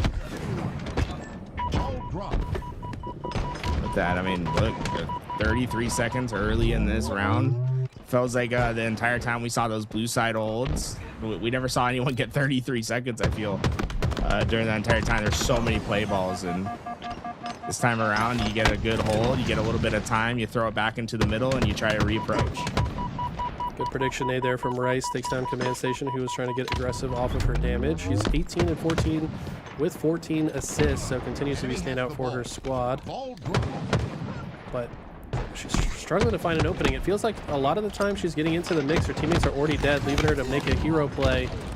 Finds one, but she gets traded out. And honestly, trade's not that bad for them in this moment. So 2-2 splits. Rice might just try to force this back into red. And before they can even react, he's got it back into the ice area. And this is where you want to keep it, right? As over in this area, if you feel the pressure, you can throw it into the deep ice portion where it's very open on the map for everyone to play for it. And Rice, in a 1v3 situation, just trying to buy as much time for his team to get situated. And you can see where this ball is, right? No easy grab for it yet. You got to earn some spacing on the map to get it. Scoop and Sways find the opening breaks. Slays, though. They're going to push through. This ball likely to rotate towards saves. Probably waiting till he's forced to. Yeah, Frenzy's going to play it out. Now the rest of Lickety Split spawning in blue. Max Passion will have their chance to hold the ball at red. This is the power position on the map. Right there, Scoop able to see where all these push pressures coming from. Gets one before he's taken out, and with that info's coming, 21 seconds on this hold now. Max Passion. Plasma getting aggressive with that. Oh God! What is he? He's going left. He's in the right. Matrix. Okay, someone eventually finds him. He's trying his best to stay alive, but now it's just Rice left to his lonesome for Max Passion. I gotta say, using the QT on high ping like the Aussies are, like I'm pretty sure you have to press it in advance. So like you've got to think ahead. Like, okay, am I gonna be one shot in 1 second? So I should probably push this now. Great uses there. But Lickety Split has had the answer. It seems like time and time again this round, every time Max Passion has had some control, it's been broken pretty quickly. Yeah, I mean, I think we're seeing how big of a difference the red side hold is. I mean, Lickety Split, they're getting so much more time on their holds than they were before. Once they got this set up. Now, Max Passion did get this break, and, you know, Rice has Sniper. If he can stay alive, but that first part of the equation was much harder than I think he anticipated. There's players to his left, to his right. There was nowhere for him to go. Well, Plasma tries to get aggressive with the thrust, but he falls, and this is looking more and more like Lickety Split's round to win. Command Station finds the Sniper as well, and she knows what to do with it. 2 players enter her line of sight at the same time, though, so she's forced to back down. And that might be the opening that Max Passion needs. You kind of isolate the snipe player, get her out of the equation, and it makes the rest of this push a lot easier. Looks like Lickety Split winning their gunfights, though. It's going to be up to Rice and Plasma, and now it's just Plasma. And the Sniper of Command Station will finish this round. They're going to be able to get this time, and unless some crazy nade happens, nothing's going to change. Command Station hitting head after head. Great sniper life from her to end that round. She's feeling herself. Going on a spree here. Nice headshot. This last one, though, is the one that I like. Beautiful cartwheel there from Plasma. And we're into round 3 here, so Max Passion has a chance to close out the series.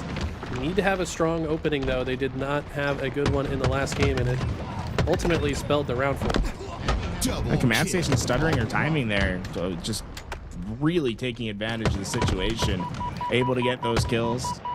And now Rice left by his lonesome. He's gonna go down. Scoop does get a blue spawn, so he'll refill right away. And wow, I'm surprised Max Passion's actually gonna be the ones getting initial ball time. They're gonna move it back over to blue and get to the play spot, and they got Sniper. I mean, for the situation, I think they're pretty happy with what happened. Yeah, they do force Max Passion all the way back in blue, so they don't have any vision of the rest, but a nice jumping headshot there from Sways. Spotted another player, but can't find the second. But at the end of it all, this is definitely another hold, and a lot of time for Max Passion. Lickety Split having to regroup coming off spawn here. How do they choose to approach this? And now a staggered death as well. I mean, this should be a lot of time for Max Passion. See, for Sways, I'd like to see Sways just keep pushing up a little bit more to the right. I like how he's shading back to help his team right now with that sniper, but to me, where Command Station's at, that's the power position of the map. Like, if you're able to stand there, get your sniper, you have so many sight lines.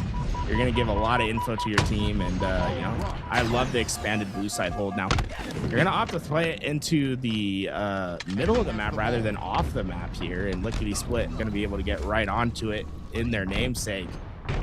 They're getting time right away. Yeah, Rice, I think, spawned by the crystal. He finds 2 huge kills. That should open the map for his teammates to cross. Sway's going to find 1 bullet in the sniper and the oddball. So, nice looking setup here for Max Passion. This is clearly their comfort zone. And they correctly read the push. And a nice opening headshot will make this push a lot more difficult for Lickety Split. Man. That's a Halo Infinite battle right there. Shout out to Spectre, man. I've seen that one before. Yeah. It's a Jiggle Peek and a Jiggle Peek battle on like high things insane. It's like you're just hoping to get a shot. Yeah, it's got to be so much harder on high ping. Yeah, exactly. You just don't know. Like you're basically just gambling. Yeah. There's no rhyme or reason for it. Rice just like comes in like a wrecking ball, looking like Miley Cyrus out here. Gets enough damage to find 2 assists and opens the map for Sways to just advance it right back to blue. Lickety Split have not had successful pushes this round. Let's see if they kind of slow things down and make a proper push. This is basically their last chance. This is the difference. Is they've finally gotten the player over at Red Tower. Like, they're having to take their fights way further up on the map than they were before. And awkward. Hello. There we go. It takes a second. Oh my God. God. One thing to know is, you know, keyboard players, they don't lose. They don't have this aim assist that it gets cracked during the shroud screen fight. So they can just, if they get a hit marker in a shroud screen, bro, it's over. they know where to keep their aim. Plasma, nice repulse up here. Gets into this battle with Rice a little bit quicker. Is anybody available to grab the oddball, though? Because Max Passion have so much map positioning and control. But nobody goes for the oddball. Will that come back to bite them? Man Station now, though, last player on her team. And the ball will get away. This is not looking good for Lickety Split. Yeah, so far, good rotation. They got, what, maybe 1 or 2 rotations left to try to get this break. Yeah, pretty much. Rice is facing some heavy pressure, but he's got teammates around Rice him. has 22 assists this game. This guy is just everywhere. Nice play by Sways. Gets the kill, but Frenzied opening up with a double. That's going to find their break, and it's just Plasma that's alive. He's holding down cargo spawn, but he needs to trade out fast.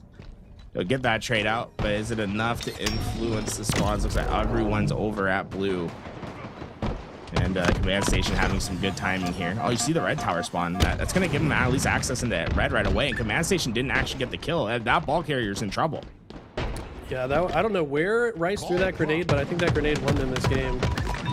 Yeah, To take down Command Station before she could portal out, I mean, that was looking so bad if he doesn't get that kill. But they just break it. Yeah, it shows you how fast things can flip, right? If you let someone get an advanced spawn where they don't have to earn spacing, it can be backbreaking. And that's what happens in round 3. Max Passion going to be able to take that one, and it's 3-1. They continue on to elimination round 5. They're playing for a chance at their Thursday bracket, as lower round 5 going to be the final round of the tournament. I believe we have another international affair now, because I believe Max Passion plays against one. That team featuring 3 of Europe's best plus Collect. So this is going to be a That's high, bro. tri-region matchup. Yeah, I was going to say, what server are they even going to get? Yeah, I have no idea. Probably Europe, right? Probably. Like, I don't is know. there a Like, Western Europe server? Do we have an Australian that can tell us like what their connection to Europe is? Because I think it usually tries to default you to West Coast, I think. Well, that's from my knowledge, because I'm a West Coast player, so I get a lot of the Australians in my matchmaking and stuff, and they. Well, with Collect in America, that's going to stretch it further across the globe, right? So it's more likely to be a European server. I think that. Yeah, I don't know what the midpoint is, right? Yeah. Yeah, it's We'll have to see how it plays out. see what ping they get. Obviously, I think probably like the most fair ping would be the West Coast ping, right? Because then both teams are like 140, 190. It's like 140 to 190. I think the Europeans would have it worse in that situation. No, 100% they don't. I don't think The Australians get 190 ping to the West Coast. I get 144 ping playing on the European servers. I feel like the Europeans would be on similar thing though, right? Like they get West 144. Oh, Yeah, okay. it's like 140, and then like ANZ, the West Coast is like 190. Either way, somebody's going to be hurting in the next game. Yeah. That's for sure. Well, that's What's the difference? You think there'll ever be a day where like ping won't matter? Like internet just gets so good, like that it's just like it's like wow. It's still got to travel, bro. Like the connection. You say that, but I mean, you get speed of light. Speed Speed of light travel across the earth like no time. No. I don't know, man. Any scientists in chat? Yeah, you got like a network guy. Like if you could have instantaneous like speed of light, I guess like it goes. How fast does the info go through? Like fiber is so fast because it is speed of light. That's why fiber is fast, because it's glass that they're pinging light, like they're putting information through light to go through a fiber line, and that's why fiber is like as fast as it is. But your routing from your network to the other networks isn't, I agree with Eva. She subs for 3 years. Thank Eva, you for the 3 I years live sub. in the West Coast, and I get to play on every other server but the West Coast server. So it's like I know what my ping is to Europe and Australia, because I play on those servers, because there's a 4 stack of Australians that like to be terrorists at like 9 o'clock at night. And then I play against Europeans. It's like I know what my ping is to all those Yeah, I'm pretty places. sure what Timmy said is correct. He said the ping already is the speed of light.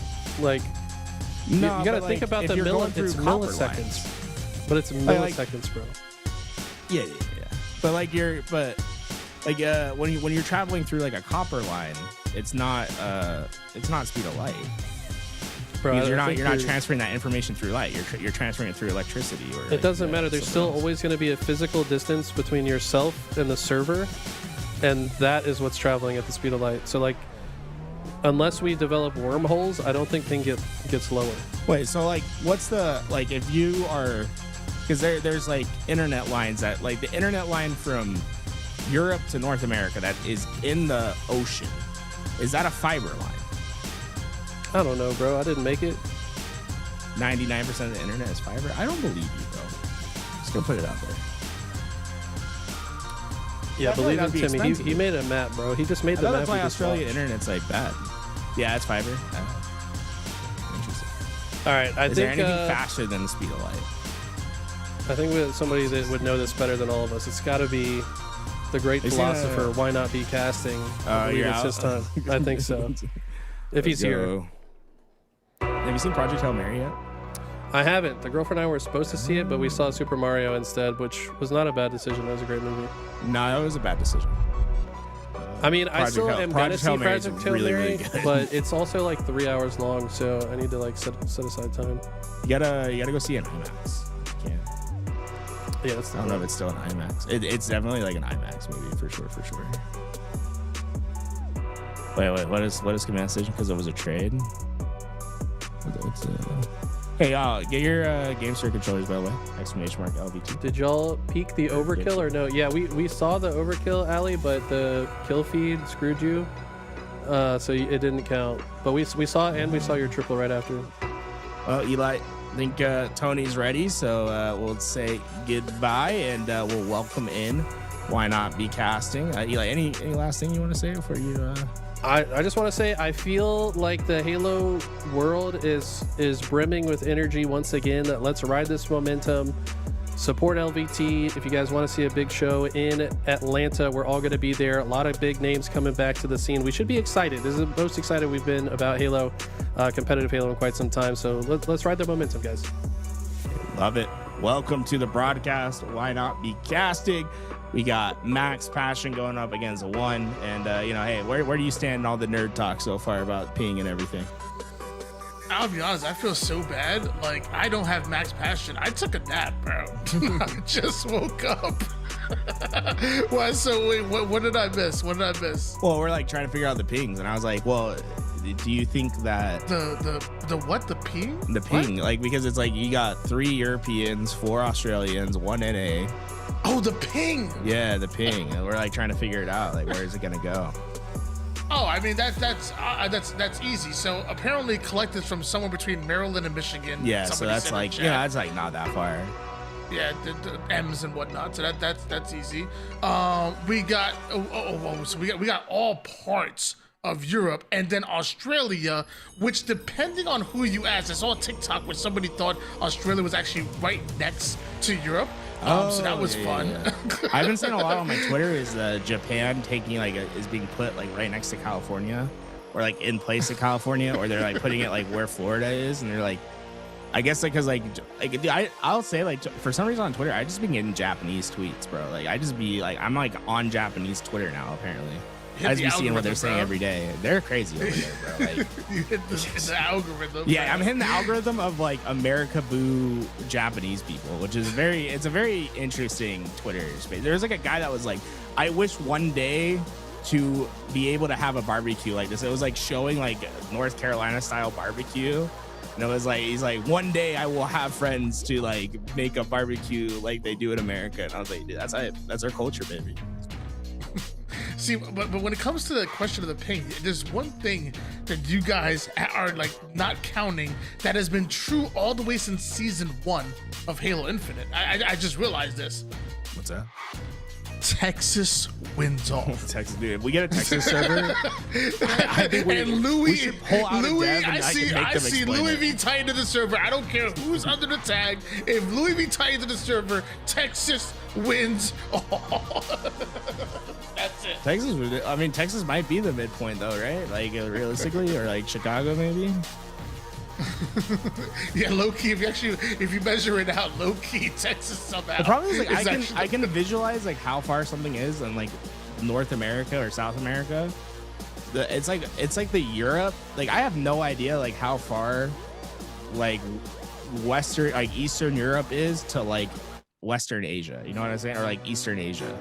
Well, is the Earth flat or not? Where are we on that spectrum? Well, we got, because that matters. We got like people going to the moon right now, and they're like, I'm seeing like conspiracy theory people being like, bro, they're not actually going to the moon. I saw a guy go like, how could they be going to the moon when they need oxygen to make fire, and then like, but there's no oxygen in space, so how could they possibly be creating, you know, fire? And I'm like, do you think like they just like don't think of this shit? Like you think they just like don't know how like fire works? Like your aha moment, like you're like smarter than all the scientists at NASA. Like you don't think they just like put oxygen on the ship? They're probably like, you can't capture oxygen, it's a gas, idiot. the sun also made out of fire, but I mean, you know, it has oxygen in it. The sun is fire, by the way. Plasma? Oh, I guess it is plasma. Is there fire on? I don't really know much about the sun. I'm gonna be honest. Look, I'm saying, like, if we're gonna try to figure out how close something is, we need to find out if the Earth is flat or round, because it really makes a difference here, especially when we bring Australia into the mix. It's like if it's. That would be so funny if that's how they did. What the hell? It looks like suppressed low key. What? What?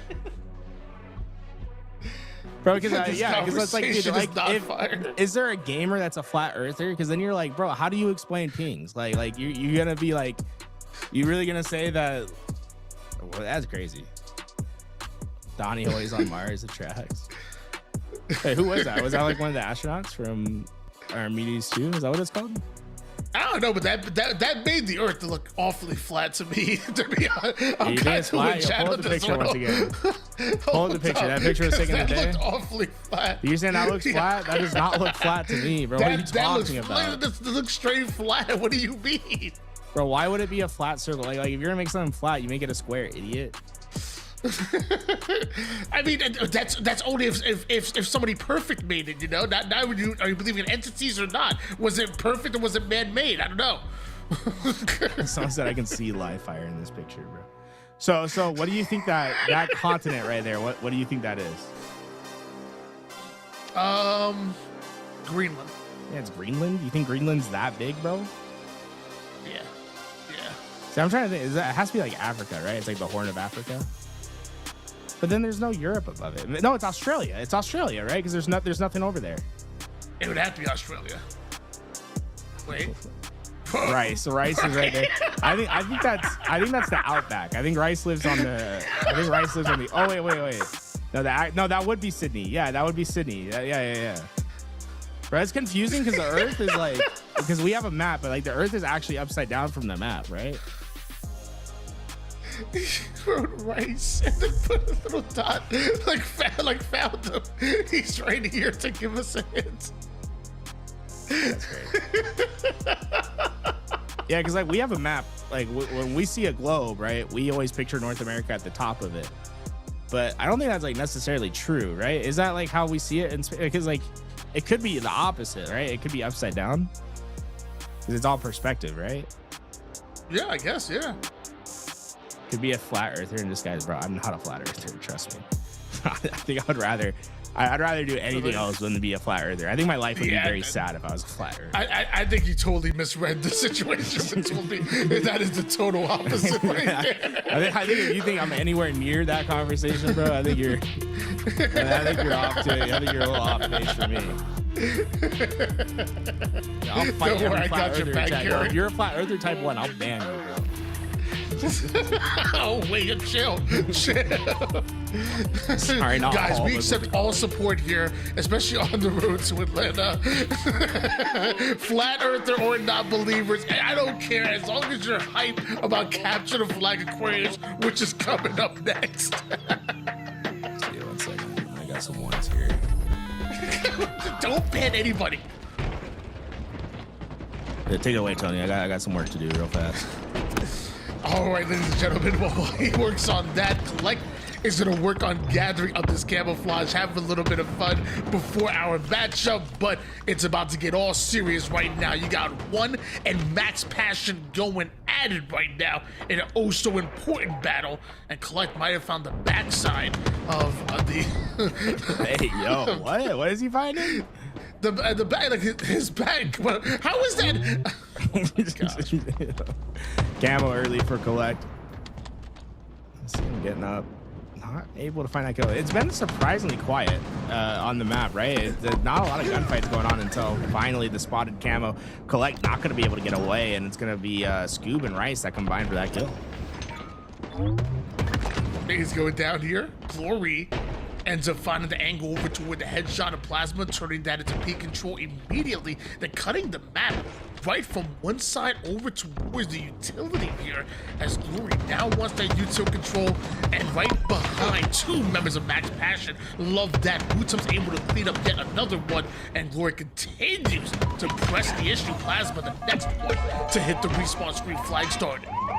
Good job by Glory getting this out. Look at that, dueling flags. They had almost the same timing on it. Glory goes down low. Sway's going to keep it up high. Which way is going to be the right is the question. Sway's taking heavy damage from across the map. Collect gets that damage in. Slay's seeming to favor one. It's just Collect, though, that's last alive. Can he get the touch in time? He can't. Flag still on its way. That's Earth's rounder right there, running that flag right through the util. Yeah, he went around the world, bro. He went one side to the other. It was a whole circle. Nice little 5-shot coming out of Rice right there. Trusted his teammates in order to relay that one back over toward the base. Rice finds another one shot, making it look easy here. Snapping from one target to the other. Trust me, that ain't that's anything but controller. That's definitely some mouse and keyboard target prioritization. Collect. He can play a little bit of both mouse and keyboard and controller. Making his way through. If he's not noticed, he might have a chance to get through to the P door and get the drop on this flag, and I think that's exactly what he's trying to do. Notice how he's playing a little bit slower. He's letting these players get further away from the base, trying to win this gunfight. Rice, though, oh, missed punch did not matter. He's gonna come out on top. It's just Wutum on the other side. The return's coming in. The touch from Wutum's there. Glory now spawns onto the flag, but Camo goes to Scoob, and it feels like the battle of attrition will be won by Max Passion here, but it's not over till the last player goes down, and flag still opposite ends of the map. Scoob with the camo in the middle, but it has been a crazy sequence thus far. One of the three mouse and keyboard players making a play with the flag, one of the others grabbing camouflage, and as of right now, Max Passion looking very strong, at least on the defensive end, but still have not received and I've gotten the return on the other side of things, just slaying out, but all the slays are happening on your side of the map. Now it's time to flip it. Now it's time to turn defense into offense, and you notice what you do, that two members go down, but you're so close to the return. There it is. Flag is going in, and why stop in one? You know, Eco taught you, he likes his flag in twos. Look at this, Rice trying to take as far as he can. SLG, though, has the cutoff at the opposite util, so they'll get that kill. Scoob gonna try to take it out to the middle of the map, but it seems like the kill that SLG got was the damage that was necessary from here on out. He's gonna go right for a pull of his own, and we can be seeing a very quick counter here from SLG. I mean, really heads-up plays by SLG to start. I mean, just capitalizing on his positioning on the map, and he's still getting some more damage down.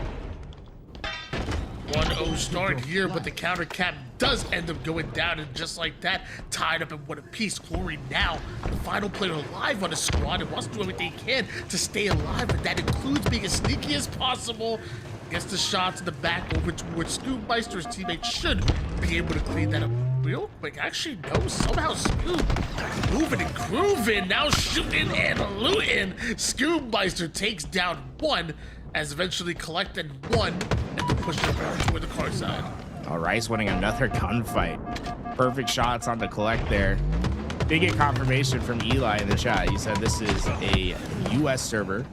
The Australians are playing on 200 ping, and SLG, who lives in France, playing on 100 ping. So I think that means it's an East Coast server, right? Probably. Yeah, so Collect's like on I guess server. one have maybe the best strategy is to have like one from every region on your squad. Yeah, right. We've been mixing a little bit Latin America, North America. We have now Americans with the Europeans. Just have somebody from every region, so this way someone on your team has an advantage at all times. You get like a player from like South Africa, you might as well like throw them in, just like really start influencing the spawns. I mean, influencing the pings. Oh, someone got Ninja Glory, Ninja Scoopmeister. Oh no, that one was real?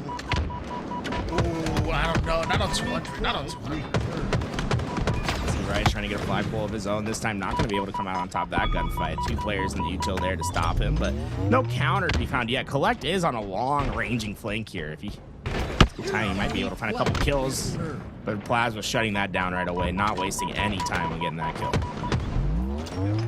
Plasma chasing down this player over to the right side. Ooh, 4 down, go 1. Fun fact, actually, I'm actually undefeated on main stage at Worlds, by the way, and actually largely because of Rice and Scoopmeister on the side of Max Passion. I won the BTB Bonanza alongside Walshy. Yeah, bro, I never got to make a main stage appearance. It would have been fun to play one of those big team battle things, I'd be driving a Warthog, going all around. Wasn't it like, dude, wasn't Scoop like going crazy? Didn't he get like a kill Tross or something? Dude, Scoop was nasty. Freaking Uni was our IGL, bro. Like, dude, I had the first fly cap of the game in like the first 30 seconds, courtesy of the Warthog. Scoop trying to get this flag out. We'll get it at least to the bridge, and then the help of Rice is there to continue that flag forward. This might be a great opportunity for them to collect. Able to win that fight at top mid, so he's opening up a lane for his team to hit the overextend. It's going to come down to this fight at the back of Max Passion's base. One has the better numbers, but Max Position has the better position for Max Passion. And it doesn't matter, though. Collect just leading the charge, and that should be a return and potentially a counter cap here, Tug. As long as the Passion is maxed out, you should be able to stop it, but the return goes down, and Scoopmeister may be overextended, but you're gonna have to clutch things out, and you still have 2 members of 1 in order to deal with. Collect gonna try to start this flag over toward the base. Scoopmeister going a long way through the shrooms to get the smack, and able to take down 1, but not able to stop the flag. 2-1 lead in favor of 1, and just when you're going for the counter, it's Wootum that's there to slow you down. Things did not go the way of Max Passion despite being able to get away with camo. These ways. You can get a little bit further up on this map. I mean, this is a big camo for his team. They need to find an answer here, and I like the way he's patrolling just through the middle, trying to get positions to get max damage. And that's tough ping. It's tough something right there. SLG not able to take down Rice. Big kill coming out of him. Rice not done just yet as he's dodging nades left and right. Now wants to join the fight over towards Plasma, towards Util Plasma. Able to trade out 1 despite going into 2, and Rice cleans up the second, and just like that, Max Passion now on the offensive when going against 1, but nobody accounts for Collect on the flank. I mean, Collect, I like his play to at least play through. I don't think he had the timer for a flagpole. Didn't see anyone spawn in the fridge. That meant they spawned behind him, and unfortunately just predicted wrong on that play. So 1 not going to be able to sustain that push. Tough gunfights there, but I like how aggressive Max Passion has been, Tony, on trying to get these flagpoles. I mean, they might not be batting 100, right? But at least you're giving yourself chances after chance. And right now, it really seems just to be coming down to the gunfights, the execution on these flag runs. That's where 1 has been a little bit better so far, but I think Max Passion is giving themselves as many opportunities as possible. Eventually, some of these are going to come home. Return started here at SLG, right back over on the offense. Starts a flag run, but is not able to stay alive with it. Still Max Passion trying to stop anybody from being able to touch or get any hands on that flag whatsoever. SLG and Collect end up going down here. And Sway's just waiting for that flag to be returned, or just close enough in order to apply some bit of forward pressure. Boots up on the other side of things, taking a whole lot of damage himself. Right now, things just getting a little bit scattered, a little bit scrappy That's why I think I saw a 5-shot on the kill feed courtesy of SLG, and Bootsum eventually finds his camouflage about to come up. What did he just do? Yeah, you heard jabs. So we got a couple of the turn for that. The man just shook his mouth, said, "No, no, no, you're not gonna hit a shot on me." Dude's like taking strong side to a whole nother level. It was like a sprint strafe thrust. We call that tombing, like bro. That's a tomb. We do that. Tomb. He's tombing. He's tombing. He went woo.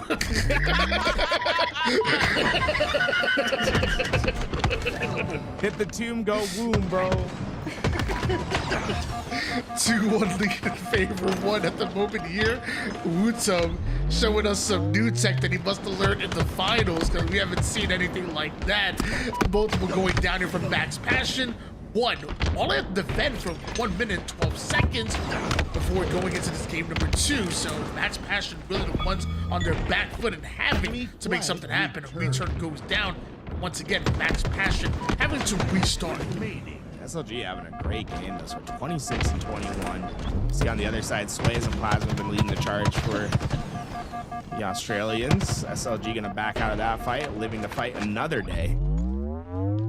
See, I like the coordination of one. They're trying to get everyone into position before they make their push. SLG will be the first to break in, but the wins on the other side go to Max Passion. They won the P-side fight, so that's going to give them an opportunity here. They got 30 seconds to bring a flag back home. Thank goodness SLG died. I don't want to stare at that BR model anymore. That's something else. Sways making his way over toward the car side. Glory on defensive mode as he knows that Max Passion, if they do push, they're most likely going to push over toward the util side. So doubling up. Meanwhile, Plasma actually going for a bit of a flank over towards the P door. And eventually Glory is able to sniff him out. But Plasma still gets the touch before anything happens. So now counting on that for the sudden death, but going 3 down. The return is started. And you don't even worry about that collect. The game's over. 2-1. One only able to, Max Passion only able to get one of those flagpoles back home. It was one that controlled most of that game. It felt like they were very strong in the mid map, right? Max Passion was good at getting their overextends, but getting that flag back home was a whole another problem. If you say 1 is the loneliest number, well, these 4 players looking darn good on this one roster. Meanwhile, Max Passion's 1 flag cap, that's the one looking pretty damn lonely. Not enough to get him that game number 1 win, but I will say 27 kills out of SLG is plenty of it. I do love the assist from everybody else. It feels like everybody on that squad doing the work. If you weren't getting the kills, you were getting the assist. Let's find out what the stats were for Max Passion. We saw a couple big moments from everyone on this one roster. SLG, I think back to that play he had at the util. Remember, just shooting back across the map, able to find that stop, and eventually I think help them win this round. Collect, that was a great counter opportunity that he pulled out there. And you know, a lot of fights in the mid map. The mid map was really where this game was won and lost. But I hit him with the tomb. Make him go woo. Let's take a look. We're calling it the tomb, baby. What the? Oh my. I gotta see what that looks like. Is Scoob streaming? Is Scoob streaming? Someone go click that for me, bro.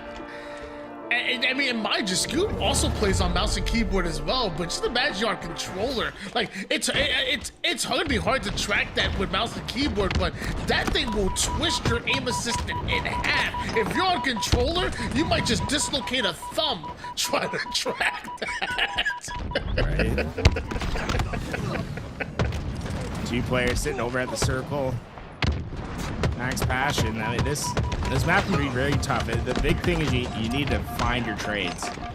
You go 3-4 down. You give control of the map away. You can basically just spawn trap people. But luckily, the map being very close quarters in the zones makes it so it's really hard to get 3-4 down. So we see like usually a pretty close affair for the first 30-40 kills, and then usually a team finds a pull away from there. But oh, nice shot from Sways. Tied up a 7 apiece here, Sways with that shot in hands. We'll have to run into Roots. I'm over toward the Green Hotel side. I don't think he's aware of it, but he just let them know exactly where he's at. And Glory is cutting off that angle over toward the mid side. Eventually, Glory goes down the same for Roots up the well-placed grenades, predicting exactly where Collector's going to be pushing from, and then getting the extra melee on top as SLG going down as well. Beautifully played and somehow tied up game until Glory with the 5, getting that 1 kill advantage. Scoop trying to wait for this pressure to come, and there it is. 2 players gonna swing at once. Too many for him to handle.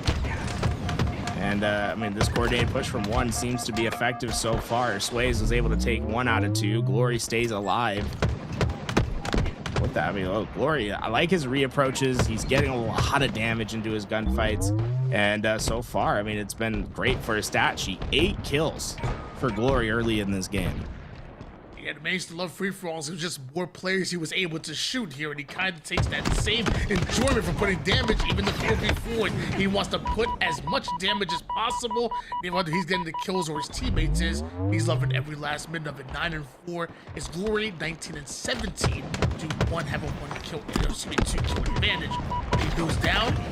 Glory once again gets taken down, this time off a spawn. Scoop Meister awarded the kill for that one, and Wutum is still flicking his reticle everywhere. We see a 5-kill swing up for 1, and I mean, Max Passion split on the map. Only 2 players alive. Scoop needs to do something here, but oh, he did get the kill onto Wutum. He was trapped, isolated in that gunfight, was still able to get 1, but can they stop the attack from 1? These guys are flying at them, and right now it is all going their way. With Shock Rifle coming up in a few seconds, we're starting to finally see a lead open up. 8 kill advantage here, and Collect wants this Shock, able to grab a hold of it. What are you gonna do with it? Lines up Sways, just barely misses down to the first. The second one connects, but somehow isn't enough. Sways gets 1 kill, and now moves over towards that top red side, understands the player that's near him, and turns the height advantage on him, and eventually Sways gets himself a huge kill.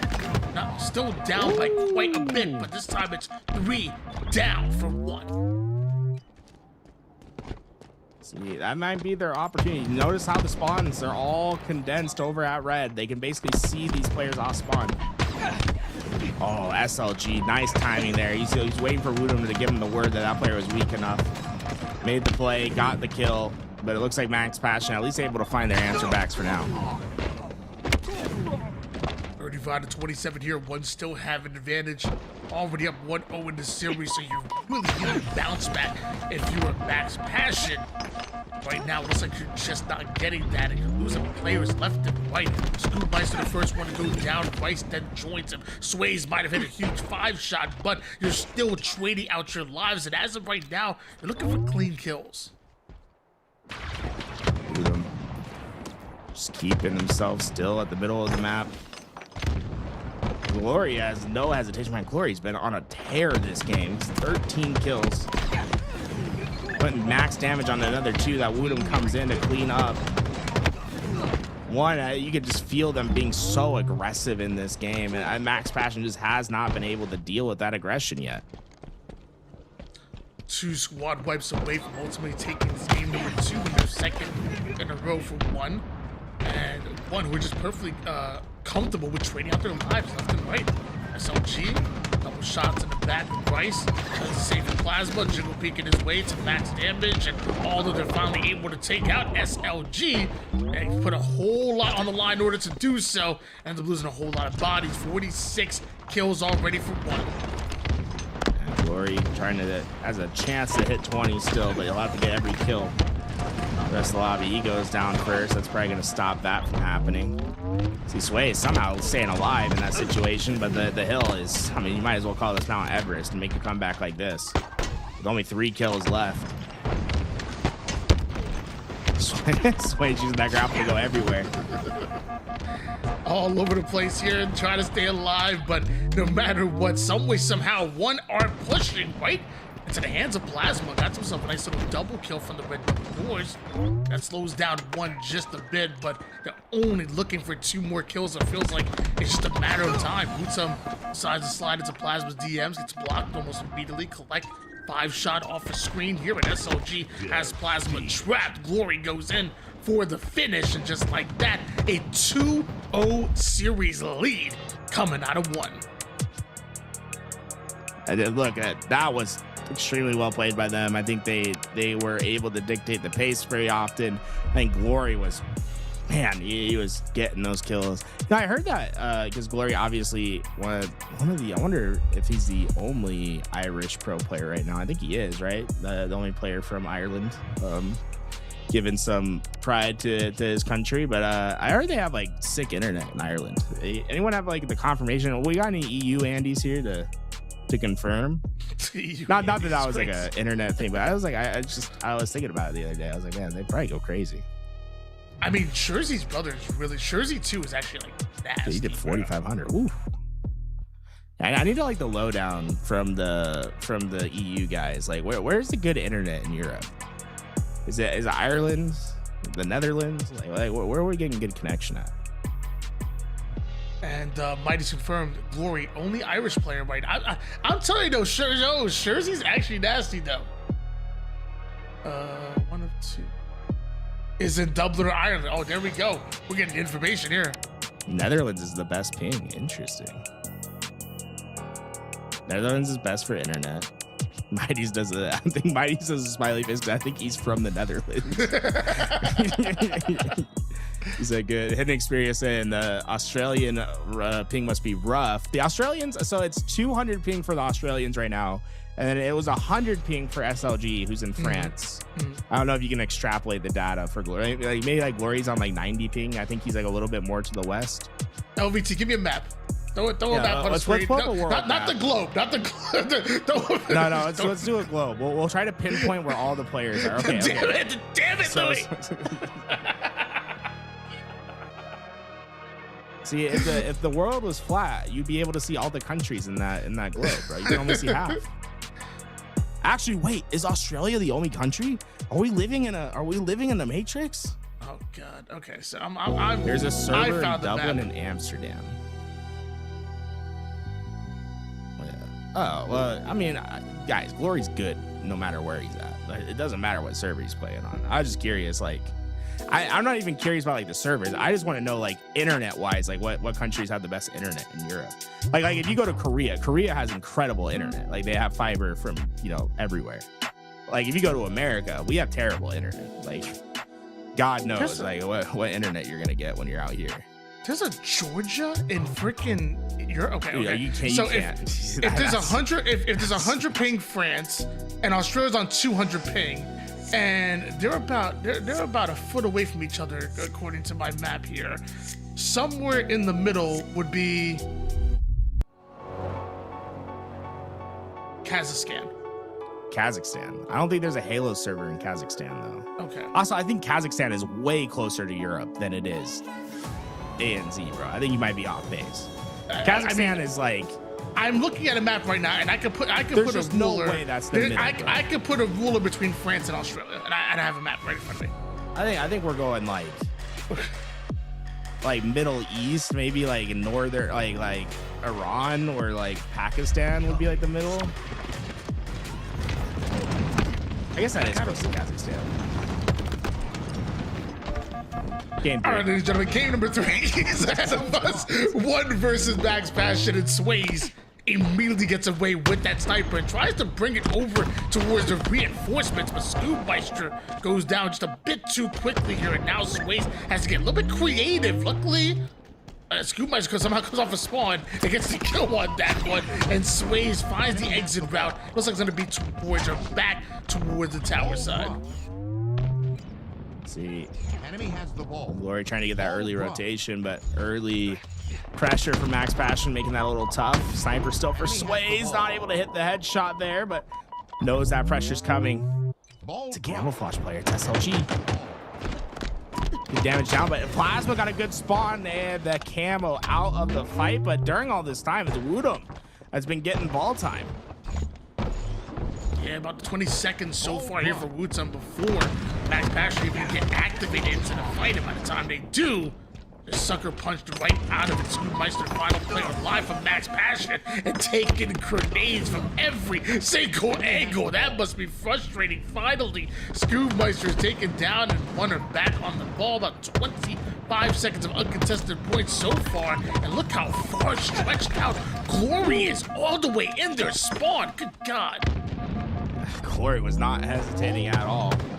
He was able to get right into their face, and he's still doing it. Oh my.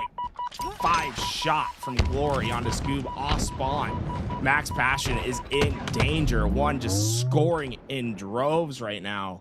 It's been unanswered point after unanswered point, and Glory has been a big part of it, man. He has been frying in this lobby. Glory's just consistently find the hole within the defense or just within the setup and the pushes of Max Passion, and he's just attacking it. It's beautifully played. 60-0 run. One. Have firm control here, and now looking to push right through the mid-map right now is Collect. As things finally slow down a bit and stabilize, the moment they do, Collect absolutely just rips apart Rice and lets them know about it. Shooting the bodies coming off the top rope. 4 down, go Max Passion. Collect feeling confident now, especially a 60-point lead. He's got camo. Just throw this back towards his team and get free with the camo. Or it looks like he wants camo and ball, and still pretty comfortable with it. My man, he's like, you know what, you guys do what you do. I'm just gonna grab the ball no matter what the situation, no matter if I have camouflage in. Hey, it's working. 69-0 run. New strats, new tech. It's a nice run so far. Collect's gonna get the sniper, and at this point, I don't know there's much Max Passion can do in this round. I mean, it feels like it's just been so dominant from Collect and the rest of One. Everything's been covered. Okay, well, that's a little unnecessary. The headshot on the one-shot player. And what? Unnecessary, I call it efficiency. That might be the least efficient way to get that kill, Tony. It's the exact opposite.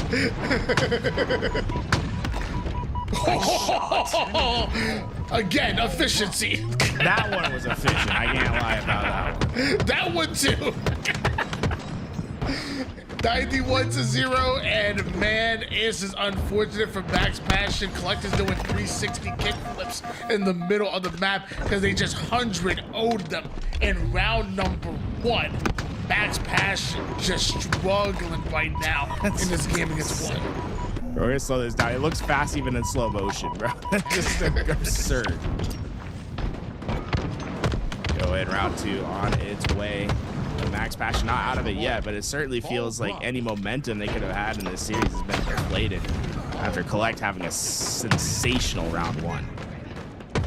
15-3 is the start for Collect. Welcome back. Collect to the league. Was also spending a little bit of time in the COD Challengers. Actually, it had a stint on the Cabal roster, and even was scrimming with Legend for a little bit. Was Collect for at least I think for one scrim, and they might even played one of the weekend tournaments together as well. Collect back in Halo where he belongs, and happy to have him. And so was the S7 apparently, because Collect and the S7 name a better duo. I don't think you can. 17-4. He is quadruple positive so far. I see Scoopmeister trying to maximize his time there, and still, I mean, hey, like Collect's popping off, but at least Max Passion able to get a little bit of time early in this round, and One's not even necessarily in position to get time this in this rotation right now anyway. So for how things have really gone slay wise, I think Max Passion putting up a better fight in round 2, but they need to find some sort of solution to Collect, and Wuda might be that Wuda might start becoming a problem here too. I mean, that's a nice double kill from him. They're gonna get a big chunk of time here, and they could even flip out some. Yeah, they are flipping out spawns.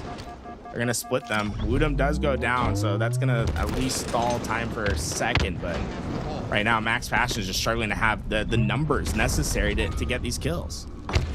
Yeah, forget Kazakhstan. It feels like the servers in Collect's living room at this point with the way that he's been moving on the map. It's actually insane. 20-15 lead here from one. Not that much compared to what we've seen in that round number one. In this round two, maybe on the bottom right-hand corner of your screen, you have is it Goo Goo Gaga? Goo Goo Gaga. That can't be serious. Ball out of bounds. Yeah, that's your first word, brother. Incoming. You know that one. This is Project Hail Mary that's going to be going on after this series, but we're see how far this one goes. Max Passion trying to push this even further. They need to find back-to-back rounds in this oddball, or else we'll be seeing a 3-0 from one. A dominant display thus far from Collect, but things starting to maybe shift a little bit to Max Passion. We've seen them starting to get a little bit more comfortable this round. A camouflage for Sways this time. We'll see what they're able to do this time around. 34-15, one continue to score. Sways going right up the middle of the map with his camouflage and even taking some damage from his teammates, probably unwanted, as he tries to drop in over from the tower side. The moment he gives up the height, it looks like Glory ends up going over toward the high side and rotating this ball completely away from the Max Passion roster. Nothing seems to be going their way except for that one headshot from Rice, which ended up earning them the sniper. Lead down for one. If there's any chance of a comeback, here it is. Has the ball.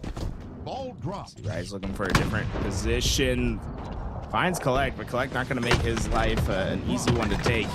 Finally, that kill goes in, and Rice able to find another assist immediately towards his backside. So, a couple big kills, but still not cleared out yet. Glory being a pain over at this tower, and Rice gonna have to give up positioning for now. This ball is very much still in play for both sides. It's gonna come down to these slays, and Rice gets the 5-shot on Collect, but he's the only player on his team that got a kill in that engagement. They go 4 down. Yeah, I feel like Collect had the right idea. Like, I feel like when mouse and keyboard players, they love trying to play that mid-range, long-range. They love trying to play their angles and use cover. And as a controller player, you just can't allow that. You just got to try to close the distance as fast as possible. I feel like that's exactly what Collect wanted to do there. Enemy has the ball. See now, just 30 more seconds left in this round for one to take it. Establishing a large lead now. Max Passion have not been able to do much since the opening moments of this round. 72-20 lead here. One still having control. Scoopmeister using his ball as for bait at the beginning here, but teammates end up going 3 down right off the rip. What does he do? Sit on the ball, gather some information here, but still, no matter what, one are not slowing down. They're still hopping on it immediately. Now goes for the cutoff, not able to get the back smack, loses that fight over towards the oddball, and that's going to be devastating. One continue to score. The final 2 players are right in front of Collect, which is exactly where one wants them, and Scoopmeister, the first one to spawn up, somehow is able to get the kill on Wootum, but I don't think he's close enough to the ball. Final seconds are here. One have taken this 3-0. Fantastic game from Collect. Wootum just joining the fray towards the end there. A dominant round of oddball, and seems like one was finding their footing at first. They went down early in the flag game, but once they took control, they never looked back. Able to find a decisive game of Slayer and an even more decisive game of Oddball. They'll continue on till not tomorrow, but actually Thursday. Everyone getting a little Easter Sunday off, except for the Australians. I believe it's Easter Sunday right now for them. They'll take their exit. I gotta say, for playing in Australia, I think these guys played pretty well. I'd like to see the Australians continue to play. And I think, one of the reasons they might be playing, Tony, is the news about how Halo Fest is going to do their invites. They said, hey, look, if you're a positive contributor, you're participating, you're doing your thing, like, you're going to earn an invite. Maybe the Australians, I think they'd be a pretty solid addition. If we're going to invite people on that last, tenant, I'd be putting their names up there. I'd love to see them at Halo Fest. Yeah, I would love to see Halo Fest kind of mimic to what we have in like a Halo world where we have world competition. And a lot of times, the rest of the world will shine outside of North America, or I guess in addition to North America, at these world competitions. We've seen what ANZ have been able to do, making deep runs with Barcode and the crew. We've seen what even Latin American players have been able to do as well. Acid on that Usu Benny roster, tapping buttons alongside Ryan Noob and the crew, and just overall the whole Latin American squads. I want everybody involved, so I'm right there with you. Definitely want to see some representation across the world at Halo Fest, whatever that tournament does look like. So right now we're seeing a match between Goo Goo Gaga, the other European team, and Project Hail Mary. Project Hail Mary going to be all 4 in North America. The M's, that's going to be Morgan. So if you're familiar with the player Morgan, that's the player that has all the M's. Tative, Kid Nasty, and Lido all teaming up. And, you know, I'm glad to see this team. It's like, this is a fun one. I think they're a team that's like right on the, you know, sort of the bubble of the top teams right now. I've always been a big fan of like the Kid Nasties, Hatives, like to see what they're able to do. On the other end, you know, we saw some really great performances from like Zove and Ninja at the LAN at Birmingham. They got a huge upset in the bracket against what was their team name? The other European team there. What was their team name at the event? Majin. Remember? Against Majin. Majin. Yeah, Majin. Fries in the bag. Fries in the bag against Majin. See both those teams looking pretty different. This time it's going to be Collect obviously joining those players over on Majin, and then looks like it's going to be Sika and Mighties playing with Gaga. Yeah, Sika just keeps trying to retire here, and they just keep pulling him back in. Let's keep pulling me back in, man. Sika playing with his Goo Goo Gaga roster, and we've seen what Morgan, Kid Nasty, and Light have been able to do together in the past, even on land, which by the way, it seems like they perform even better on land here. Well, as of right now, struggling against Goo Goo Gaga. They actually just went 4 down, and now Hinge wants to push to the YouTube side. We have to send them out once, send them out twice, because somehow they're already ready for them. A Project Hail Mary.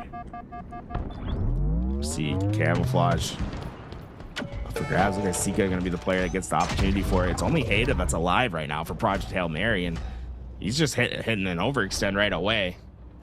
And Sika's got great timing on both these players. There's just nothing these guys are going to be able to do. This looks like a flag that's coming home, Tony. It's already over to the home base on the YouTube bridge, and it is going to be relayed and punched in 2-1. Favor Goo Goo Gaga. Now Camouflaged Sika is going to stop anybody from Project Hail Mary from touching his flag free here. What could have been a counter pull might have been stopped just from Sika's presence with the camo. Sika just keeping himself low presence for now. He has really been patient. The players were looking for him for so long there, but eventually gets away. This camo is going to be dissipating soon, but not before he gets the top tower, gets that kill, and is becoming more and more of a nuisance. He has just had great routing, and they have not been able to find a solution for him. I mean, he is on a little bit of a spree here. Able to make the fly carry one shot, finding multiple different targets, and eventually Kid Nasty the one to shut him down. Made about 3 different people one shot though, and teammates not quite able to get the cleanup there. Native cross map shots at the Bitey, able to grab and pull the radar. Just one step at a time. Native and Project Hail Mary marching their way towards the base of Goo Goo Gaga. Yeah, just Sika that's last alive right now for Goo Goo Gaga. Hative doesn't necessarily have the time to go down the middle. He's gonna try to rip it. He has that thrust to keep him in the base. Flag out into the middle. It's gonna come down to these slaves, but so far Goo Goo Gaga has got a couple. Morgan gonna hit the pole. It's just Mighties that's alive for his team for now. But Mighties gets 2. That's gonna be enough for that flag to likely get returned. Big double out of Mighties here, not quite done though. A little bit extra damage onto Hative. Teammates will go for that one. Blocking the fridge side, but knowledge is power. As it blocks this one side, he knows exactly where enemy's going to be. Goes right after Captain Morgan, and now challenging Kid Nasty over toward the car side. Lido gonna join him, but hi, I'm Ninja coming out of nowhere and almost getting the double. Does enough damage for Sika to get at least one of those cleanups. Double kills there. Native, good damage down, but those players not going down. And even if you get a couple of one-shots, if you're not able to know that you can move freely, they'll be pulled back, especially if Camouflage coming up. They want to make sure they secure this first, then use that camo as the catalyst to get their flag captured. can't stand this Google Gaga roster. My reminds me of the Yu-Gi-Oh card. Gaga Gigo. Gaga Gigo. Giga Gaga Gigo. Giga Gaga Gigo. It's messing with me. I liked all the Gaga Gigo cards, bro. They're fun. Yeah. They even have like some like hidden lore. I think I saw on TikTok when they actually if you climb down that rabbit hole, it's actually fun. It's like a story. Yeah, I like those. Gaga There's a Gigo. few of those like archetypes in Yu-Gi-Oh where it's like there's no reason for it to have a story. The Gaga Gigo one, it's like a little lizard that gets captured. It's fun. Good one. 3 minutes 30 seconds on the clock here.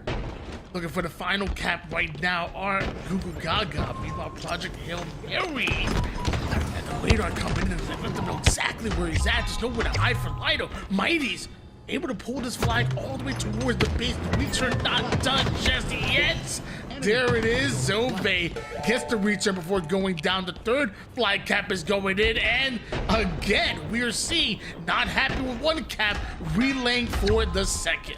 Yeah, Ninja might be hitting like the fastest speed run flag I've ever seen on the util side. I don't think there was wasted movement at all until it got to the util. That was a mighty fast flag, but in the end, it's Project Hail Mary that's winning these gunfights on Google Gaga's side. Return. And it looks like the flag will get returned. So despite the effective flag running, Slade's just not there to get that flag back home. Instead, Project Hail Mary, they haven't lost anyone yet in their base. Oh, he didn't get the flagpole. It's gonna waste some time here, and unfortunately they go 3 down. That's a huge missed opportunity. You guys think you've been seeing some flag runs recently here? Well, let me tell you, I've been playing some Halo Infinite with Commonly, and he's been teasing a return. That is a fast flag runner. Playing again? Dude, I've been playing with Commonly. Next time you Commonly's on with you, bro, send me an invite. That's my goat. He still got it. It's gonna take him some time, but he keeps teasing that he's gonna come back. You should play it where too. For anyone that's not familiar, Commonly in the X Games golden medalist back in Halo 5. He's probably the first he's one of the first players to get like an opportunity in Halo 5 that wasn't like a Halo 3 Halo Reach run. He actually, who did he replace? He replaced Lethal on that EG roster when he left to go to CLG. Great guy, absolutely great guy, fantastic Halo player, and is still carrying me even in Halo Infinite. Ooh, that looked like a backsmack to me, but don't worry, eventually Seeka's able to get his. That Seeka using that camouflage just so effectively. It's just hated last alive for his team, and they're quickly running out of time here, Tony. Only 70 seconds left on the clock, and with that, they need some desperate plays. Back-to-back flag caps needed. And mind you, if the scoreboard don't reach it, a timer just might if your Project Hail Mary. Less than a minute on the clock to try to cap 2 flag caps, and meanwhile, Seeka and Google Gaga are perfectly comfortable with just maintaining map control as opposed to going for yet another flagpole. Seeka, at this point, is hiding over toward the bottom P side. So you can find the timing on Kid Nasty. Easy kill for him. Hativ's in their base, but they know about it. Look at them all searching back. Hativ's not going to have much luck getting much further than a couple yards. I should say meters, I guess. You got the Goo Goo Gaga squad. Enemy flag return. They need a Hail Mary right now. And it starts with Kid This Nasty. would be a Hail Mary. If they somehow get overtime here, this would literally be Project Hail Mary. Bro, I think he hit a rock and it stopped his slide. But not a rock, a box. Random rock. Sorry, I was thinking of a movie. Wow. I would have just loved to see him just get it. Like, was anybody else there on the other side? So I don't think anybody was even there. Well, that was Maybe actually Lido. the situation Maybe where we figured this out at the LAN, where if you have a flag, if you're down 3-1, right, and you need to go to overtime, what you can do is when the clock hits 000, if you capture a flag at that point, it treats the flag as gone even though you scored, and it forces extra time even though the flag's home. So that was actually a strat that Kid Nasty could have done there if he was given the opportunity. Huh. How cool is that? Yeah. That's definitely interesting. I forgot what match we saw it in, but it's like oh, I didn't know that works that way. It's like a very interesting glitch. So it's actually not crazy to run that flag. I wonder if Kid Nasty knew that. Because he probably saw that at the Birmingham tournament. Was like, oh, if I capture this at 000s, I can give us extra time. Well, I mean, either way, it's kind of don't give up, never give up kind of thing. So it's like, hey, I'm going for this no matter what. Somebody get ready to pull this flex flag no matter what. As Slayer vacancies are game number 2. Although we weren't able to see that Hail Mary play work in their favor, we could see a bounce back going into the Slayer. First to 50 kills takes the win. 12 minutes on the clock. At the top, you have that shock rifle, which on a map like this, where it's so easy to predict spawns, man, 2 kills turns to 3, turns to a squad wipe, and maybe turns to a spawn trap real quick. Do not give any player a free shock rifle. Big thing for me, try to find untraded kills. It's so easy to trade out on this map. Every zone, it's basically its own contained close quarter combat. It leads to a lot of trades, but if you're able to get a clean 3-4 down, get those tower spawns, it can be very easy to get pretty dominating spawn traps where you get immediate damage. And well, look what happens right away. Project Hail Mary go 3 down, and they're immediately getting those tower site controls. This is really dangerous. 4-0 start coming out of Goo Goo Gaga, and this is where the spawn trap can begin.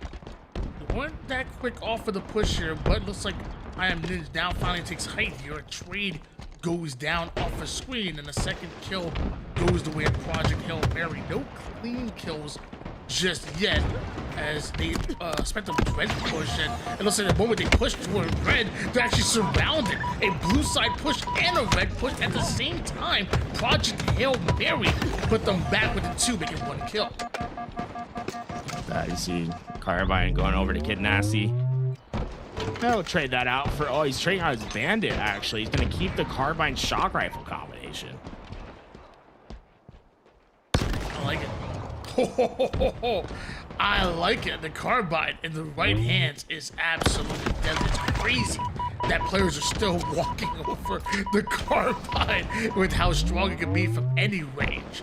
Shock in the hands of Kid Nasty in the front pocket, like you said, Carbine in the back, and it comes out immediately. He earns himself a killing spree. Multiple members of Goo Goo Gaga still over towards the green outer side, his hotel to red side of the map, and headshot is straight up. He straight up betrayed Morgan. Dude, that takes skill though. Shock, no aim assist, that was a perfect shock rifle shot on his teammate.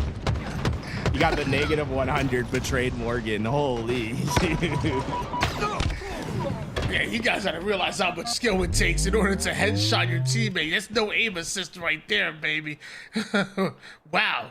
Good shot, Kid Nasty, and it's gonna be Goo Goo Gaga that ends up taking advantage of that, as now it's Project Hail Mary spawning up and looking to break out of their spawn. The moment they do so, it's a 5-shot onto Hative. Mighty's gets his onto Lido, and nobody from Goo Goo Gaga going down, so their lead and their influence on the map starting to widen. Morgan trying to put up some pressure, but that info coming over to Mighty. He perfectly plays that back rank, able to clean up with his teammate.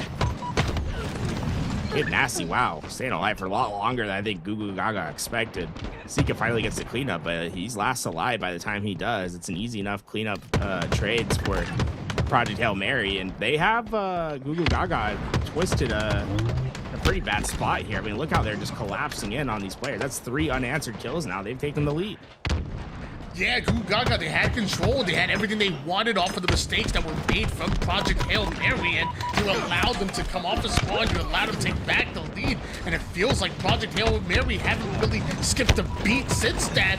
Oh, almost getting caught in that reload animation. Is able to get his, but eventually also traded out. Kid Nasty on the 1v1 over toward the red side. Teammate Morgan trying to join him.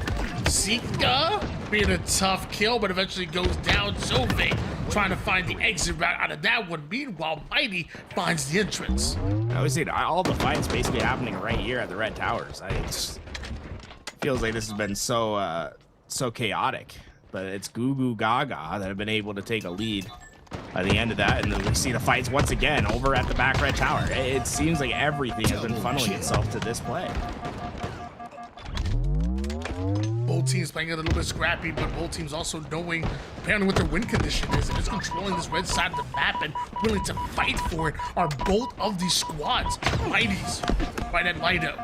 Zove down to one shot, just dancing his way around. Luckily, his teammate Sika specifically has his back as he pushes the tower side. Hater's down to one shot. Sika doesn't get the kill, but does enable Zove to get his, and then immediately turns and covers his teammate's back. Teamwork looking very good out of Google Gaga. No wonder they have the 34-27 advantage. Lido may have won a 1v1, but Project Hail Mary, they need more than that. Yeah, if you cut trades there, that might be to their advantage. They have both towers now. They know the spawns happen in this courtyard, and easy kills for them. So that might be the first step for them getting into the right direction. Morgan playing a very aggressive into the next. Maybe a little too aggressive. He's got the ire of 3 different players here, and the circle as well. How long can it keep him alive is the question. You got great damage with the trades not coming out. As it looks like those spawners were able to fight out of their spawn.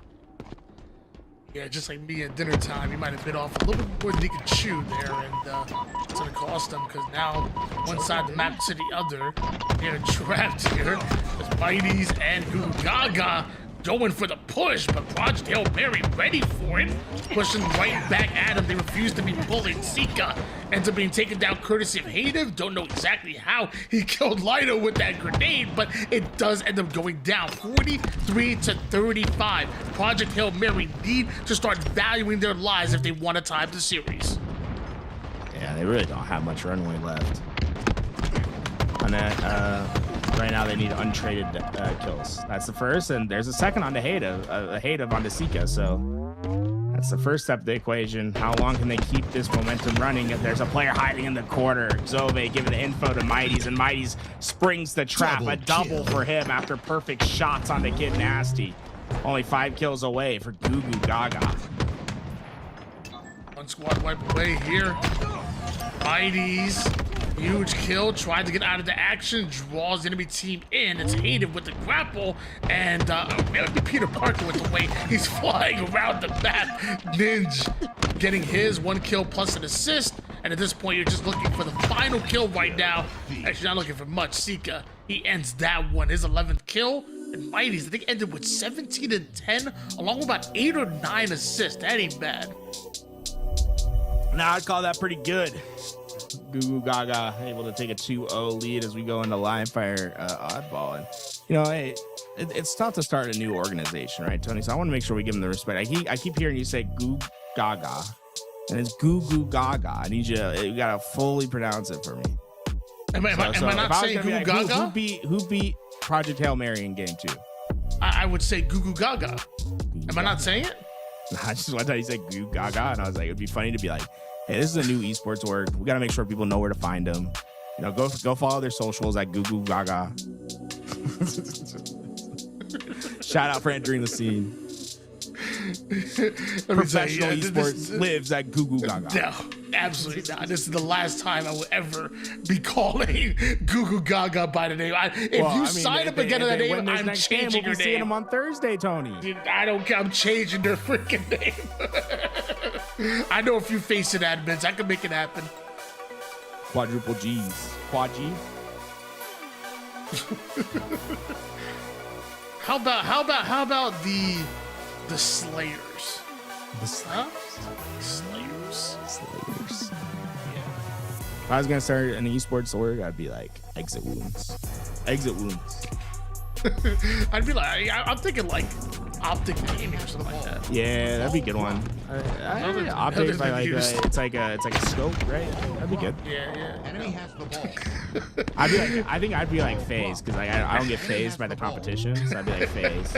Yeah. Ball drop. Be like the FaZe group. The FaZe group. The FaZe collective. Yeah, it'll be PHASE. The FaZe firm. The FaZe group. The FaZe firm goes hard, bro. The firm would be a good esports team. Oh, nice shot, Kid Nasty. Double kill.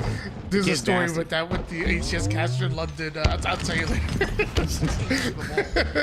9-0 run here. Kid Nasty with half a clip in the sniper, and Lido able to get away with the camouflage. Zove plays the ball at least before Project Hail Mary are able to take advantage of all these kills they're gathering up quickly.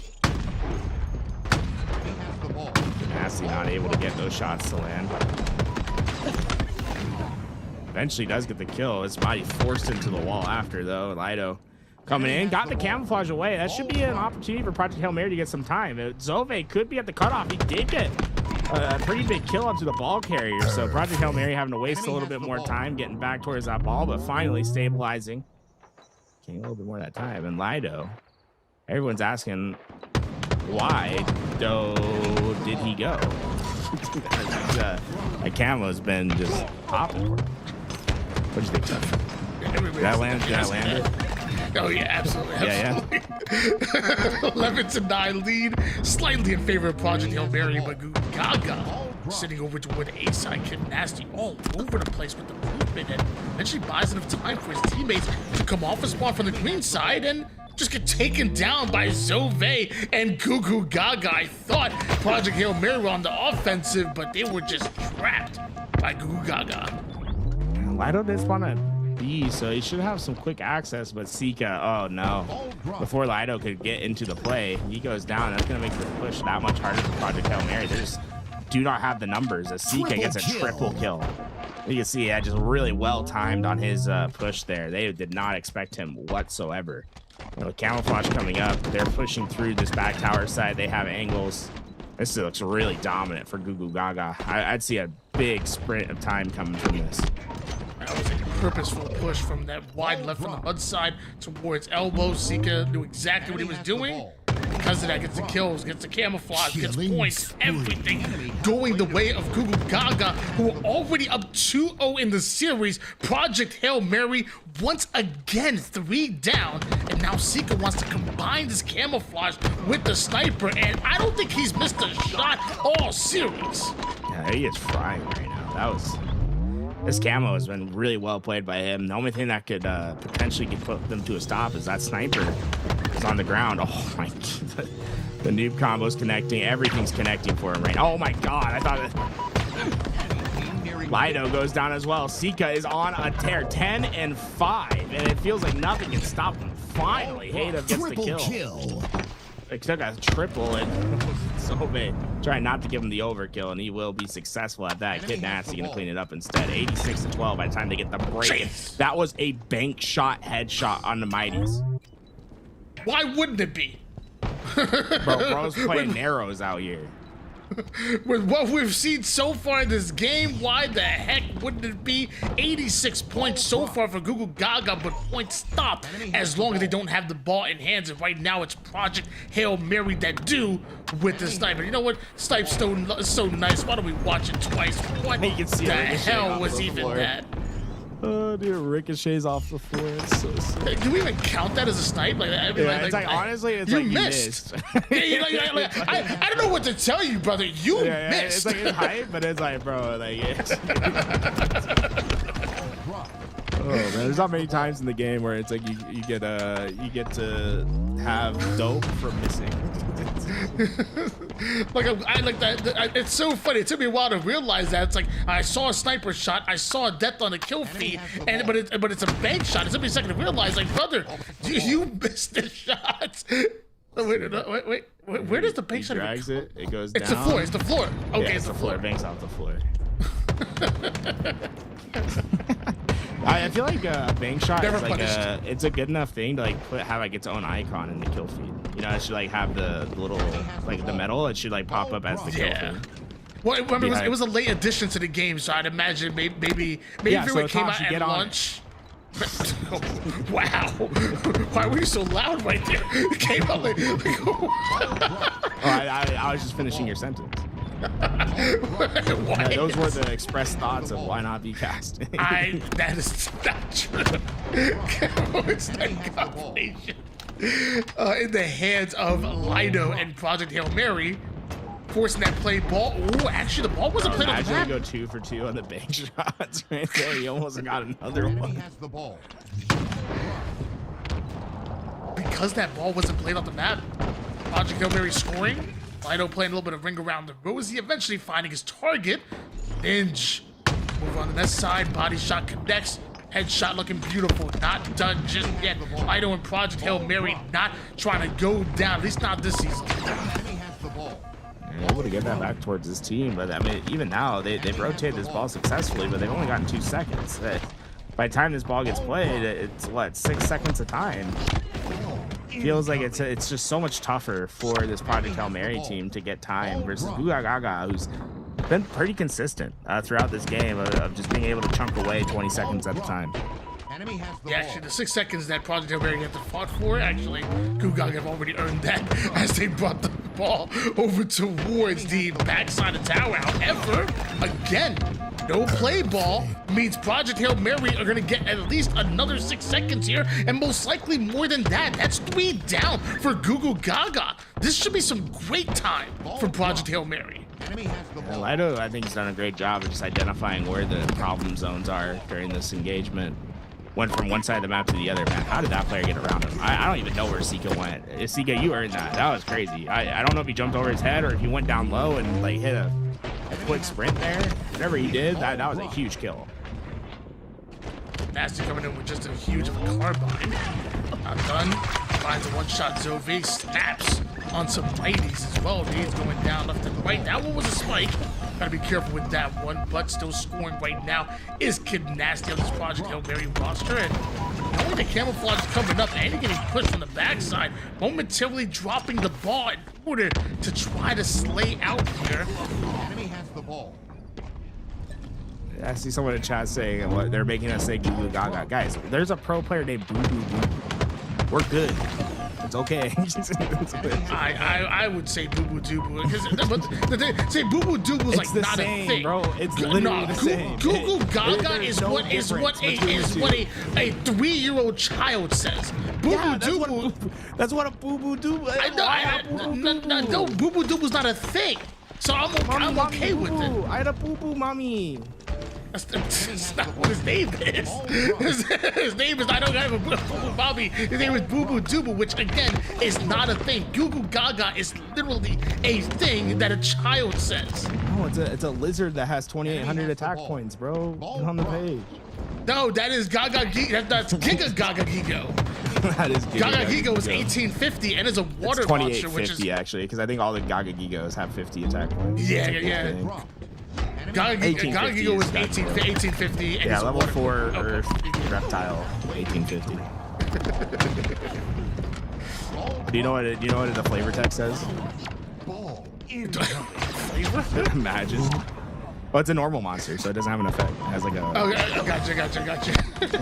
What's called the flavor text. Enemy has the ball. Nice shot by Sika. Oh, nah, Morgan, you gotta give him your head. Morgan, you gotta lean into that shot next time.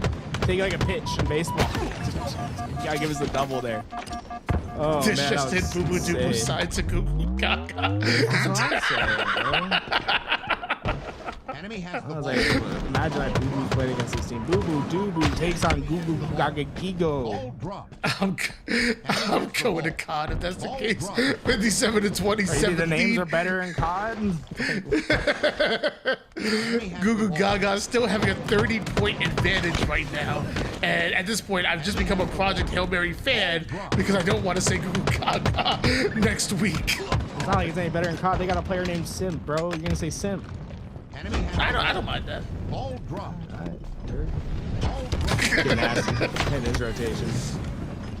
Hey, I mean, they're having a little bit more success this round, but it still seems like Project Hail Mary. It's a little bit of a struggle for them to get prolonged periods of time. They've done a better job of shutting down Gogo Gaga's oh my god, we said this name too many times. Goo Goo Gaga rotations and like not letting them get set up as much, but it still seems like a bit of a stretch for them to get these get this back to even. It just feels like Gogo Gaga is a little bit better at getting their play balls and getting their rotations and winning some of those initial slays.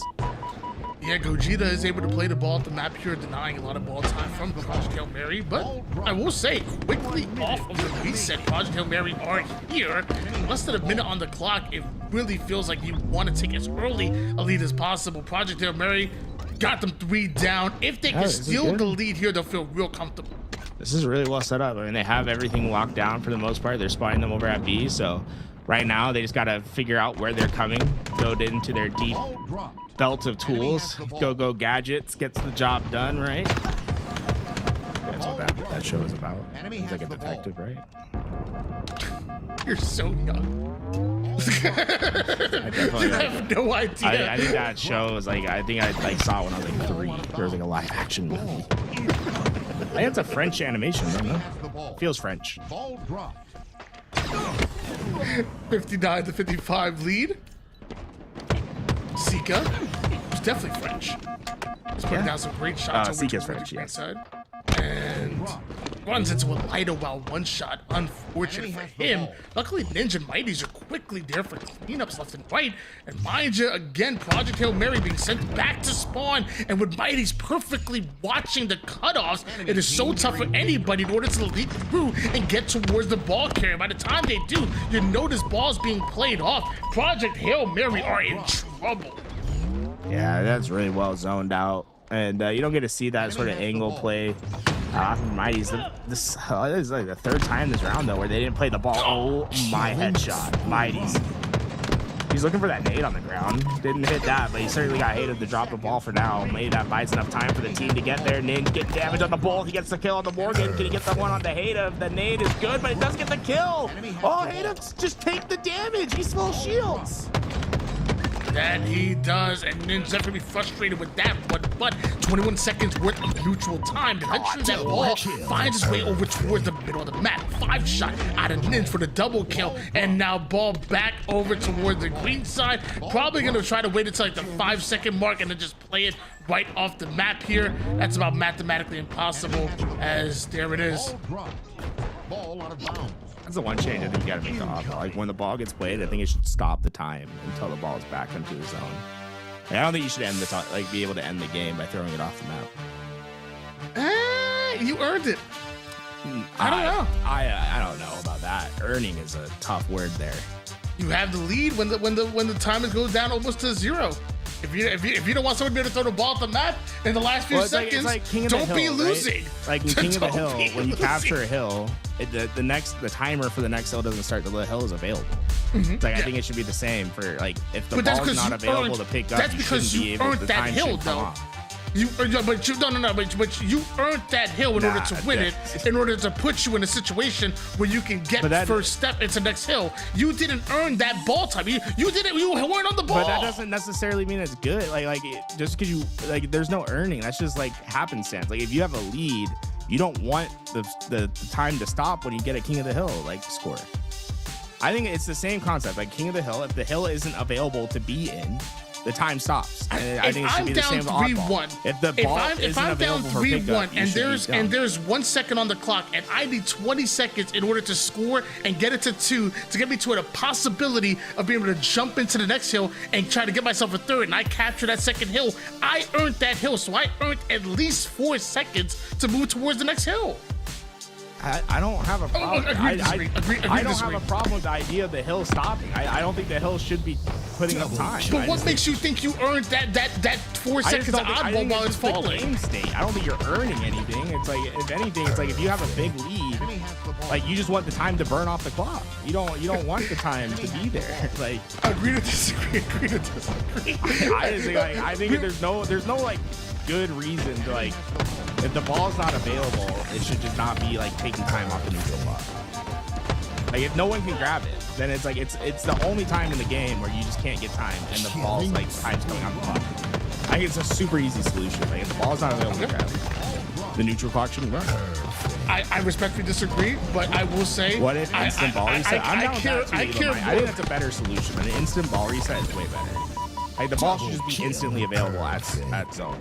But I think that could probably be overpowered because you can just like have a guy there. It's like rotate. It's like throwing the ball across the map if you have a guy there. Exactly. That's dangerous territory here. Yeah, Either so just way, stop the neutral clock. let's show some love to Gugu Gaga, who got himself a huge win and advanced himself forward in order to play light speed. And there's some other look at all of these fantastic rosters that are down here in the lower bracket, rosters that honestly you probably wouldn't even expect to see. This has been a very, very competitive tournament. Yeah, I gotta go look up some of these rosters. I want to know who's some of these players are. Because they're called 110s. I didn't see them in the bracket. Let me go look.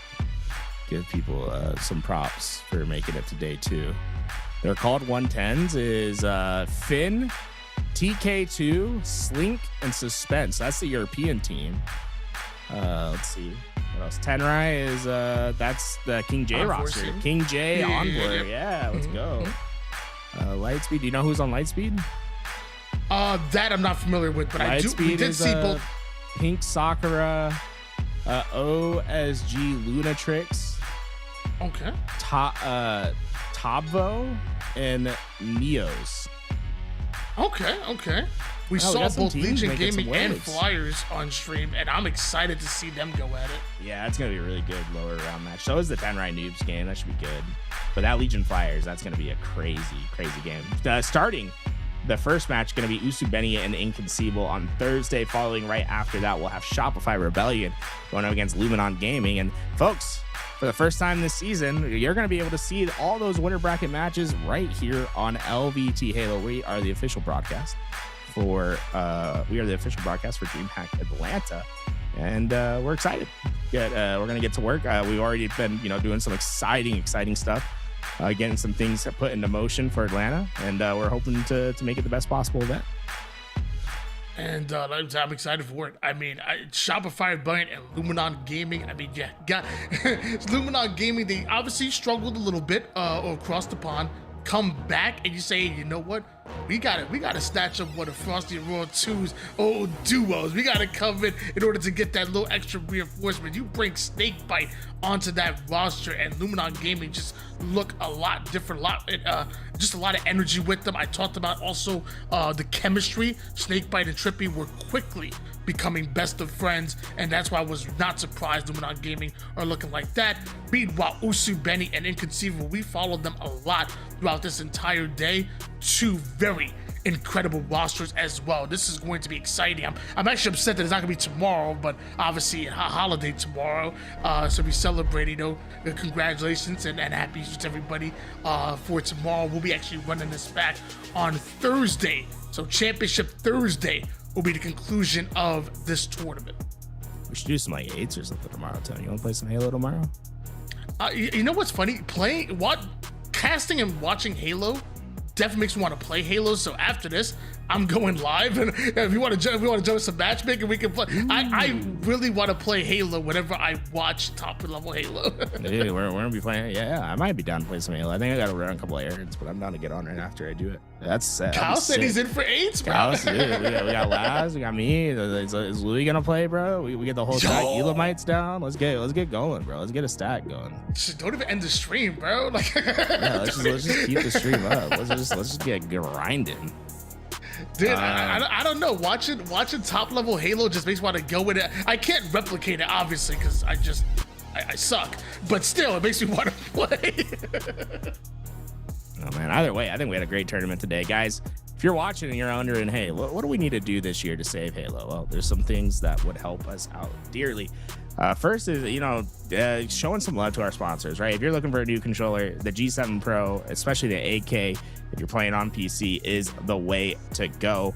The best controller in the scene by far. You get the TMR sticks, the 8,000 hertz, or 8,000, what is it? It's not called hertz. What is it? A polling rate? Yeah, the 8,000 polling rate is absurdly good. You see people hitting those sprint strafes. I feel like the sprint strafe has gotten way better because of these overclocked controllers. And they have a bunch of great products in their store, whether you're looking for games controllers for your mobile or whether you're playing fighting games. This is the one I was talking about. That's a $20 controller on your screen right there, by the way, guys. That's $20. That has back paddles, 1,000 hertz, Hall effect sticks, crazy. Go get yourself a GameStore today. You get 5% off when you use code LVT. The other thing you guys can do is support by subscribing to the channel. Right now, we're trying to get our tier 3. We have a 70-30 split that exists because we have a certain amount of tier 1 subs. The last couple of months, we've actually dipped below that threshold. So we have our 70-30 split until the end of the year. But we need to maintain that 70-30 amount for 3 months. I think these next 3 months are pretty important for us. So if you have the ability to, do a tier 1 sub, That's just your straight up. That's like not a Prime sub, but just like your normal sub. If you have the ability to do that, that's actually really, really helpful for us this year. We want to try to maintain that 70-30 subscriber split. Almost everything that we do at LVT Halo, when it comes to the Halo stuff, it all gets reinvested right back into the scene, whether it's paying for talent, doing tournaments, like making sure we go to these events, getting things situated. Like it all goes back to that. So if you're able to, please support the people. And like Elam said, the gifted subs, we deeply appreciate gifted subs. They're awesome, but they don't count towards the 70-30 split. It's only the tier 1 subs that count towards the 70-30 split. So if you're able, please think about subscribing. I think Lou's going to show you how to do it. Yeah, you can see that number. We need to get to 300 right now on the month. It's early in the month still, so that number's down there a little bit, but we're hoping to get that up over the month. So if we can get over to 300 tier 1s, that would deeply help us. Yeah, I mean, I know it sounds kind of crazy, but if you really think about it, a sub for LVT is literally a sub for Halo. Think about everything that LVT Halo has been able to do, even before Halo Infinite. But think about almost every single broadcast, online at every event and whatnot, and what this group has been able to do has been absolutely incredible. It's been an honor to be able to represent them as a commentator. And yeah, and I don't know if you guys realize this, but everything that gets done here is paid out. Coach Cal is getting paid in order to observe. Me and Tool's getting paid in order to commentate and whatnot. Like everybody's getting paid out. So literally, they are reinvesting into the scene. So appreciate you, just like the Shabuti with the 25 gifted. Again, you are helping me do what I love. So I thank you from the bottom of my heart. Legitimately, I say this for real. A sub for LVT is a sub for Halo, because I promise you, that talented man could be in any game, any esport, and make, if not as much, more money in any literally esport or video game. And he chooses Halo, and the reason for that is because he loves Halo. He's been passionate about Halo, and from day one, he has wanted to do this, and he didn't wait for permission. He just went out and freaking did it. So just want to make sure that I show some love. Obviously, I'm a little biased because I work for LVT Halo as a commentator, but I want you guys to know this shit's freaking real. That man, Louis, is a damn genius for what he does, and he could be doing it for anybody, and he chooses Halo because he loves it. Yeah, hey, once again, sorry, I didn't mean to go on that. I apologize. That's awesome, dude. I love it. I want to give a shout out to Shabuti as well. I mean, dude, thank you for the sub. I love the name. Shabuti's fun to say. It's a good tag. The other thing, we have a newsletter for anyone that's interested in staying up to date. So if you go !newsletter, you basically get a weekly email blast telling you what's going on in the Halo universe, what drops are happening, what streams are happening, and what tournaments are going on, if there's any content, like what content to check out in the competitive Halo ecosystem. So if you're interested, make sure you do !newsletter, get yourself signed up for that. That actually helps us because we can go and we can show our potential sponsors, like, hey, these are like our hardcore dedicated fans that are like keeping up to date with everything, and we can kind of get more information, more reach that way. And that's one big thing that we're trying to do this year, guys, is we have a big event in Atlanta coming up. It's going to cost a lot of money. Straight up, it costs a lot of money. One of the best ways for us to cover those costs are obviously with sponsors. So if you have the ear to any major brands, or anyone that's been like trying to potentially use some of their marketing budget on some broadcasts, like, hey, we have our emails available below. You can reach out to us on Twitter, Whispers on Twitch, whatever it is. Get a hold of us and let's start some conversations. It really does. It's one thing that can really, really help us cover a lot of those costs, is by getting some sponsors. All right, hey, if anyone has the ear to Cheez-Its, bro, we'll take a Cheez-It sponsor. Trust me. I'd love for us to have an official snack sponsor. That'd be super sick. But yeah, that's another way you guys can help. And hey, it's been a great day of broadcasts. I had a blast, Tony, here today.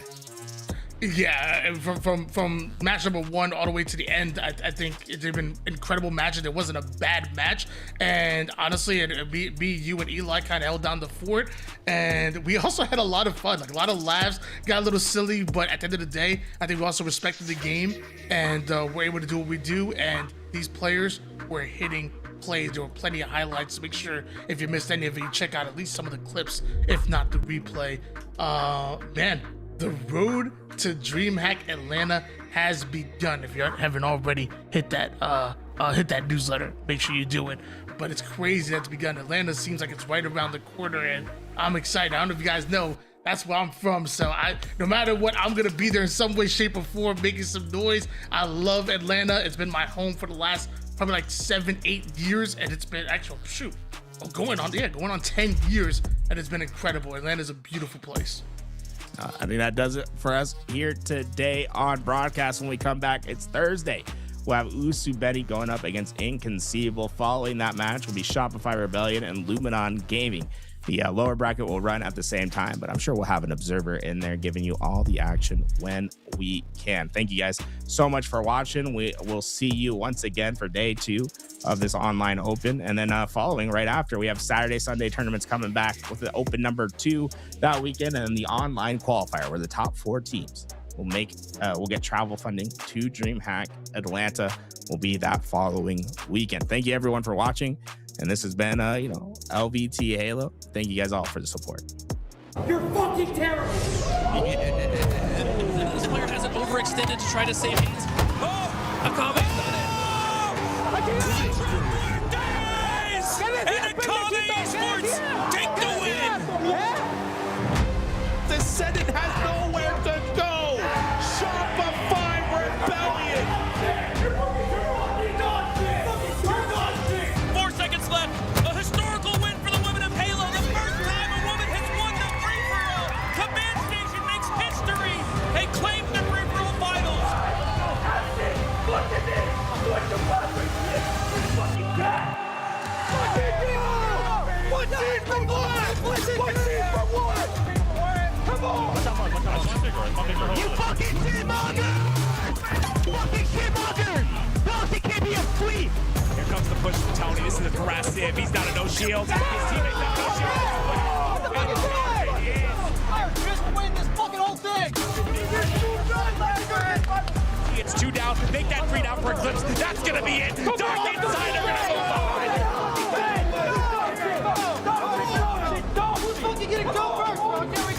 Now, 49-44 Optic could bring it back to within 1, but no! For the first time in Halo history, an ANC team takes down a major champion. Jayon! Go Yale! That's a fucking shit! Make me move! Make me move! I will talk my shit however I want! Harry, what are you doing? You're 5 and fucking 15! 6 and 12! What the fuck are you guys doing? All they need is a trade. Fucking go! Fucking go, baby! Job not done.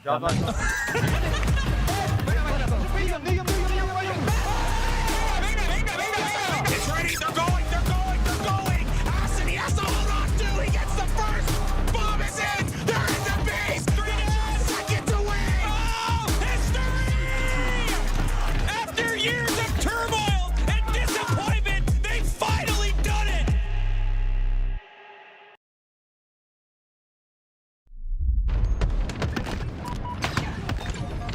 Double kill. Triple kill.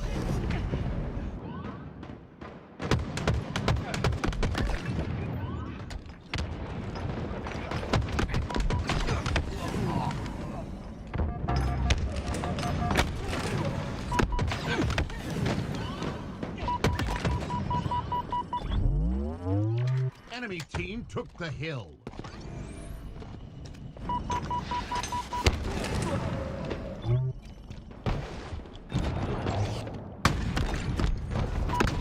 Double kill. Enemy about to double kill. Snipe. Kill.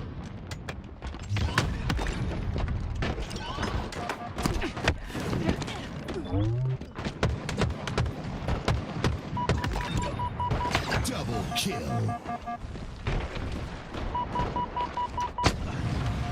Team nearing victory. Double kill.